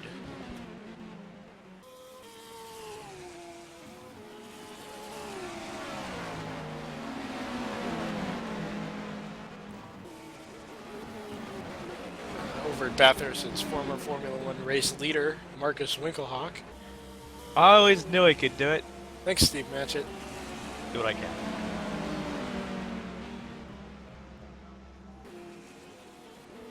Gap now between Blonde and Hodgkinson's kind of opened up a little bit just because of the way traffic is sort of sorted I'm out. reminded that is for position now. There is no more lap in between them, with Blonde having made his pit stop a little further back. Yeah, so here's a question for you.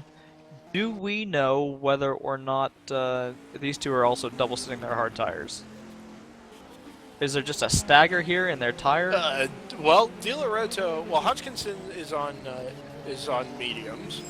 De DeBlanc Okay. is on hards, but he must have changed tires last time around because he lost upwards of half a lap. Yeah, sure. I'll accept that. So he So, may it's have a either- shorter pit stop next time around, Correct. which will bring him about, assuming their pace stays even, will bring him about even with Di Loreto. But I think Hodgkinson's- Di Loretto's actually been pulling that, reeling that gap in. I mean, Di Loretto's coming through turn 1 while DeBlanc is coming out of turn 5. So I Xerox think- goes wide. Yeah, and he's given up now a lap to, or is about to give up a lap. No, he has given up a lap to DeBlanc. He's about to give it up to Hodgkinson, Yeah. which means all of this time Bailey is closing it. And somewhat fascinatingly, so now Hodgkinson is being held up by our race leader. Yeah, Xerox pretty clearly hasn't got the pace. Hodgkinson's going to dive up the inside here going into turn 1. And he'll get it done fairly handily. But now it really is about how much time Bailey is going to be able to make up. In the next, or well, however long Xerox is in the car. I mean, Klaus may get back in at the end if they realize that Bailey's, really reeling them in. I mean, over the last 15 minutes, he's pulled in about a quarter of a lap, which is progress. Yeah, isn't enough progress though. It could be a really fascinating end to this race, actually. Well, if things continue to close at the rate they're going to close at, it will be within about half a lap. But that having been said, there are question marks hanging over whether or not Bailey, or whether or not Xerox is going to have to make another tire change.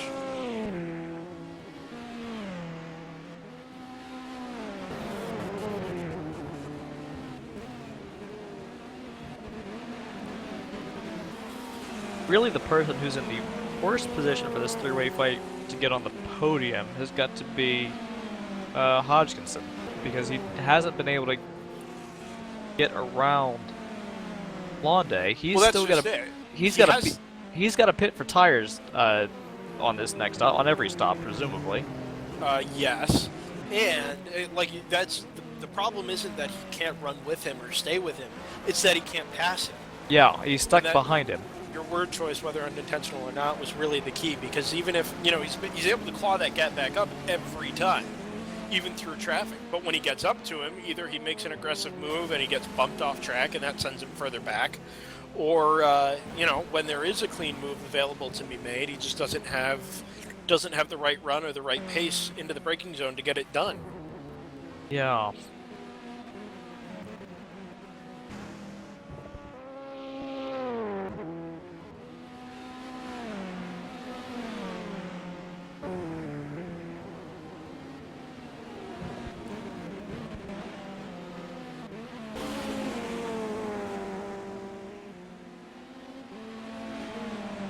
This is still our closest class battle right now, by the looks of things. Yeah, LMP2 is still Jose de las Heras and the Sennheiser-sponsored Lola, and Ruben Suarez is not a P2 driver. It's Bjorn Gardbo for Eco-Friendly Racing. And that gap is about a lap and a half? No. Try that again, about 3/4 of a lap. About 3/4 of a lap, so Gardbo's got a lot of work to do to catch De Las Heras. But he does have about half a lap ahead, of a margin behind him to Alberto Gomez.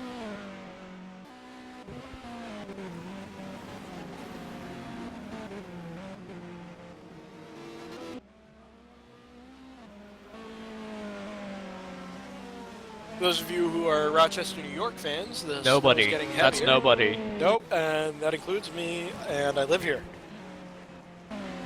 Definitely getting, it was definitely getting heavier. And it's always sunny in Dayton. And winter storm warning now in effect for Saturday and Sunday, 12 to 15 inches. All right. Got some of That's- that.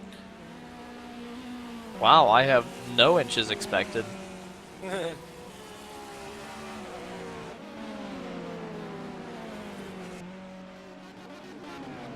Hodgkinson's still holding that gap at about 4 seconds or so. up to blonde. There's no pressure behind any of these guys. The gaps really start to expand as you go further back.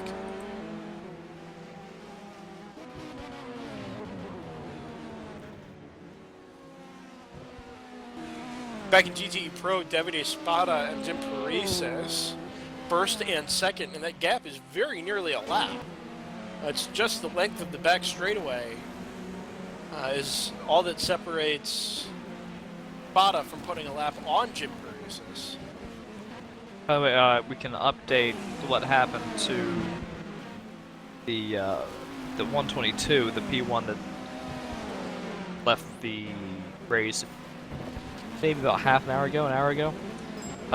They did come into the pits, and they were hit by the AI takeover bug. So they presumably came into the pits to fix the damage from the accident that Yemi mentioned, and then that didn't really pan out for them, and so that ended their race ultimately. Sounds an awful lot like R Factor 1. A little bit. That was Farron Grau, who was on board that car at the time.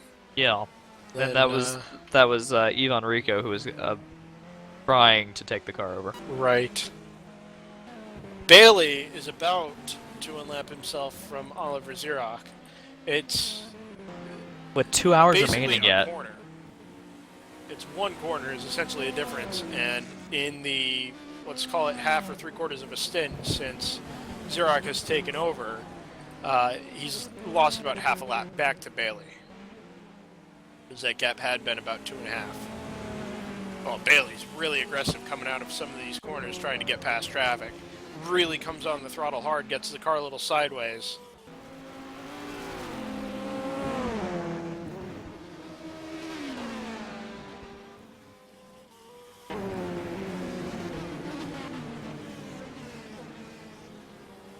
You can really see the difference in terms of how hard these two are driving their cars. Zirach is really, he's a lot earlier on the brakes. He turns in a lot more smoothly and slowly. Bailey is really just, he's hard on the brakes, turns in pretty abruptly, hard on the throttle coming out of the corners. There's a very distinct driving style between the two of them. Additionally, Enrico Di Loreto is only, I'm very confused as to what's going on here. I think this may have owed to the pit stop, but Di Loreto is only 15 seconds behind Bailey? That seems not quite right. Yeah, I'm a little, don't want to admit to being confused, but I'm a little confused. For what it's worth, I don't know if you brought this up, Zirach is on the hard tires. Bailey, I believe, is on the mediums. That is correct, and that was one of the big question marks hanging over the end of the race, was whether or not Zirach could go to the end without having to change. Yeah, presumably all the medium-shod cars will need to come in, and when they pit, will need to... For their second to last stop, yes, but I think they will be able to make it, that splash that they're going to need at the end, they will probably be fine. Not sure how much I agree with that. Well, it's a stint. I'm not sure how much you'll lose on pace, is I guess what I'm... Well, there's no... You're not going to gain 25 seconds in 10 laps at the end of the race. I mean, depending on how shot those mediums are, not having driven them. 2.5 seconds a lap is a lot. I don't think that's... Especially with traffic. If it were clear track, maybe, and the tires really went away, maybe. But with traffic, you're never going to make that back up. Guess we'll find out, probably, I assume. Assuming nothing else changes in the 1.5 hours until that event happens. Yeah, and this is everybody even on pit stops now. Like I said, the only difference... Actually, Bailey did make a pit stop about 10 laps ago. I think we pointed that out. So this is everybody even now at the head of the field. Zirach, Bailey, Di Loreto, they're all going to need 2 more stops. The only question mark is over tire changes, but that's something that's been playing out the entire race anyway. And it's now just up to Bailey to make up those last... these last 2 laps over the course of the next 2 hours.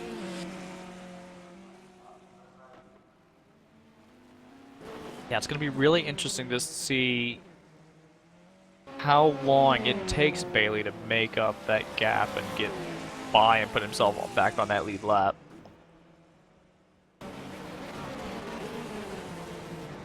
I mean, Xerox is doing everything right. He doesn't. It's his job when you get a car that has a 2.5 lap lead. It's your job not to screw up. You know, not to put the car. Oh, your Van Doren is slow coming up Thunder Valley, and that very nearly caught both of the leaders out separately.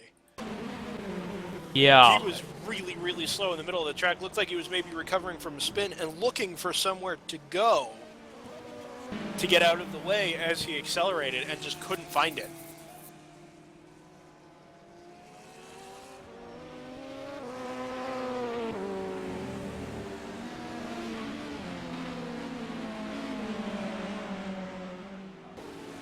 And the other question is going to be, how long will it take Bailey not only to catch up to Xerox, but to get around him? I don't know how much of a fight he's going to put up.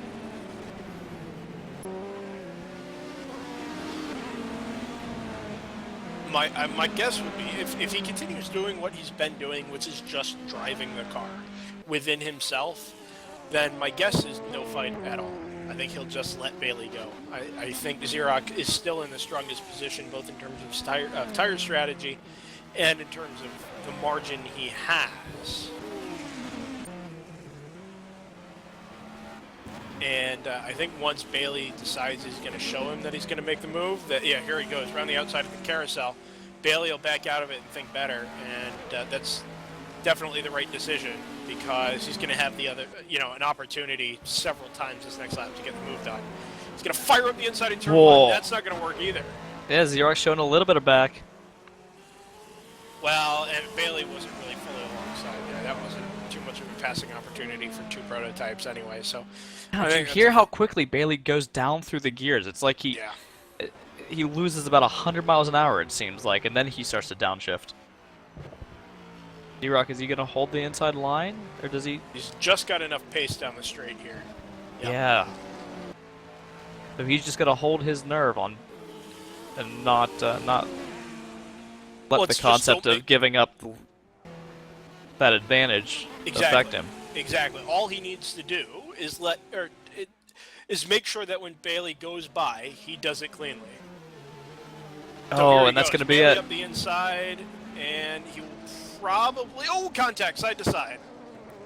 Was that Xerox? Bailey's wide at turn 11, and he's just able to gather it up and carry on. So Bailey is now 1 lap plus behind the leader. I'm not sure it's that. I think he might be on the same lap. No. Because they've both just come across the line, and it's 206 and 204. Which means that before Xerox came across the line, it was 205 and 204. So it's 1 and 98% of a lap. Okay, I accept it.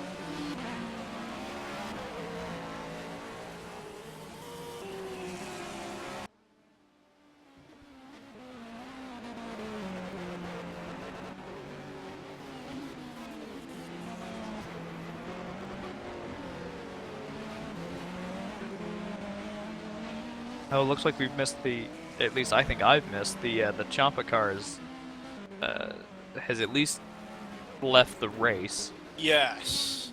Not sure. He was in a pretty good position in, he was in GT Pro, so he was a little farther back, but he's been gone for a couple of laps now.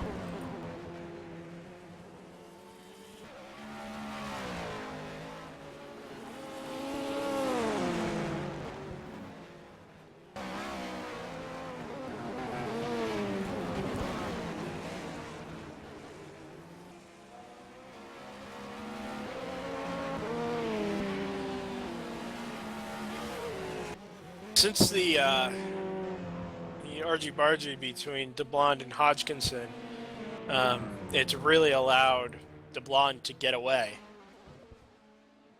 I mean, we're talking, it's the highest that gap has been. I mean, it's still only, 5 to 10 seconds, but it is far higher than it's been in quite some time.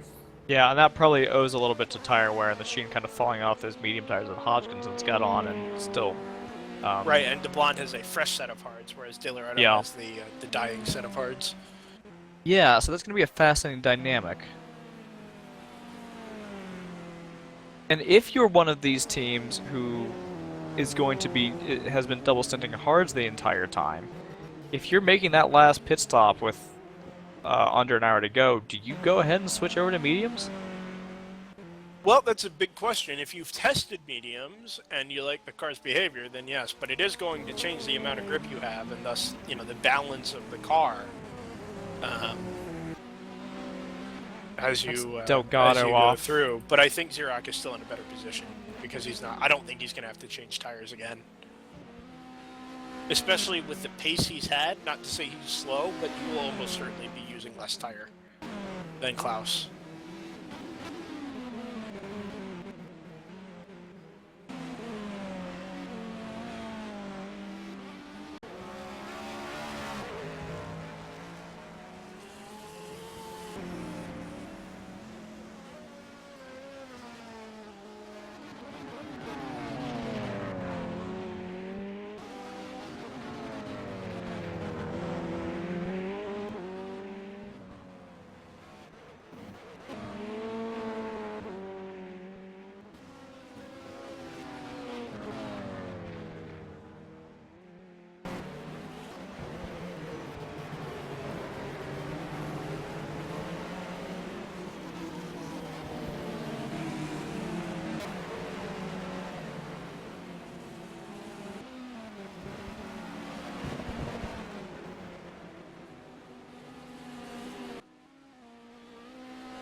Partly a function of traffic, but since Bailey got around Xerox, he's only picked up about 5 seconds, says Bailey.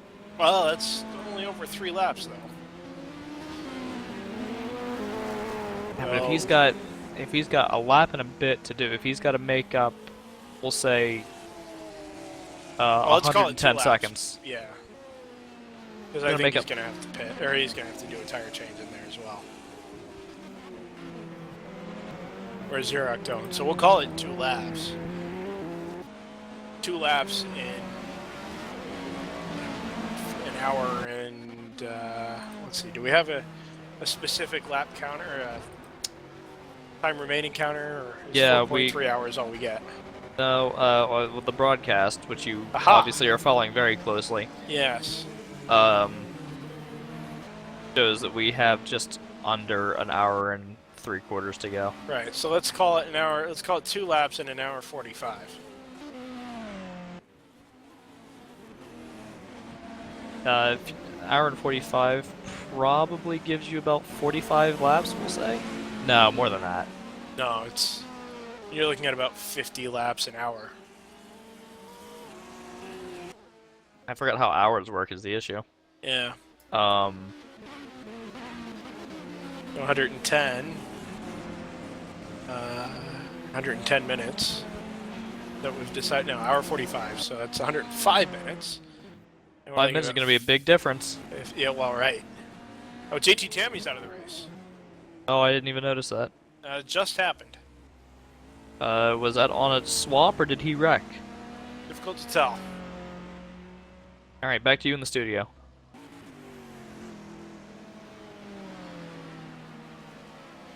Yeah, I don't have the replay, unfortunately. It's kind of buffered out, but definitely back in the garage. It's JT Tammy.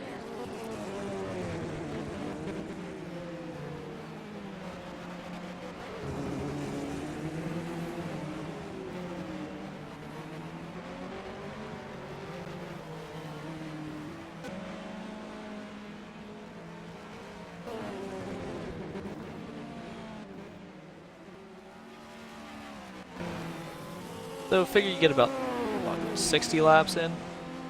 65?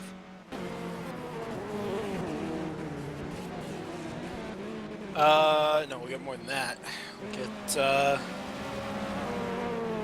85? 90 maybe? Call it about 85. And he's That's a full Honda 200 at Mid-Ohio. Right.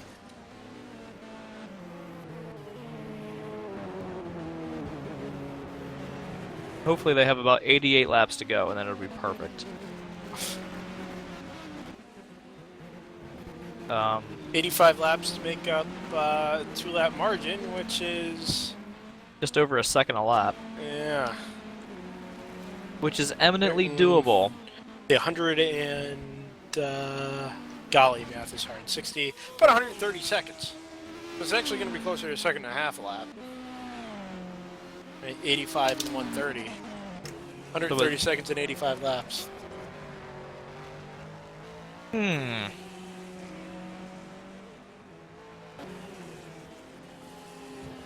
Oh, and this is happening again. Hodgkinson is closing back up on DeBlonde. Great. So that's a thing.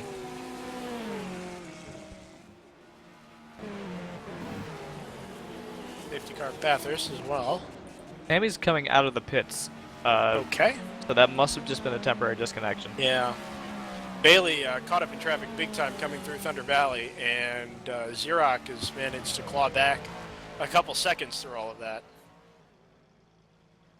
And this is the problem, is what we were talking about earlier. It's a second and a half a lap on average. Yeah. Which means every lap that you don't do a second and a half, you have to make up for down the line. And I haven't seen him do that. No, we assume that both cars have to take tires, right? No. So worst case scenario is Xerox doesn't have to take tires. And Bailey does. I'm certain Bailey will on the mediums. Yeah, that would be unreasonable to expect otherwise. And I am maybe 80% sure that Xerox does not. Okay. And I base that off. I mean, he just took that car over from Klaus. I don't think he's had a pit stop since he took the car over from Klaus. And yeah, that's correct. He last pitted on lap 182, which means he's about 10 or 15 laps away from another pit stop. And he will have gotten fresh tires when he took the car over from Klaus. So I think in this scenario, he will be able to go to the end without, as long as he can do that last section of the race, maybe that last 15 minutes or so, 20 minutes, on a set of hards that's, well over 2 stints old, then he'll be okay. Now that having been said, if he doesn't change tires,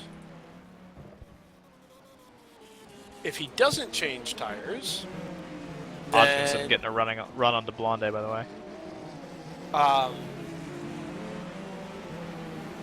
Or if he does decide to change tires, then he will probably, or if he doesn't decide to change tires, his pace will drop off. Right? Because his tires are so old that Bailey will have fresh tires. However, that having been said, I've just gotten an update from one of the drivers of that lead car who had suggested that Xerox is not going to finish the race.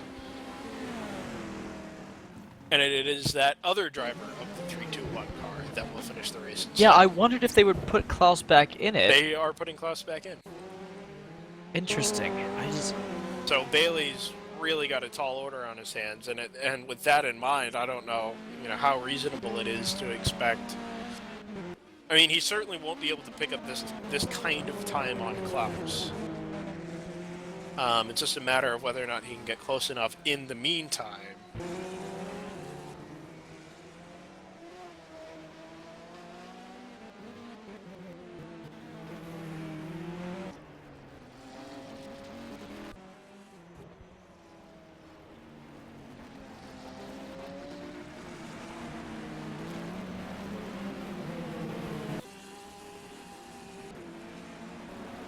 Light's starting to get a little lower. Yeah, it's Mid-Ohio. fascinating. I guess it's also a little low in other parts of Ohio, so this is correct. Okay, yeah, thanks to our resident Ohio weather expert, Joseph Mudrock. More of an astronomy expert at this point. That's not really the case. I'm also not a weather expert. Resident sun angle expert. Resident geometrist. I guess, yeah, that's fine. Astrogeometrist? Is that a word? It is now. By the way, Jim Paresis v. Davide Spada David Spada. Oh, what brought up the safety car at Bathurst? A Porsche fired off into the wall at turn 1 at How? unabated speed. Oh, really? Yeah, I mean, the guy's fine. That's not supposed to happen. No, that is what's caused that. In the meantime, Paresis v Spada for the GTE Pro lead. Spada must have made a pit stop because he's now about half a lap down to Paresis. That's about... Well, so he'll only have one... Do you have lap time history for that car? I do. Paresis, I'm sure, owes us a pit stop, whereas Spada will have only just pitted. And I'll let you know what lap that was on momentarily. Well, so Spada should This also lap have 189. That didn't mean anything to me. What lap's he on now? 191. Okay. 192. Okay. Paresis, meanwhile, So Spada will only owe us one pit stop at the end. He has one pit stop to give us. correct. Paresis last pitted on 175. Okay, so that's going to be slightly iffy. Well, at least owe one. 175, currently on 192. Ooh! Slow traffic in front of Hodgkinson forced him off track. Has At, Xerox the made an carousel. error? 'Cause he's lost almost. He's now a third to half of a lap behind Bailey. No, I guess not. Maybe he's just slowly lost that much time. But I mean, Xerox is up at turn 11 while Bailey is into turn 1. This is a pretty substantial amount of time compared to where they were, you know, just a couple minutes ago.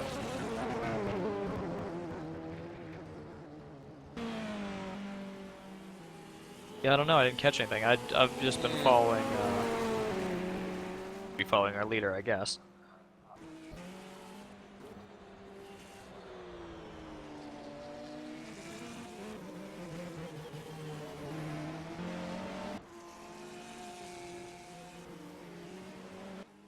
Chad Simpson's bringing his car into the pits, or already left based on how old this data is. It's now Ryan Mayfield. So the answer to that is yes.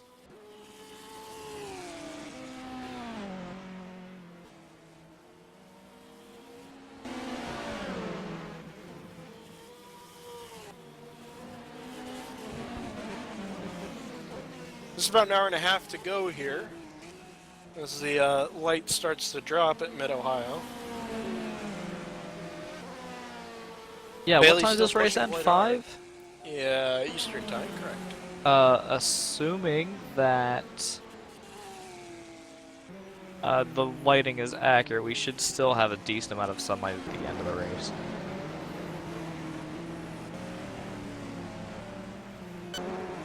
Expert Ohioologist. That is an awful field of study to be an expert in. How dare you? I mean...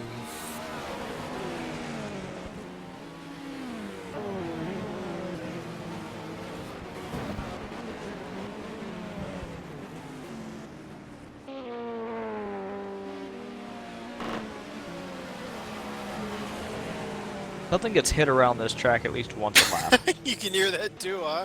Yeah. Well, on turn 9, it sounds like it may just be people running over the curbing, because no one's hitting anything.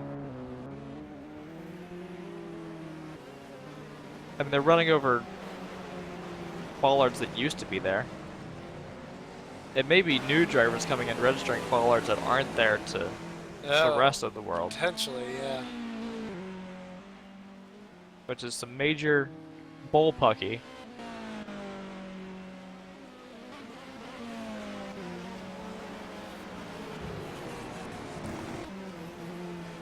Hodgkinson into the pit lane, which will set off another round of pit stops. That's actually perfect timing, because that means that he will owe us one more pit stop. It basically owes us 2 full tanks of fuel. Just a little under. Roughly, yeah. That's exactly right. Just a little bit under. Now it's also worth pointing out here. Now Bailey's made his stop, and we know he's going to owe us. Xerox No. gets nudged pretty heavily by. Oh yeah. And Was put that- off track, in fact. Oh boy! And that was that Arius came across his nose and put him Yeah. off track again. Now he's recovered, but that's cost him a solid 5 or 10 seconds. And now Garrett spins in front of him. He just should leave.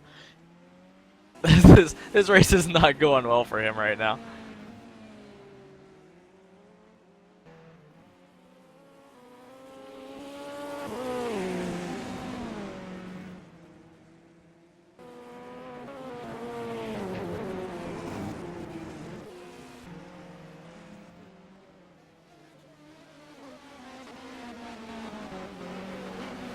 So Hodgkinson's come back out of the pit lane now. We should expect another pit stop here in maybe 5 laps or so. Now, I believe from DeBlond first, and then DeLoretto after that.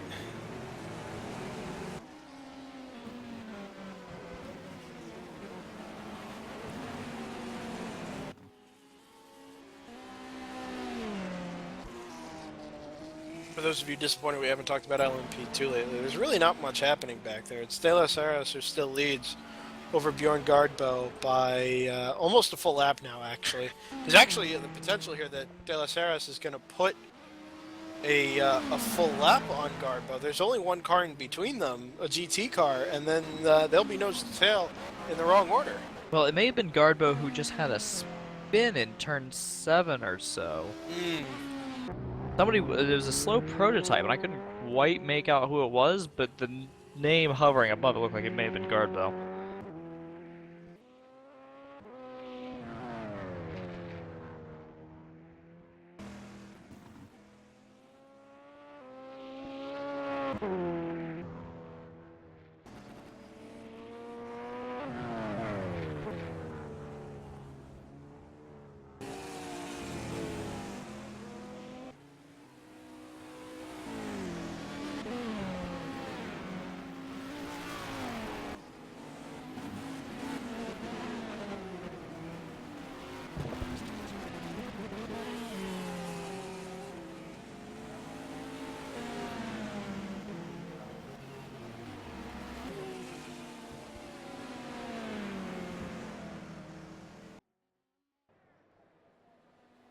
Well, the other question here is going to be... So if they're going to do a driver swap in the leading car, presumably they're also taking tires, right? I believe you get fresh tires when you do driver swaps in R-Factor 2. Okay. We get Jimmy, our resident R-Factor 2 expert, to weigh in on that. Okay. Back to you in the This is- studio. All right. Is there a penalty, a time penalty for driver swaps?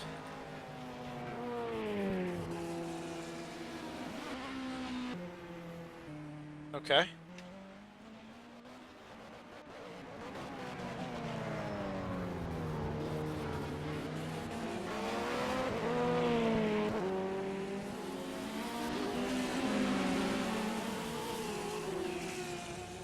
Okay. So that difference between Xerox and Bailey is actually, it doesn't matter that Bailey's going to have to take tires because Xerox is swapping back to Klaus anyway.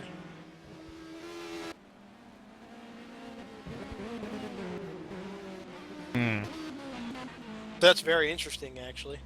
It means there's no advantage whatsoever for Xerox and for Klaus, and in fact, it's going to be 10 seconds the other way. Well, the advantage will be that Klaus will be in the car. Well, right, but specifically related to the pit stop. Now he's coming into the pits. DeBlond Is Xerox. as well. Now, so it's going to be interesting. Will he give it over to Klaus now, or will he wait a stint? I'm inclined to believe that they'll do it now, and that'll allow Klaus. Klaus is in the server. Okay, so Klaus will take over, and that means they will not take tires on the final pit Yep. stop of the day. And DeBlond has given the Porsche back to Mikhail Kallenbach. Yeah, I think there's a lot of people in the chat will be happy to hear that. Well, Kallenbach was quick earlier on, so depending on how things shake out with Di Loreto ahead of him, there's the real chance that Kallenbach can make a challenge here for third and take away that final spot on the podium. Incidentally, Kallenbach has come out ahead of Hodgkinson. Yeah, like unless something happens up front, I don't expect Hodgkinson to be a contender for third, just by virtue of the fact that he has to take tires every stop. So Xerox just finishing up his pit stop. Klaus now pulls away from the pit lane. So Klaus Cog in the lead car to take it the last hour and a half. It was just a single stint from Xerox. So Klaus doing the remainder of the race. Is it only one? I believe so, yes. That seems unusual, if only because that would have.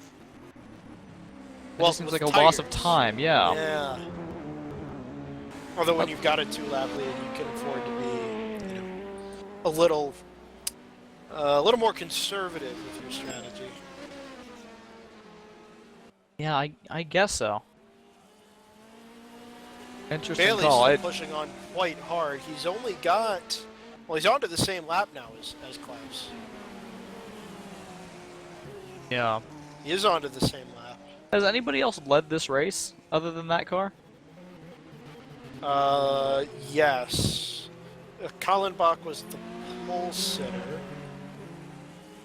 He led until he pitted with his penalty. Okay. One of the Doug Hensing, I think Broadbent may have led for a very brief period of time, and I think Koopman led as well. So we have cycled through a couple of leaders, but not in a very long time. I think since Greco tore off the front end, actually.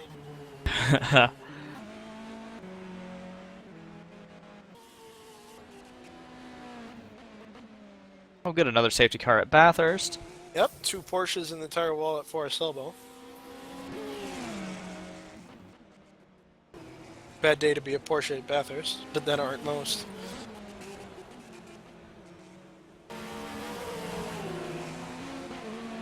Next thing you'll tell me the Porsche V8 supercar program is going to get shut down. I don't know how I feel about that concept. 33 seconds is the gap between first and second, and Klaus is in tremendous amounts of traffic. Through turn 7, he skips by one of the GT cars. He's now caught up behind Boria Ori, Not a real name. his psychedelic Ferrari. They're going to work past Emil Halverson. Klaus dives underneath. Little Dane-on-Dane action.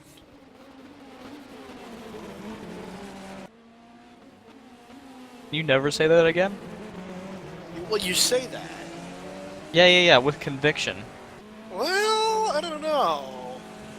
God, I'm sure it's a trick of the latency, but it looks like people are throwing that rear end around a lot in that Do you car. not remember the Danish women's curling team from 2010? I thought they were Norwegian. Those aren't the pants. These are the women. I thought they were Canadian. Oh, All right, Canada. We're gonna leave that right there. And Ellen Page? carry- if you want. Disappointment of my life. Right. So Cog, Bailey, Di Loreto, 28 seconds, and then another 20 seconds. So 50 seconds now separate the top 3, although we're still owed pit stops from Bailey and Di Loreto. Right, so Cog has already lost 5 seconds since he got in the car. Back to Bailey. This is going to be really fascinating. So, does Bailey have to take tires next time? Yes. Does Loreto? Di Loreto? Yes, because he was the one that did not change tires Right. last time. Okay. Whereas Kallenbach, well, that having been said, Kallenbach, Yeah, so they is changed the Kallenbach, does Porsche. Kallenbach have an avenue to the lead, potentially? At least a fight for the, or not the lead, sorry, for second? for third. I think. Well, I think Bailey's going to be too quick, and Kallenbach is also, well, he is on hard, so he can probably go to the end without a pit stop. which is my thought, or without changing tires, you mean? However, now this is the important part. The gap from Di Loreto to Kallenbach, Di Loreto is going to have to take tires, but Kallenbach changed driver. Which means, and Di Loreto's into the pits now. Oh, and he spun on the way into the pits! He dropped his wheels off driver's left, and he spun on the way into the pits. Enrico Di Loreto, he gets it spun back around in the proper direction, but he's nosed into the wall that separates the track and the pit lane. No damage as a result, but He's gonna have to be definitely some swift lost about that. time, Gotta make sure he doesn't waste time fixing bodywork damage. if there is any. Yeah, and he also hasn't had a chance to feel it out and see what the new top speed's gonna be. It was a very, very light hit. I mean, 20, 30 miles an hour top. So I think he's going to be okay. He is taking tires, but my point I was going to make was that Kallenbach changed driver, which means he would have lost the same amount of time as Di Loreto is going to lose with the tires. So the gap should remain about the same. So Di Loreto, I think, is going to stay in that car. There's nobody else. Nobody for that team that's on deck and ready to take over. So Di Loreto likely to remain on board. Kallenbach will be onto the same lap, and in fact already is onto the same lap as Di Loreto. But I think there's still going to be about half a lap between them. Now, here's a question. Di Loreto's underway. So it is going to be about half a lap. What are the chances that he's got a penalty? Slim to none. I don't think he was too fast. I think he was just on the brakes and then dropped the wheels onto the grass, and that was what looped the car around.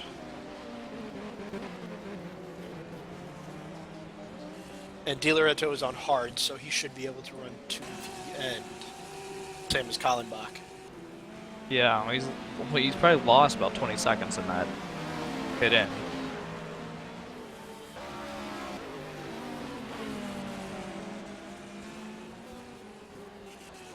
The other side of that is how shaken is he from that in terms of, does he now feel like he's got to make up for that? He's already been pretty ragged. I mean, that pit entry is, case in point. And now it's just a matter of picking his way through the traffic, but he's been so aggressive already that just getting on that wrong side of overly aggressive, and he could throw away a lot more than, just a couple seconds of a spin. That's a pretty impressive wreck at Bathurst. Yeah, just watching that replay. A little aggressive on the outside on the way into Forest Elbow. Blocked up something, I guess. Right in front of the Bentley as well. No, not the Bentley. That was right in front of the Bentley. No, that's what I'm saying. With mock interest. 30 seconds between Klaus and Stephen Bailey. And Bailey's going to get caught up behind Ryan Mayfield. All the way through the last sector. It's 30 seconds with Bailey owing his pit stop. Now, the only thing that could put Bailey back into a position where he could win this race is saving fuel. Well, which was their strategy. Right, the short shifting.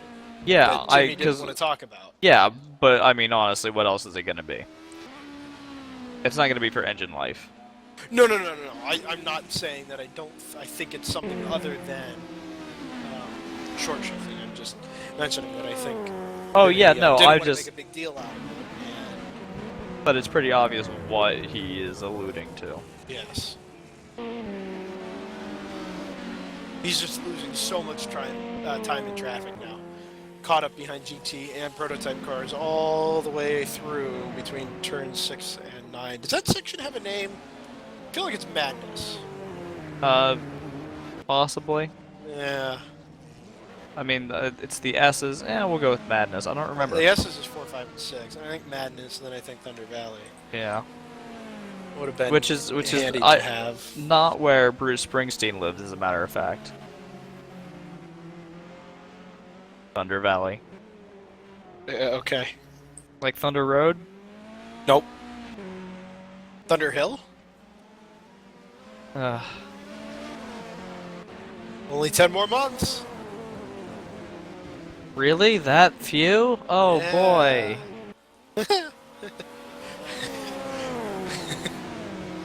It's amazing how much different it is when you're commentating a 6-hour race versus a 25-hour race. Yeah. There's actually light at the end of the tunnel. There Well, it just goes on and on and on and on. The light at the end of the tunnel is daybreak at Thunder Hill. 18 hours in. God. Every time.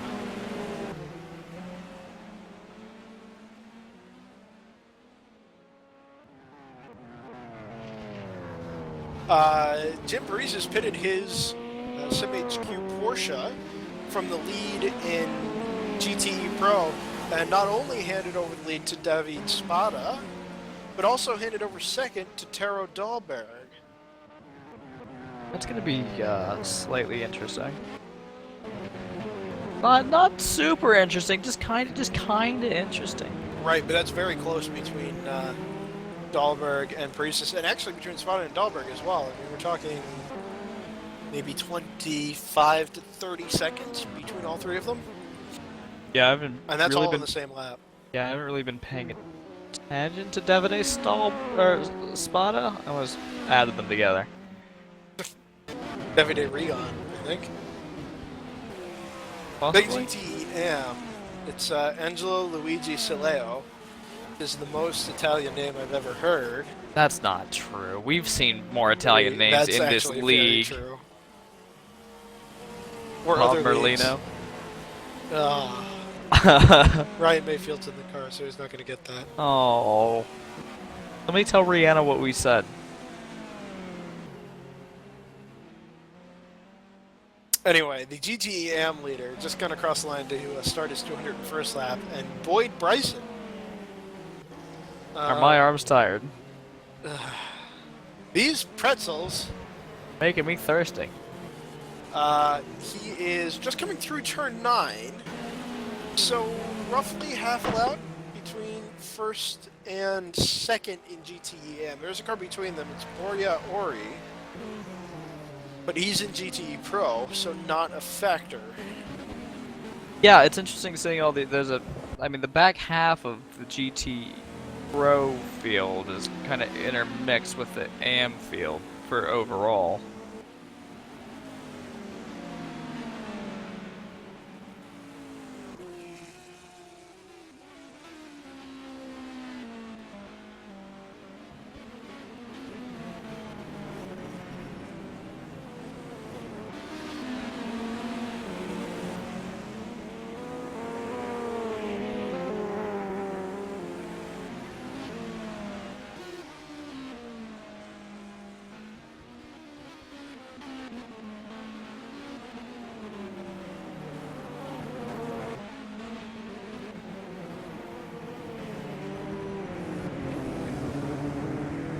Gap's holding pretty steady at the top now, between just over 30 seconds.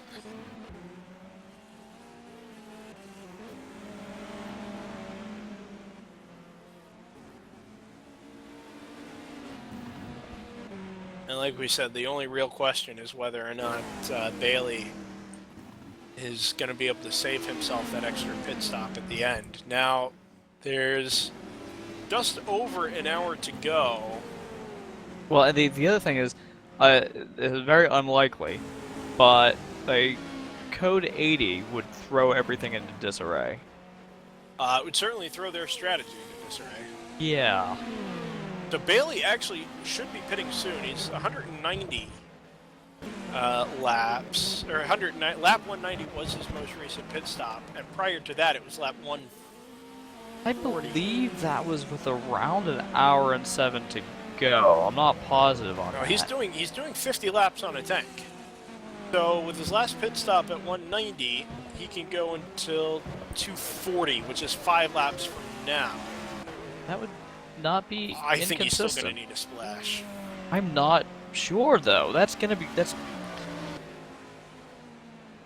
no, I don't. I think he'll be good. 5 laps from now is going to put him right around the top of the hour. Exactly.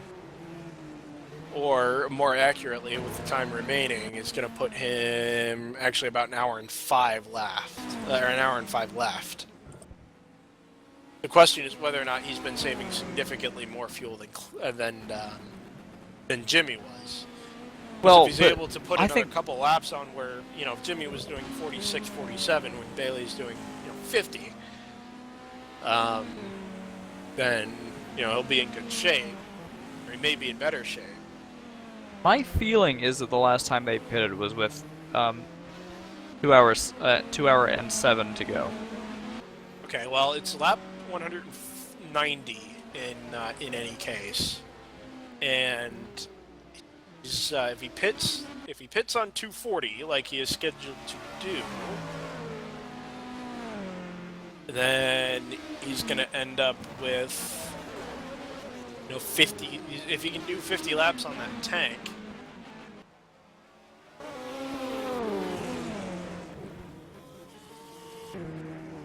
50 laps on the tank is going to put him, do the math. Let's assume like a 72 second. Yeah, I'm going to go 71. 35.50 divided by 60 is 59 minutes. So he's not gonna quite make an hour at that No, rate. he's going to be just shy. Well, so he And the will- question at that point is, well, do you just go all out, or... So, sorry, is that car on hard tires? that car's on mediums, and he's been changing every stop. Okay, so presumably though, with 20 minutes to go, he would not swap. I don't think he'd change tires. I think he would just come in with about 15 minutes left. And He's also going to have a way shorter fuel stop as well. yes. So that, I mean, that probably drops that down to maybe a 15-second pit stop compared to the, what, 45, 50? Still ridiculously short shifting. If you watch the onboard from the driver's eye, from the driver's point of view, he's barely, the green LEDs are barely coming on in the steering wheel. The problem is now he's giving up 2 and 3 seconds a lap to Klaus in an effort to save all that fuel. I mean, traffic is also part of that, but not being helped by how much he's short shifting. A little further back, by the way, between Di Loreto and Kallenbach, it's the length of the back straightaway is the gap for third. And we think that Kallenbach is Kallenbach is not going to have to change tires. Di Loreto is probably also good. They're just going to need a splash each, so that is going to be a straight fight to the end. Van Doren's just spun off at the carousel. Looks like he probably made contact with the tire wall.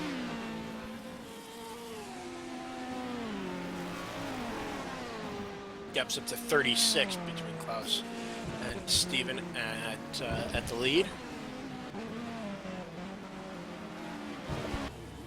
By the way, I was completely wrong in my GTE AM suggestions earlier because Tazio Urbanati is still way ahead of both Sileo and Bryson. I don't know how I missed all of that, but it's Urbanati and Bonatti in first and second, and that is Urbanati. lap. Right. Urbanati. What's going on there? Or not enough, you decide. No, I decided.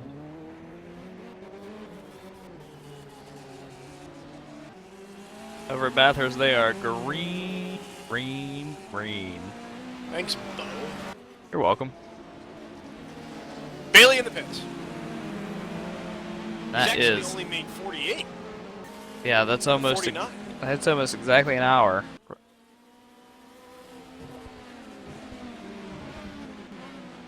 So expect them to pit with about 10 to go. Yeah. That in minutes, that is. About 10 minutes to go. Well, we're at about an hour 6. And they can do 59, so yeah, just over 10 minutes. And unfortunately, I think that is going to halt any chances they had of being able to overhaul the number 321. The other issue is, I feel like if you have a code 80, you go ahead and pit. You don't assume that it's going to take you Inside the window, I agree. Yeah, like it's not gonna. This isn't IMSA. You're not gonna have a code 80 go for like 15 minutes, which is Right. what he would need. Oh, yeah, I don't know. I wouldn't try and... I completely agree with that. As long as it's within that hour or that 59-minute window, you do it as soon as that happens. Oh, it's Oscar Hardwick in the car. Bailey's Okay. handed over to Oscar Hardwick anyway. Okay. I honestly don't have a sense of who's faster in that car. I have no idea. Guess we're about to find out.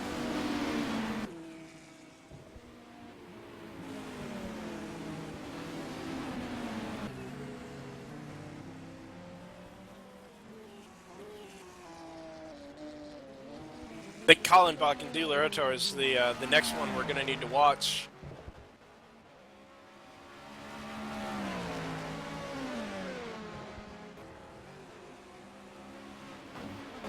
I think it's actually strung out a little bit in the favor of Enrico the last couple of laps.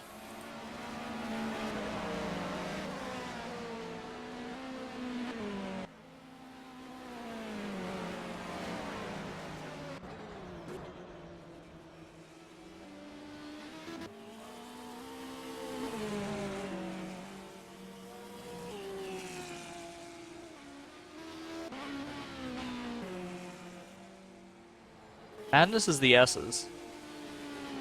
Okay. So what's 6, 7, and 8? That's just there. Okay.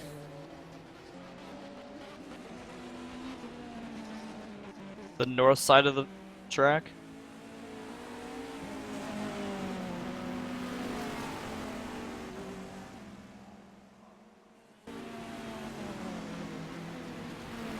Augusto Arias has left the race, vehicle in the garage.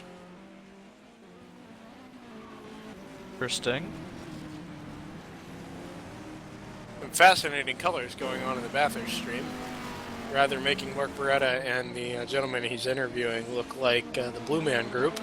That is not what cameras are supposed to do. No. That's the stream. No, Because do you see that Pirelli logo? Yes. Oh, and all the graphics up top are the same way. Augusto Arias is back on track. LMP2 leader, meanwhile, is in Jose de las Heras. This is what it feels like to be like red-green colorblind. Oh my god, they're racing on Mars. Right? I feel like the white and blue curbs, though. A nice touch. Argentina? Also, that is exactly the color of spray-painted grass.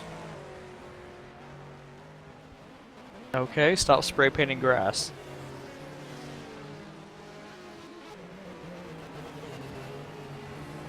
So now the question with Hardwick is he going to be able to fend off De Loreto till the end? My guess is the answer is going to be yes, because I think De Loreto is, they're both going to owe a splash of varying lengths. As long as Hardwick can make the tires last, it's going to be more or less a straight fight from here, and the gap is 15 seconds? Maybe 20? It's about 15 back from De Loreto to Kallenbach. Well, Kallenbach is really being held up in traffic through Thunder Valley and up into turn 11.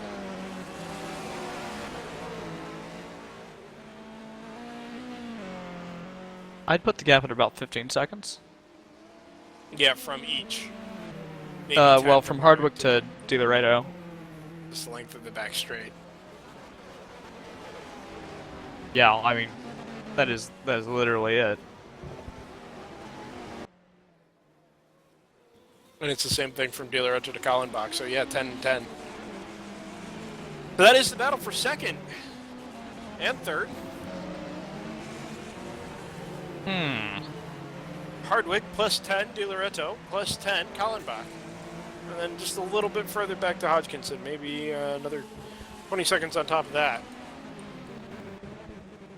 And that happening all behind Klaus Kog, who is about a lap and a half ahead of Oscar Hardwick now. He's going pretty well. I think it's safe to say. Yeah. Oh, color is returned to Bathurst. Hooray. Not Hardwick's- even hiding the fact that I'm multitasking. I'm doing exactly the same. Hardwick is he's been in the 9s. His best lap so far is a 9.1.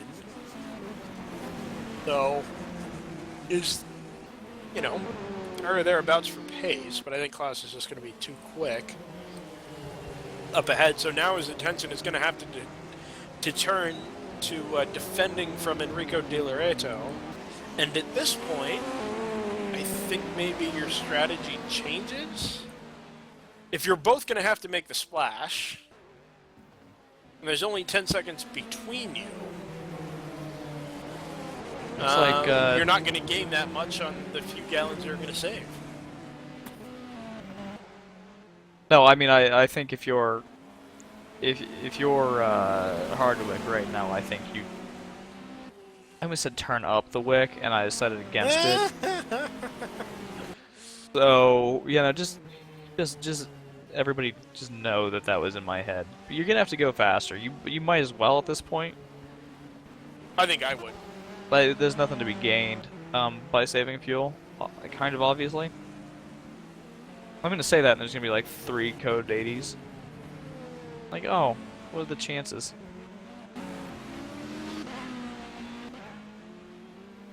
Well, even if you do, if you have to go so much slower to, conserve fuel, and that's a strategy you've gone with, whereas your competitors have made their splash under code 80, and it's only cost them the amount of time they've spent stationary because everybody's doing the pit speed limit, then how much faster are they going to be able to go, and how much harder are they going to be able to push relative to your fuel saving strategy? We're in our last hour, by the way. So we are. Thank heavens for that. I'm super hungry, you guys. See, that's where you made your strategic error. Is I could go so far on one tank of fuel. I took the food break earlier, and filled up the tank, and have been going hard ever since. Whereas you were having to conserve a little bit to be able to make it to the end. Yeah. Yeah. We are so good at racing commentary. I'm the best. Well. You are looking live. Brent What's- Mudrock's burger? I'll never say that, though. Is that because nobody will ever be as good as Brent Musburger? No. Is that That's because not Brent why. Musburger will never be as good as you? Probably, but also Okay. no. I mean, not even I have to work with Jesse Palmer. There's like 4 Americans in the chat. No one's gonna know what I'm talking about. I don't know what you're talking about. I don't know who Jesse Palmer is. You don't know just good. Your life is better for it. That's probably true.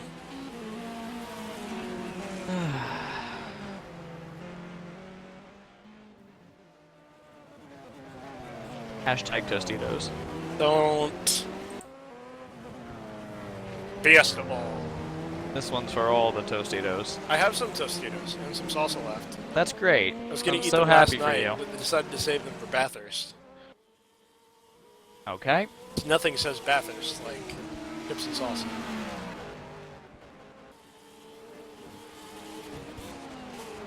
Also, you all be pleased to know that my cat has decided to join us for the final hour. I don't care about your cat. That's not true. No, it's 100% true. Love my cat. There's no reason that should be true. You love the cat. I don't care for your cat. No. Also, if Thomas Beha's in the chat, I think I owe you an apology, or rather my cat owes you an apology. Didn't mention this earlier on, but at some point my cat decided to sit in front of the monitor and roll himself over onto the keyboard and hit the passenger select key repeatedly Oh my god, Brendan. while I was watching Thomas. So all of a sudden they get like 6 messages that say, I am currently riding with Thomas Beha, and then I'm not riding with Thomas Beha. And over and over and over again. Even Thomas Beha hates your cat. Thomas loves my cat. Thomas hates your cat. Loves it. Thomas, if you're in the chat, how much do you love my cat? The answer, negative. That's probably not true. Thomas, let's go to Brendan's house and take his cat. Oh, I don't like the cat. Get rid of the cat. Oh, spin back there for the Viper. It was Edmund Trevelyan Johnson. ETJ, as I like to call him. Don't like I to call call him. You've never called him that. I love calling him ETJ. You know, there's a lull in the action right now. You know what that means? Speedy Edmund Clark. That's not what that means. You sure? You know what that means? I think Kallenbach is catching De La Reta. Are you really gonna take this away from me? What does it mean? Go PJ on. Jones is an American racing driver. Oh, He has no. contested in multiple disciplines, including NASCAR, IndyCar, IMSA GT, the American Le Mans Series, USAC, the Chili Bowl, and Stadium Super Trucks. Oh, so this is that's been updated recently then to add the Stadium Super Trucks. And still, for some reason, nobody has deleted the entire article.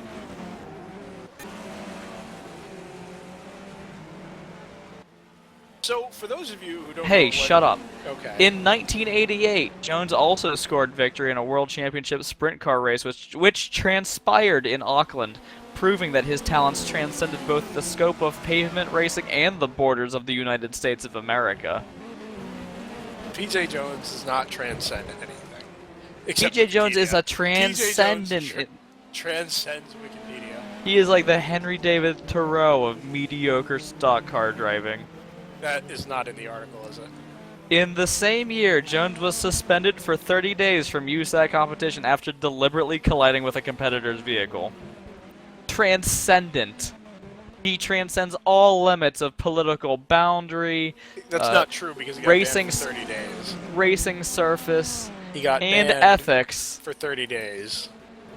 What a hero. That's not the word I would choose. PJ Jones for dictator for life. God, this is the worst thing.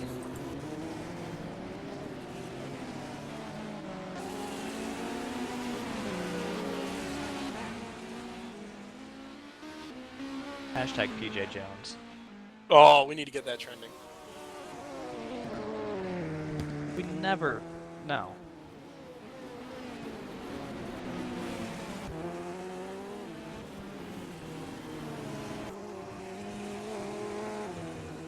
Jones returns Oh, to the... De Loretto goes four wheels off the track trying to make a pass on one of the GT cars going through Thunder Valley, and there's a spun GT car as Kallenbach came through.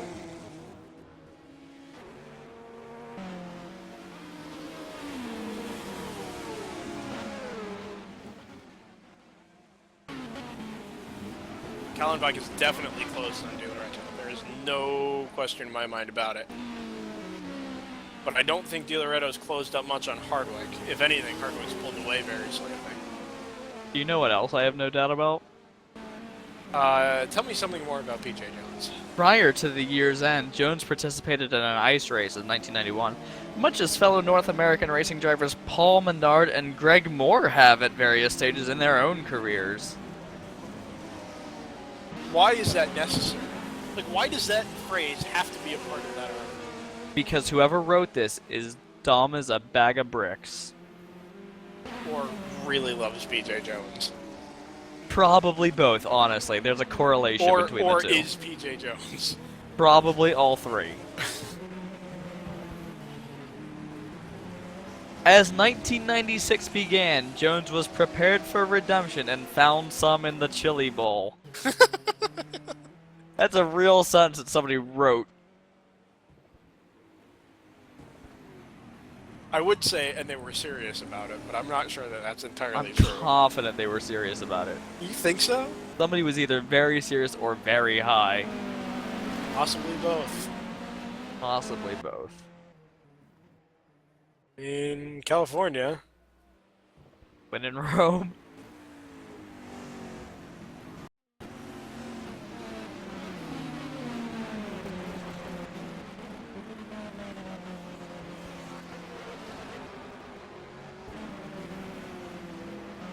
In May 2004, Jones was finally able to make his debut in the Indianapolis 500, a race his father won in 1963. The rain-shortened race was reduced in length for all competitors, but even more so for Jones, who crashed. There is no doubt in my mind that that is the single best sentence anybody has ever put on Wikipedia. That's amazing.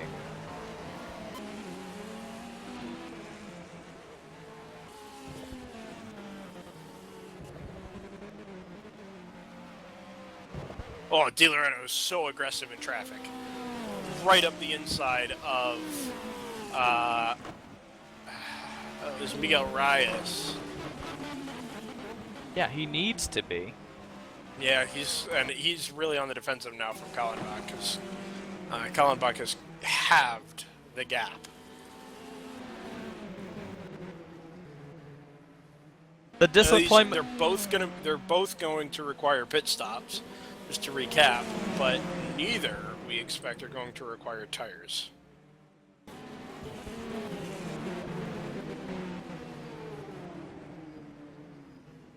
The disappointment would intensify in May, however, when Jones failed to qualify for the 2007 Indianapolis 500.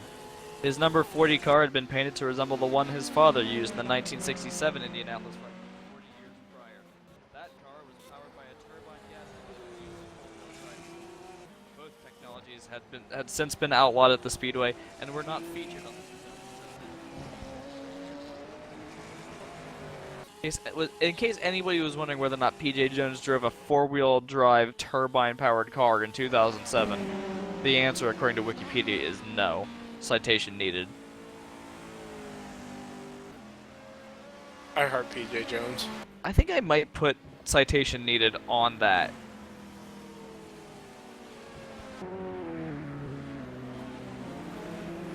Where's the part? Is there a flag on Wikipedia that you can just put on the article? It's like, this article is completely wackadoo. Oh! Hardwick goes 3 wide up the inside of a couple of lapped cars at turn 11. Also, Joseph is not our resident Wikipedia expert, so we're going to need one of those. Now hiring. Apply within. You know what I mean. No! Okay. Hodgkinson's lost a lot of time to Kallenbach as well.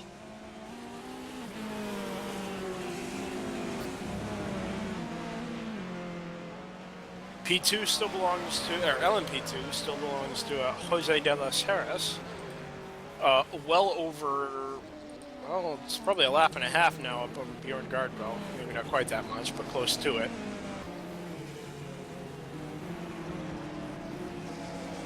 Yeah, the official gap from De Laredo to Kallenbach now is down from 15 to a little under 11 seconds.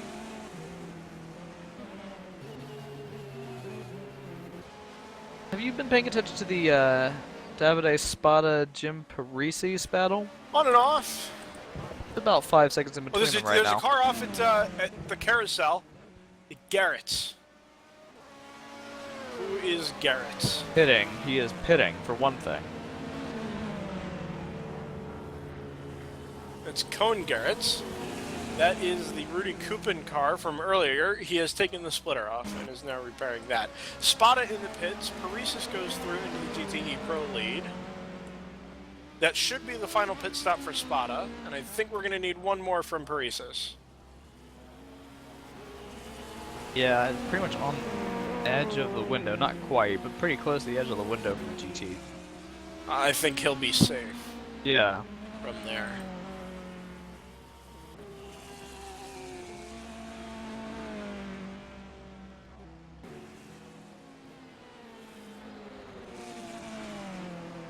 If you're watching Bathurst, somebody has an HVAC hose hitting them in the head. The Nissan. Uh-huh.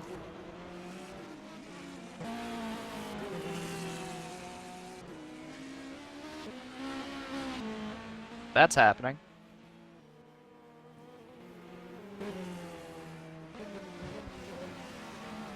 Jones was a proficient ice hockey player, scoring 98 goals in 30 games when he was just short of 1 decade old. That means 9.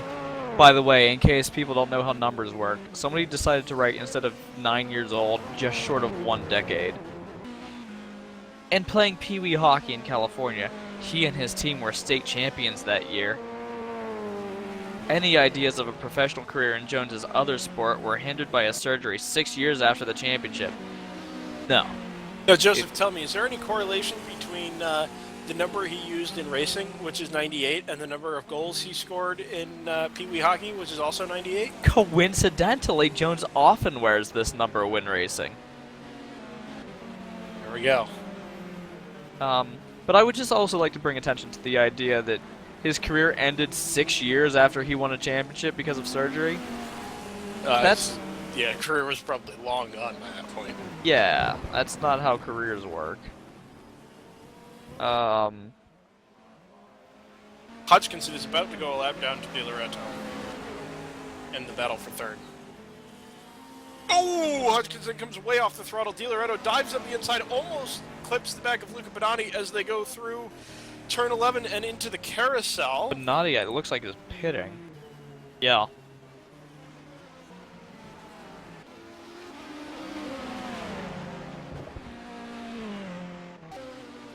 The gap is from third to fourth is now the length of the front straightaway, coming down all the time.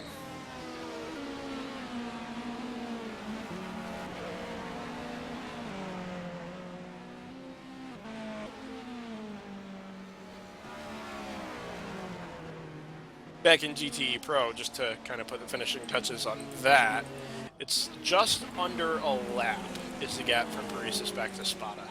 Parisas coming through the kink on the back straightaway, Spada going through turn 7. And those pit stops are taking about a lap, so this is going to be another one that's going to come right down to 15 or 30 seconds by the time it's all said and done, depending on who takes tires.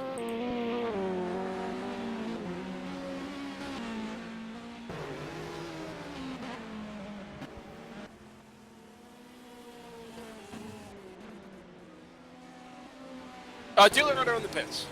Final pit stop from what should be the final pit stop anyway, from Enrico De Loreto. Out of third. Yes, and he hands over to Mikael or he gives the position up to Mikael Kallenbach. Now, we're not expecting them to change tires, accurate? I would think not. He did change tires on the last stop. And it appears to be the case. Car's not gone up on the air jacks. And he's underway. So the Life for Racing car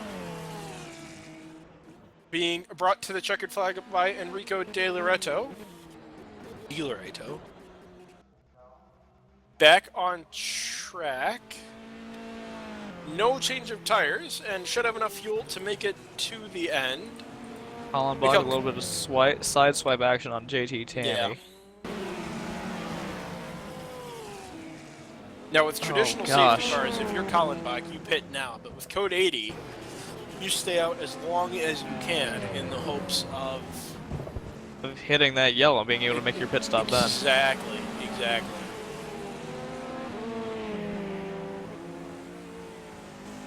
The best thing IndyCar ever did. Open the pits up immediately. Right. Editorializing. Ooh, Kallenbach up the inside of Bonatti, and there's contact. And yeah, he checks Bonatti out of the way. Bonatti's not thrilled about it. No, and you wouldn't expect him to be. But Kallenbach's been awful. I mean, again, he needs to be to make up this ground, but he's been awfully aggressive. Well, they all have. De Loreto was earlier.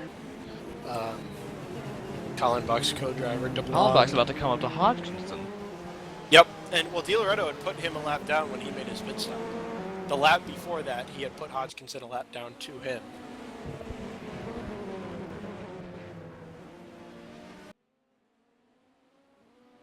Oh, 3 wide in front of Kallenbach. There's no way through there. Somehow Hodgkinson found a way through, but Kallenbach's going to have to sit behind Diego Federico. Adam almost found a way off the track. He was, a couple wheels off there as he slid past the GT car and then and the P2. Hodgkinson's going to owe us a pit stop before the end of the race anyway, so it's not going to matter so much. This battle between Kallenbach and Hodgkinson, I don't think Hodgkinson is a factor.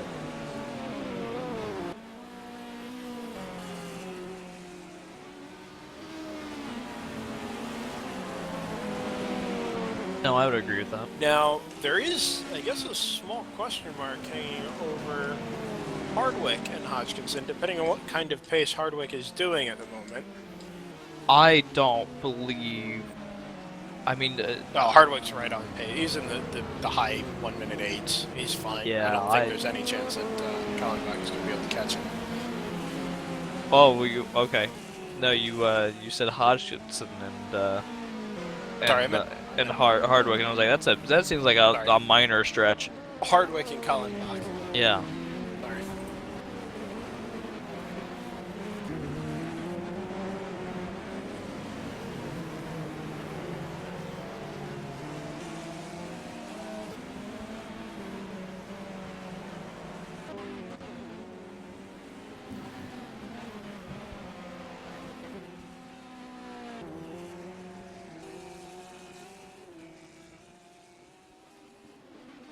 Just hit me that there's no Paul Trustwell commentating on Bathurst. This is very disappointing to me. No.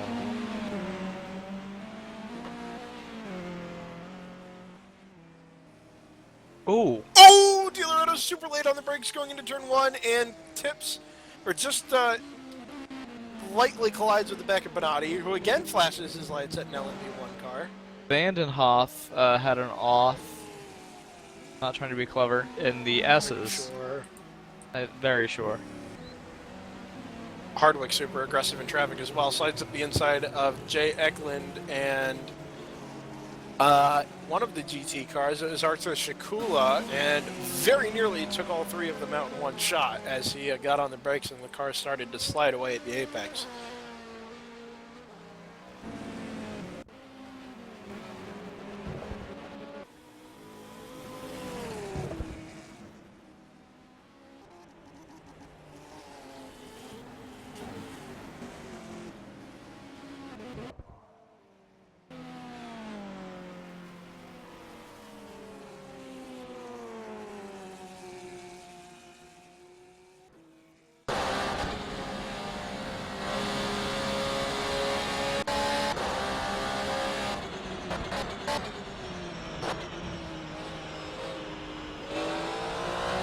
Well, Kallenbach really held up in traffic now behind Campini and my boy ETJ. That's not. He's never been your boy. That's also true. However, He's not your boy. I well, feel like I'm talking to Tony Kornheiser. I can't just call him ETJ. You And also I'm can't sure pronounce as heck his not gonna name. Call him Edmund Trevelyan Johnson. Good. Edmund TJ. Edmund No. Teach. Eddie Teach. You can do that. BD Ed Teej.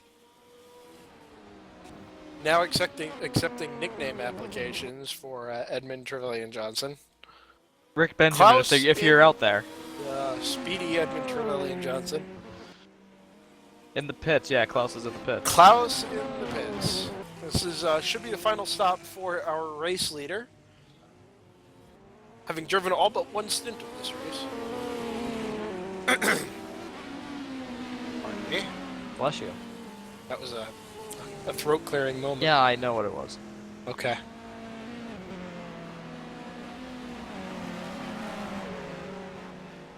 About half a lap between Kallenbach and DiLoretto. I believe so. So, Klaus has lost the lead for the time being. Is that correct? No, he's just You're right. Yeah. now on the or Hardwick is now on the same lap as Klaus. Yeah. Okay. But the margin is very, very slightly under that full lap. Oh! Hardwick is trying to get the most out of this slipstream.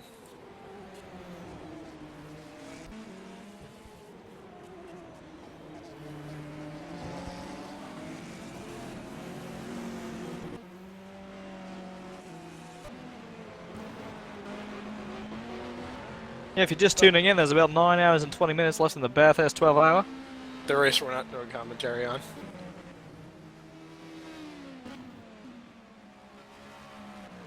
What's a kangaroos already? Only one. Been one kangaroo already? Don't listen to Joseph. You know, if I'm sure Paresis will have to pit before the end, but if he doesn't, this battle's on. Actually, he has just pitted. Just pitted. So that's A lap ago, and a big wiggle going through the keyhole. But 17th overall is Jim Paresis in the GTE Pro lead, and David Spada is within 5 seconds coming down the back straight. And we think Spada is good till the end.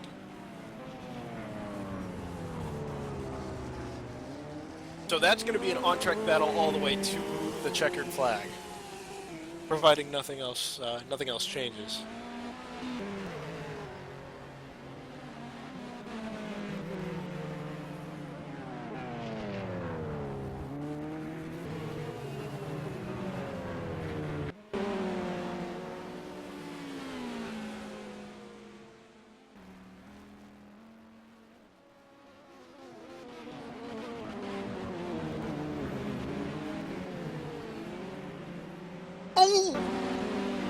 Kallenbach looked up the inside of Jay Eklund, who himself was looking up the inside of Ryan Mayfield, and it all happened at once, where Kallenbach went one lane inside of Eklund, but then Eklund went one lane inside of Mayfield, and it became 3 wide very quickly. Kallenbach in the pits from third. obviously will be his last pit stop. Yes, and Di Loreto is making his way through turn 6 right now. So if this is fuel only, this should see Kallenbach out ahead of Di Loreto.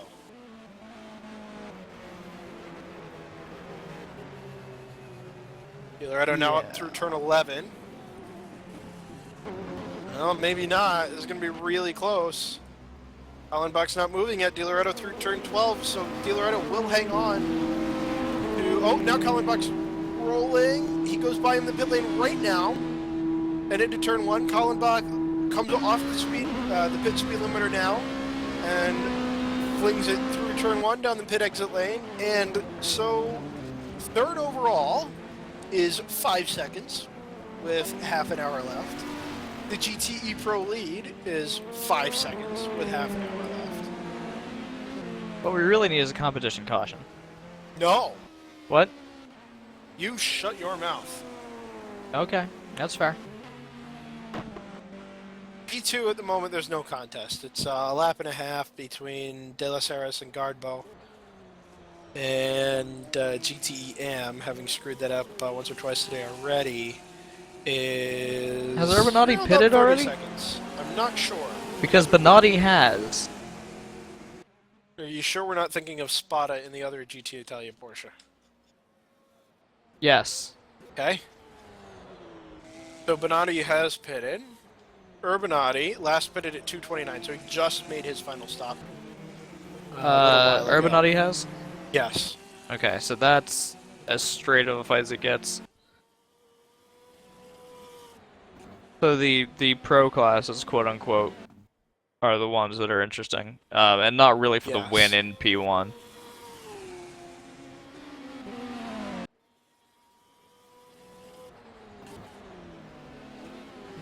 Alright, the only lead battle we've still got that's on is Paresis v Spada for GTE Pro.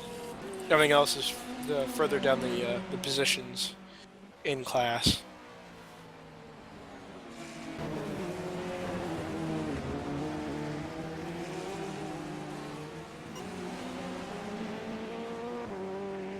And we are still going to be able to pit stop from Oscar Hardwick here in the near future. A little closer to the end of the race, actually. Yeah, probably in about 15-20 minutes, I assume, is when we'll see that car come in. Like we were saying before, what the ideal situation for them is that we go code 80 and they can get their service done on the cheap, basically. They'd still have to make up almost a minute to Klaus, and at that point they'd go a lap down anyway. Yeah.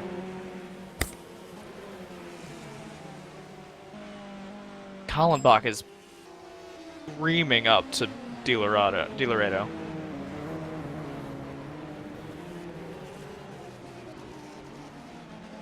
That gap's down under 3 seconds now, and it's going to be Yeah. awfully close to 2.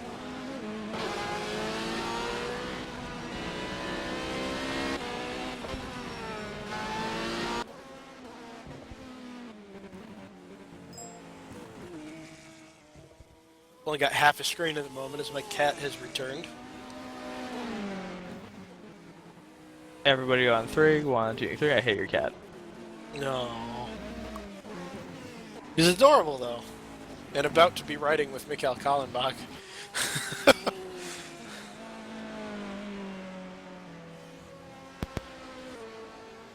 Classic cat.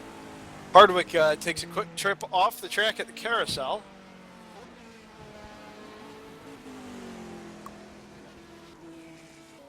DiLoretto dives up the inside of Michele Campini into turn 1 and just compromises him a little bit. And now we really are talking about a couple of miles an hour at the apex of corners, because it's going to make a difference in terms of how quickly Kallenbach can get up onto the back. Kallenbach's doing a pretty decent job of really figuring out how much he's got to gap people in front of him. Hodgkinson into the pits for his last pit stop. Now remember that this is a battle we've already seen, not necessarily Kallenbach versus DiLoretto, but it was DiLoretto versus De Blonde, and we all know how that turned out about 4 separate times. Yeah, not So great. they've been aggressive with each other before, and now it matters. I mean, this is for the final podium position in LMP1 at the end of the race. We've had our final pit stop from Hodgkinson. Yep, just pointed that out. And then Halverson also is pitted. Looks like the gap from Reese's to Oh, Spada. Urbanati's into the pits!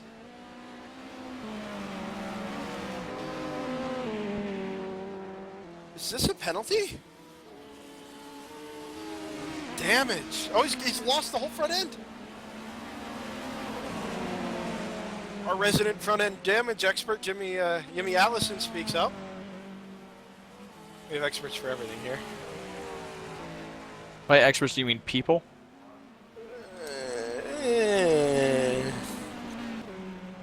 Some days. Well, that's really gonna swing that. That's the lead in class. No, it was. So what caused that? Because this was well over a lap ago. Now up to a lap and a half, and he's still missing that hood. And now he disappears. Well, the hood might have been gone for a while, because I don't know if that's one of those places, one of those items that gets replaced during the pit stop. Oh, well, okay. Oh, collision between Kallenbach and DiLoretto. Kallenbach goes around. DiLoretto continues. It was a really aggressive move on Kallenbach's part. Oh, yeah, just you could see him kind of setting it up as they came around the Corvette, but really ought to have backed out of that one. And I hope, yeah, Kallenbach also went around, so he's got. Not only did he not.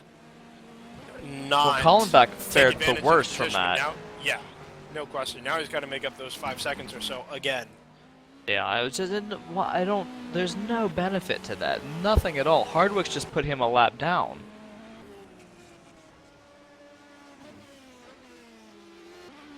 A lot of really dumb moves by people in this race. And one wonders if that sliding to try and arrest the car coming out of turn 1 will have damaged Kallenbach's tires at all. I assume he's got some heat in them that he didn't there's have a car before. spun off. That's Urbanati is Urbanati. off again. And back into the pits. Oh, he got punted. He got punted big time by DiLoretto. Unbelievable. Just literally shoved right out of the way. And Urbanati head on into tires at the exit of the carousel. That was really poor by DiLoretto. I understand he's got to push hard, but there's still 20-25 minutes left, and he's got the opportunity to defend on track from Kallenbach. And punching your own teammate out of the way, who was just 5 laps ago in the lead of his class, is pretty poor. The mid-pack of the prototype field is not representing themselves very well today. No.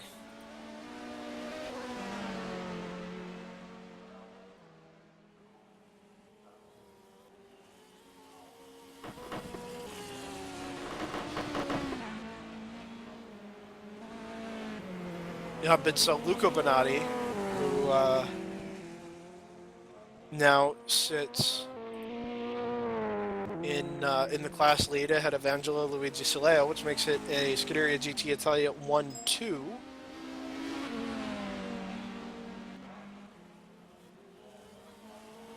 And then it's the number 35 of Artur Shikula, who sits in the final podium position in GTEM.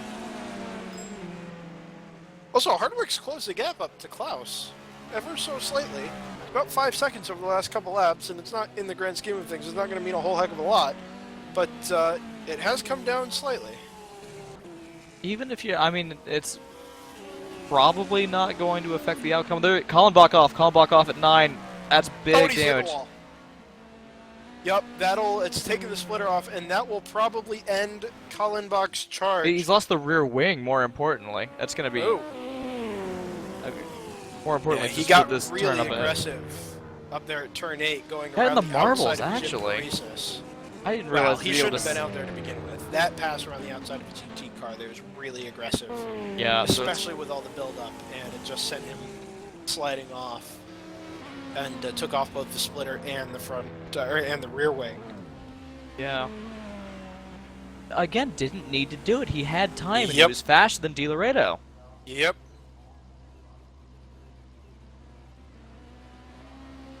I mean, it works the same in both directions. We were just talking about how Di Loreto didn't need to be that aggressive defending because he was going to be able to defend on track, and we had already seen that play out several times. Kallenbach still had plenty of time that, he could have waited for Di Loreto to make a mistake in traffic himself and then capitalized from there.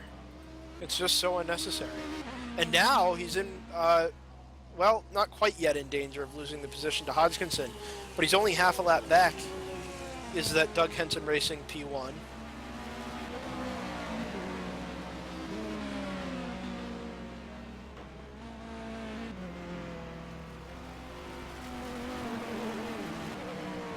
Kallenbach's still now moving. Yeah, with Hodgkinson going through basically the X-accident zone. Yeah, so Kallenbach will be able to hang on to this for the time being, but if there's any lingering damage, suspension damage, or anything like that from the impact down at turn 9, then Hodgkinson could still be in with a shout here. And he has already made his final stop, so no concerns there either. Second in GTM in the pit lane for his final stop, and Shikula on the same lap is coming through turn 6. So I think he'll just be able to hang on to this.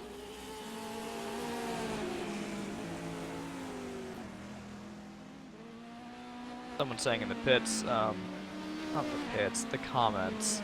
Someday I'll get words. That what happened between Di Loreto and his teammate was a misunderstanding of light signals, basically. But I'm inclined to, as he bumps Bonatti, I'm inclined to say that you should be putting yourself in a position where a mixed signal is going to put the other guy in the wall. Well, right, and are these guys communicating by voice over TeamSpeak? There are other questions there, but why would you leave that to chance? I mean, if you're in that position where you are, pushing so hard as to potentially throw away or why would you be pushing that hard as to potentially throw away the position? Ooh, speaking of people throwing away positions, Michel?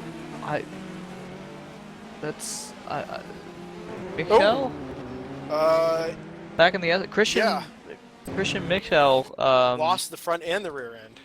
Yeah, I don't know if that car's still in the race. Uh, It's smoking he's pretty beached. heavily. I think he's beached in the No, gravel he's trap. lost his front right wheel also. Oh, he got hit in the braking zone by that Belgian LMP2, Tim Van Hee. They had a pretty substantial accident going into turn 4. Yeah, it looks like he must have hit one of the hay bales. You probably have a sense of what happened there. Well, kind of. It's tough to tell because it lagged out. But I don't know how you can. He's just Michel was escaped driver's out. right, and Tim Van Hee was driver's left. And it looks like Michel came back across to driver's left, Van Hee was just way too late on the brakes, plowed into the back of him, and it turned Michel driver's left into the hay bales that line the braking markers. Yeah, which is because obviously they're hay bales that should be able to take off a wheel. Right. So Di Loretto is caught in the back of Hardwick. No, I think it's the other way around. Hardwick had gotten by Di Loretto. No, well, Put him a lap down. perhaps you are correct.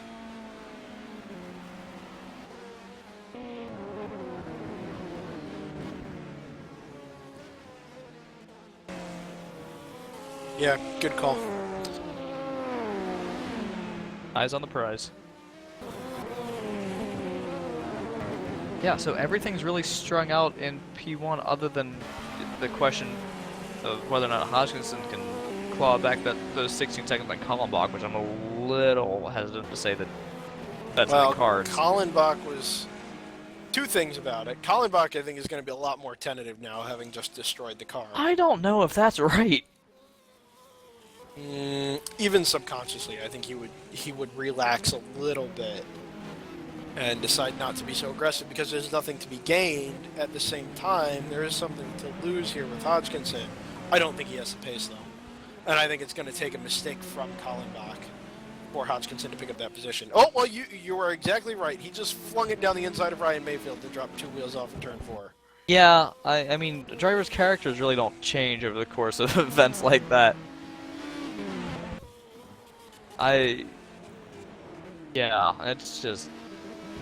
Alright, it's your race, I guess, as long as you don't take anybody with you.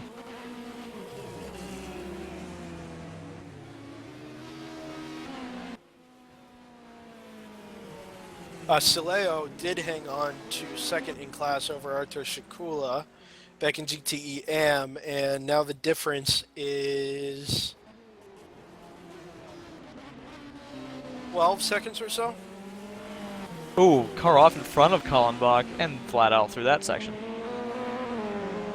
No hesitation whatsoever. That was Rudy Vandenhoff having another spin.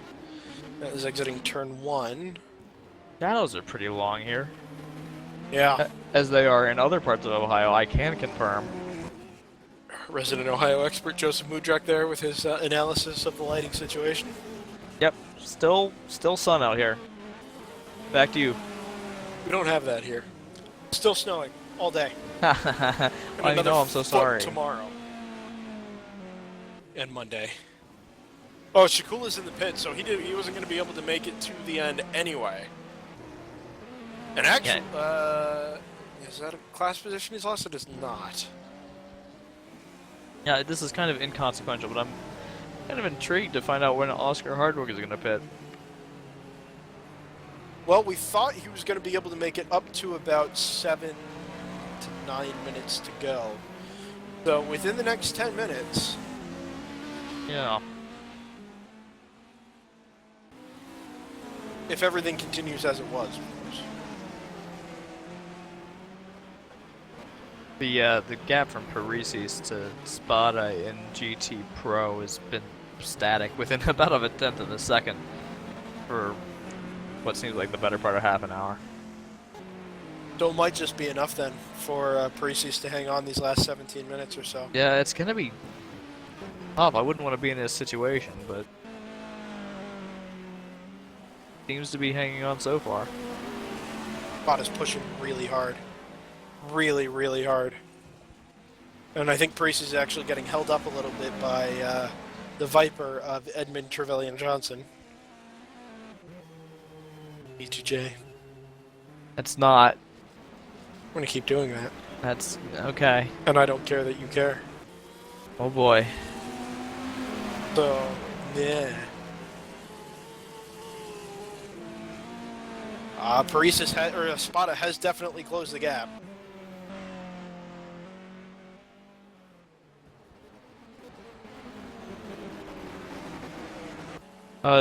Spada has disappeared? It looks like he's timed out on my screen, which would be Yeah. a really disappointing end to that battle.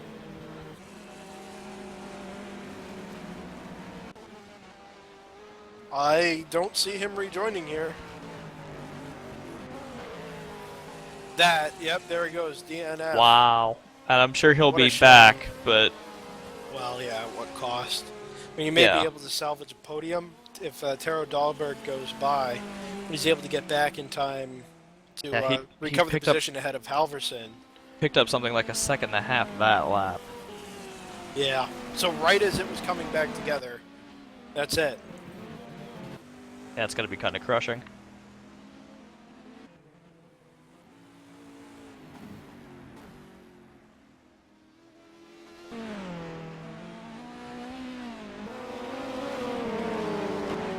Well, that's what we get for talking about it. Right.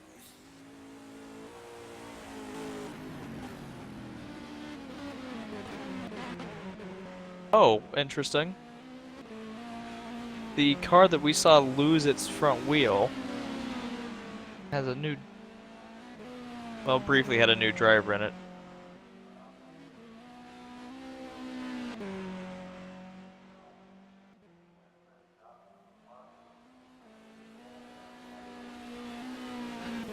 .55 seconds at the head of the field, for what that's worth. Klaus Kog ahead of Oscar Hardwick, who has just managed to peel back a couple of seconds, although with 10 or 15 minutes left, it's not going to be worth a whole lot. Hardwick is pushing really hard in traffic, and he gets clipped by Luca Bonatti. Channel switched.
Channel switched.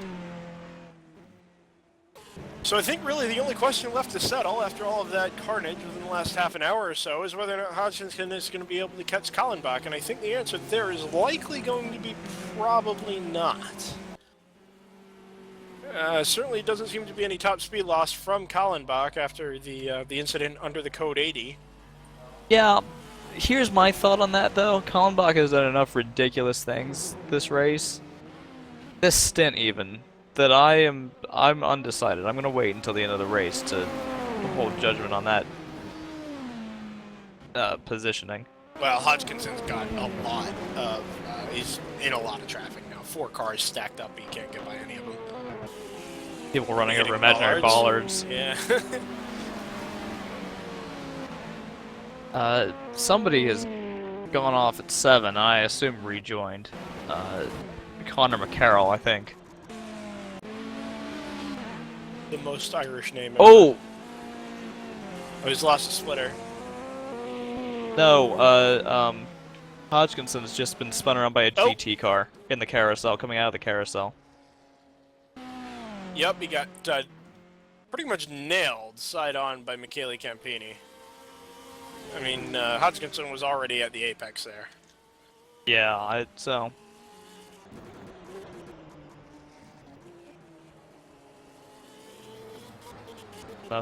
Nothing you can really do in that situation, I guess, if you're Hodgkinson.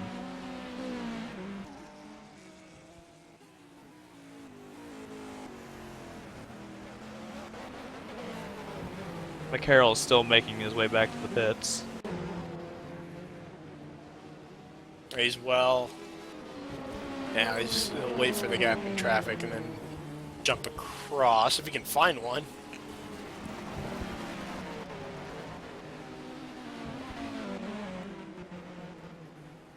We'll go cut after Suarez and jumps across the curve and into the pit lane.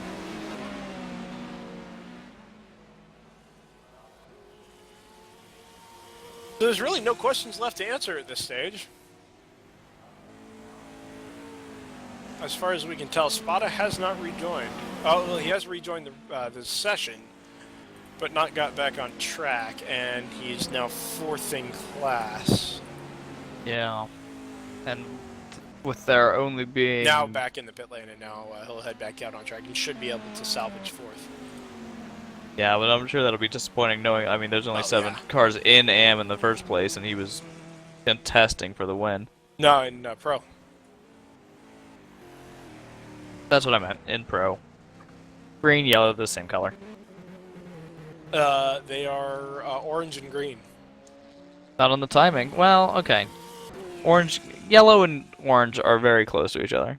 Cone Garrett's is going to take a look at taking out Enrico De Loreto into turn 1. He's not successful. Just a lot of gutsy behavior in this race. Klaus is very slow. Someone's off there. Kallenbach is going to try and unlap himself here behind a GT Ferrari. Luigi Soleo off at the hairpin, or at the keyhole turn. Oh, big wreck, big wreck. Eklund's out. That's P21. That was one of the P2 contestants. And there we go, 3 wide. Enrico De Loreto shot up the inside. Eklund didn't have Rudy Vandenhoef cleared on the left. And Eklund just hit the wall driver's left and then into the hay bales. Going down the back straightaway. That car's not smoking, but it also doesn't seem to have power. No. That was, I mean, that's a pretty head-on impact into those concrete hay bales, because that's what hay bales are made out of. Now, I think Hardwick's going to make it to the end here. I'm not... 5 minutes to go. I'd be kind of impressed, I guess. I mean, Eklund needs to get off the racing surface if there's no fire in that car, for one thing. But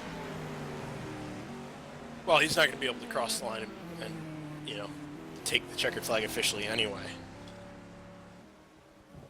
yeah, I mean, it's got to be kind of crushing with 7 minutes left. But you know, that car's got nothing in it.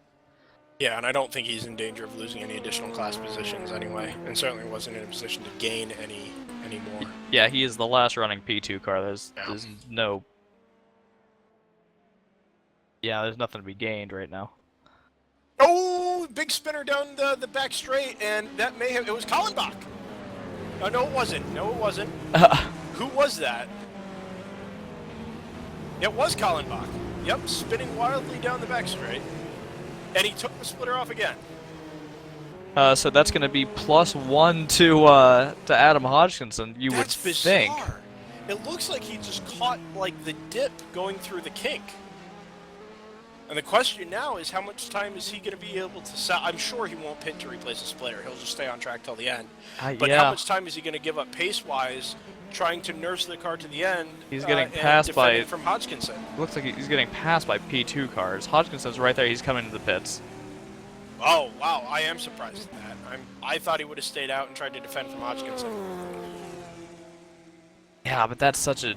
there's too much twisty stuff on this track. It just wouldn't pan out, I Well, don't but think. I don't think it's going to pan out time-wise. He will... Oh! Hodgkinson dives up the inside of a TG car at turn 13 and gets clipped in the right rear quarter. The thing is, though, Kallenbach will not lose anything beyond what he'll lose to Hodgkinson, because Garrett's is 7 laps back of Hodgkinson. I know we're close to the end of this race, but at Bathurst there is a car sitting backwards in the middle, right at the entrance to the dipper. It's sitting facing traffic. What's the worst that could happen? And he can't steer. Anyway, back to Mid-Ohio, where we should... Are we coming up to a checkered flag here shortly? I'm not sure how far behind the stream is on time, but it says 6 hours on... There we go.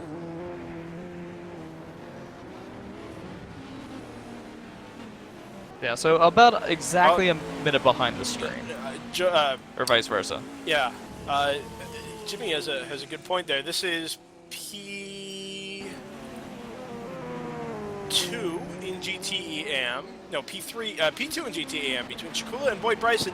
Bryson fires it up the inside at turn 4. There's contact as Shakula defends the apex. Bryson slides back ever so slightly. And now, he's going to have to wait for the opportunity to try that again. He had a really good opportunity there into turn 4. But He's got a just good mixed run. him at the apex. Yeah, there's no way to pass him the outside here, though. And Shakula's going to run him right to the edge of the track. There was contact there. That could have ended really badly. It was very, very close. Bryson is so much quicker. There is no question about it. He's just got to back off like he was a prototype setting it up in traffic. He's going to have to back off because Shakula is so much slower through the corners. Back off, get the run through the corner and onto the straightaway with all the grip he's got. A big wiggle from Bryson there through turn 1. Now, Daniel Almeida is going to break this off. Inside. All 3 wide. Oh, Kallenbach. Right up the inside of all 3 of them. Kallenbach did concede that position to Hodgkinson, by the way, and there's no chance of him taking it back over. But we'll focus on 24th and 25th here. Those cars coming through just allowed a little bit of a gap from Shakula back to Boyd Bryson. With a minute to go. And I think it may just have given him enough. Unless Dahlberg goes through in such a way that it opens the door up for Bryson. Now, you keep an eye on that. Hardwick is going to come into the pits. He's in the pits right now. But he's going to fall about a lap short. Yeah. Kuoga's about... There goes Dahlberg up the outside of Shakula. This is going to compromise Shakula going into turn 11. There's contact behind us. So, there's a... Dahlberg has spun in front of Shakula, and Bryson slipped through. He'll be furious, will Shakula. Yeah, and that was no fault of anybody other than Taro Dahlberg. He just pushed it too hard coming out of turn 11, dropped it while he was already sideways, then dropped a wheel off, and came right across the nose of Shakula, and there was nowhere for him to go. Officially, time is up. This will be Koch's last lap as he makes his way into the S's. Yeah, there's no contest for between Di Loretto and Hardwick. It's almost a full lap between them. There's no additional class positions we think on the yes, now that they've Nothing sorted tight out. now. Yeah. The GTAM battle's been sorted out. Cog comes through turn 9, and with having completed all but one stint of the 6 hours of Mid-Ohio, and with the light fading, with a minute and 7 seconds between himself and the Doug Henson Racing Oscar Hardwick car behind him, Klaus Cog wins the 6 hours of Mid-Ohio, round 4 of season 7 of the Virtual Endurance Championship. Boyd Bryson will take the flag for GTAM. That's second place in GTE, with Same Benatti thing. having taken the class victory up in 21st. They're all numbers. GTE Pro battle by about 3 laps will go to Jim Paresis after a pretty anticlimactic finish there, it has to be said, unfortunately. Yeah, there's a lot of those actually.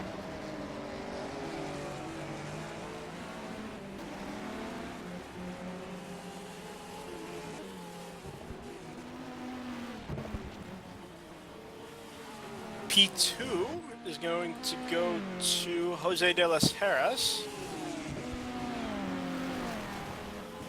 in the Sennheiser Lola. Wait for him to come across the line. He will be one of our last finishers. Deals that up.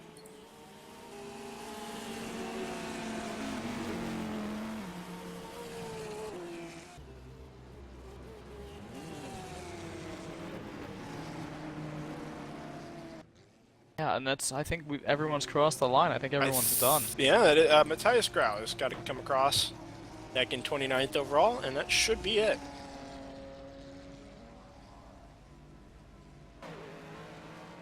And race director announces race over.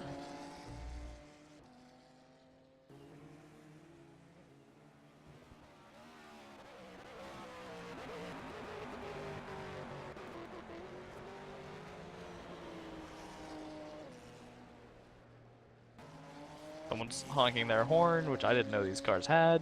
Right.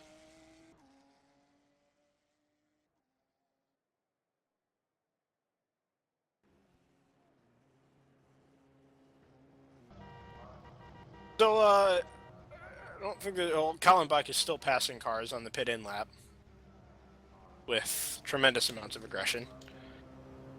He's feeling frustrated. I think you're probably right. If that's the case, might I suggest some introspection? I have some better ideas for dealing with frustration. How about? I don't want to hear that. No, it's not appropriate for this broadcast, Brendan. When is the Targa Florio not appropriate for broadcast? That Oh! should be the bonus round for this championship. There's an idea and a half. 24 hours of Targa Florio.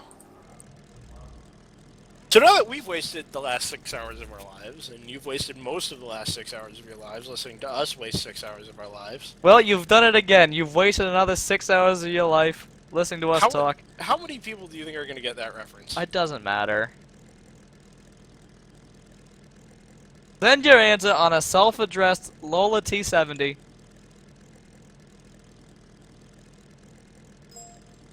Harvard Yard, R. City, Cambridge, Massachusetts. We're not in Cambridge. So, with that Endurance all in Radio mind, is... I'm going to keep going. Okay. Endurance Radio is sponsored by the law firm of Dewey, Cheatham, and Howe. Head of our Working Mother support group is Erasmus B. Dragon. So, while Joseph names off advisors that we don't actually have, I need to wrap this up so Jimmy can go to bed, which is, I think, what's happening there, and I can watch Bathurst and drink beer, which is my plan for the rest of the evening. For those of you who don't know, Joseph and I actually do this, if you didn't hear us talk about this earlier, we do this once a year for a real-life race, the 25 Hours of Thunderhill. It was back in December. for a little group we operate called Endurance Radio, www.endurance-radio.com. Every once and again, we'll pop on and do it for sim racing as well. And this happened to be one of those times, though not officially for Endurance Radio. So, with that in mind, there is a chance we could come do this all again. I don't know. We may be competing in the future. We'll have to wait and see how the future rounds pan out. But in any case, for what turned out to be Endurance Radio commentary, we thank all of you for having joined us for round 4 of season 7 of the Virtual Endurance Championship, 6 hours at Mid-Ohio. Thank you all for spending your time with us and keeping us company, 100 or so of you. The next race, I believe, is 12 Hours of Sebring on March the 7th. March the 7th sounds about right. We invite those of you who are just spectating to come along and join us again. Those of you who are competing also will hope to see you at round 5 as well. So for myself, Brendan Kazmarek, Joseph Moodrock, who has spent the last couple of hours rambling on with me, Jimmy Allison, race director, and also pointing out things that we are way too oblivious to notice, and Jan Fabricius, who was here earlier as well. Thank you all for your company, and hope you enjoyed what we had to present on Endurance Radio and the Virtual Endurance Championship. Thanks so much, and we'll see you next time.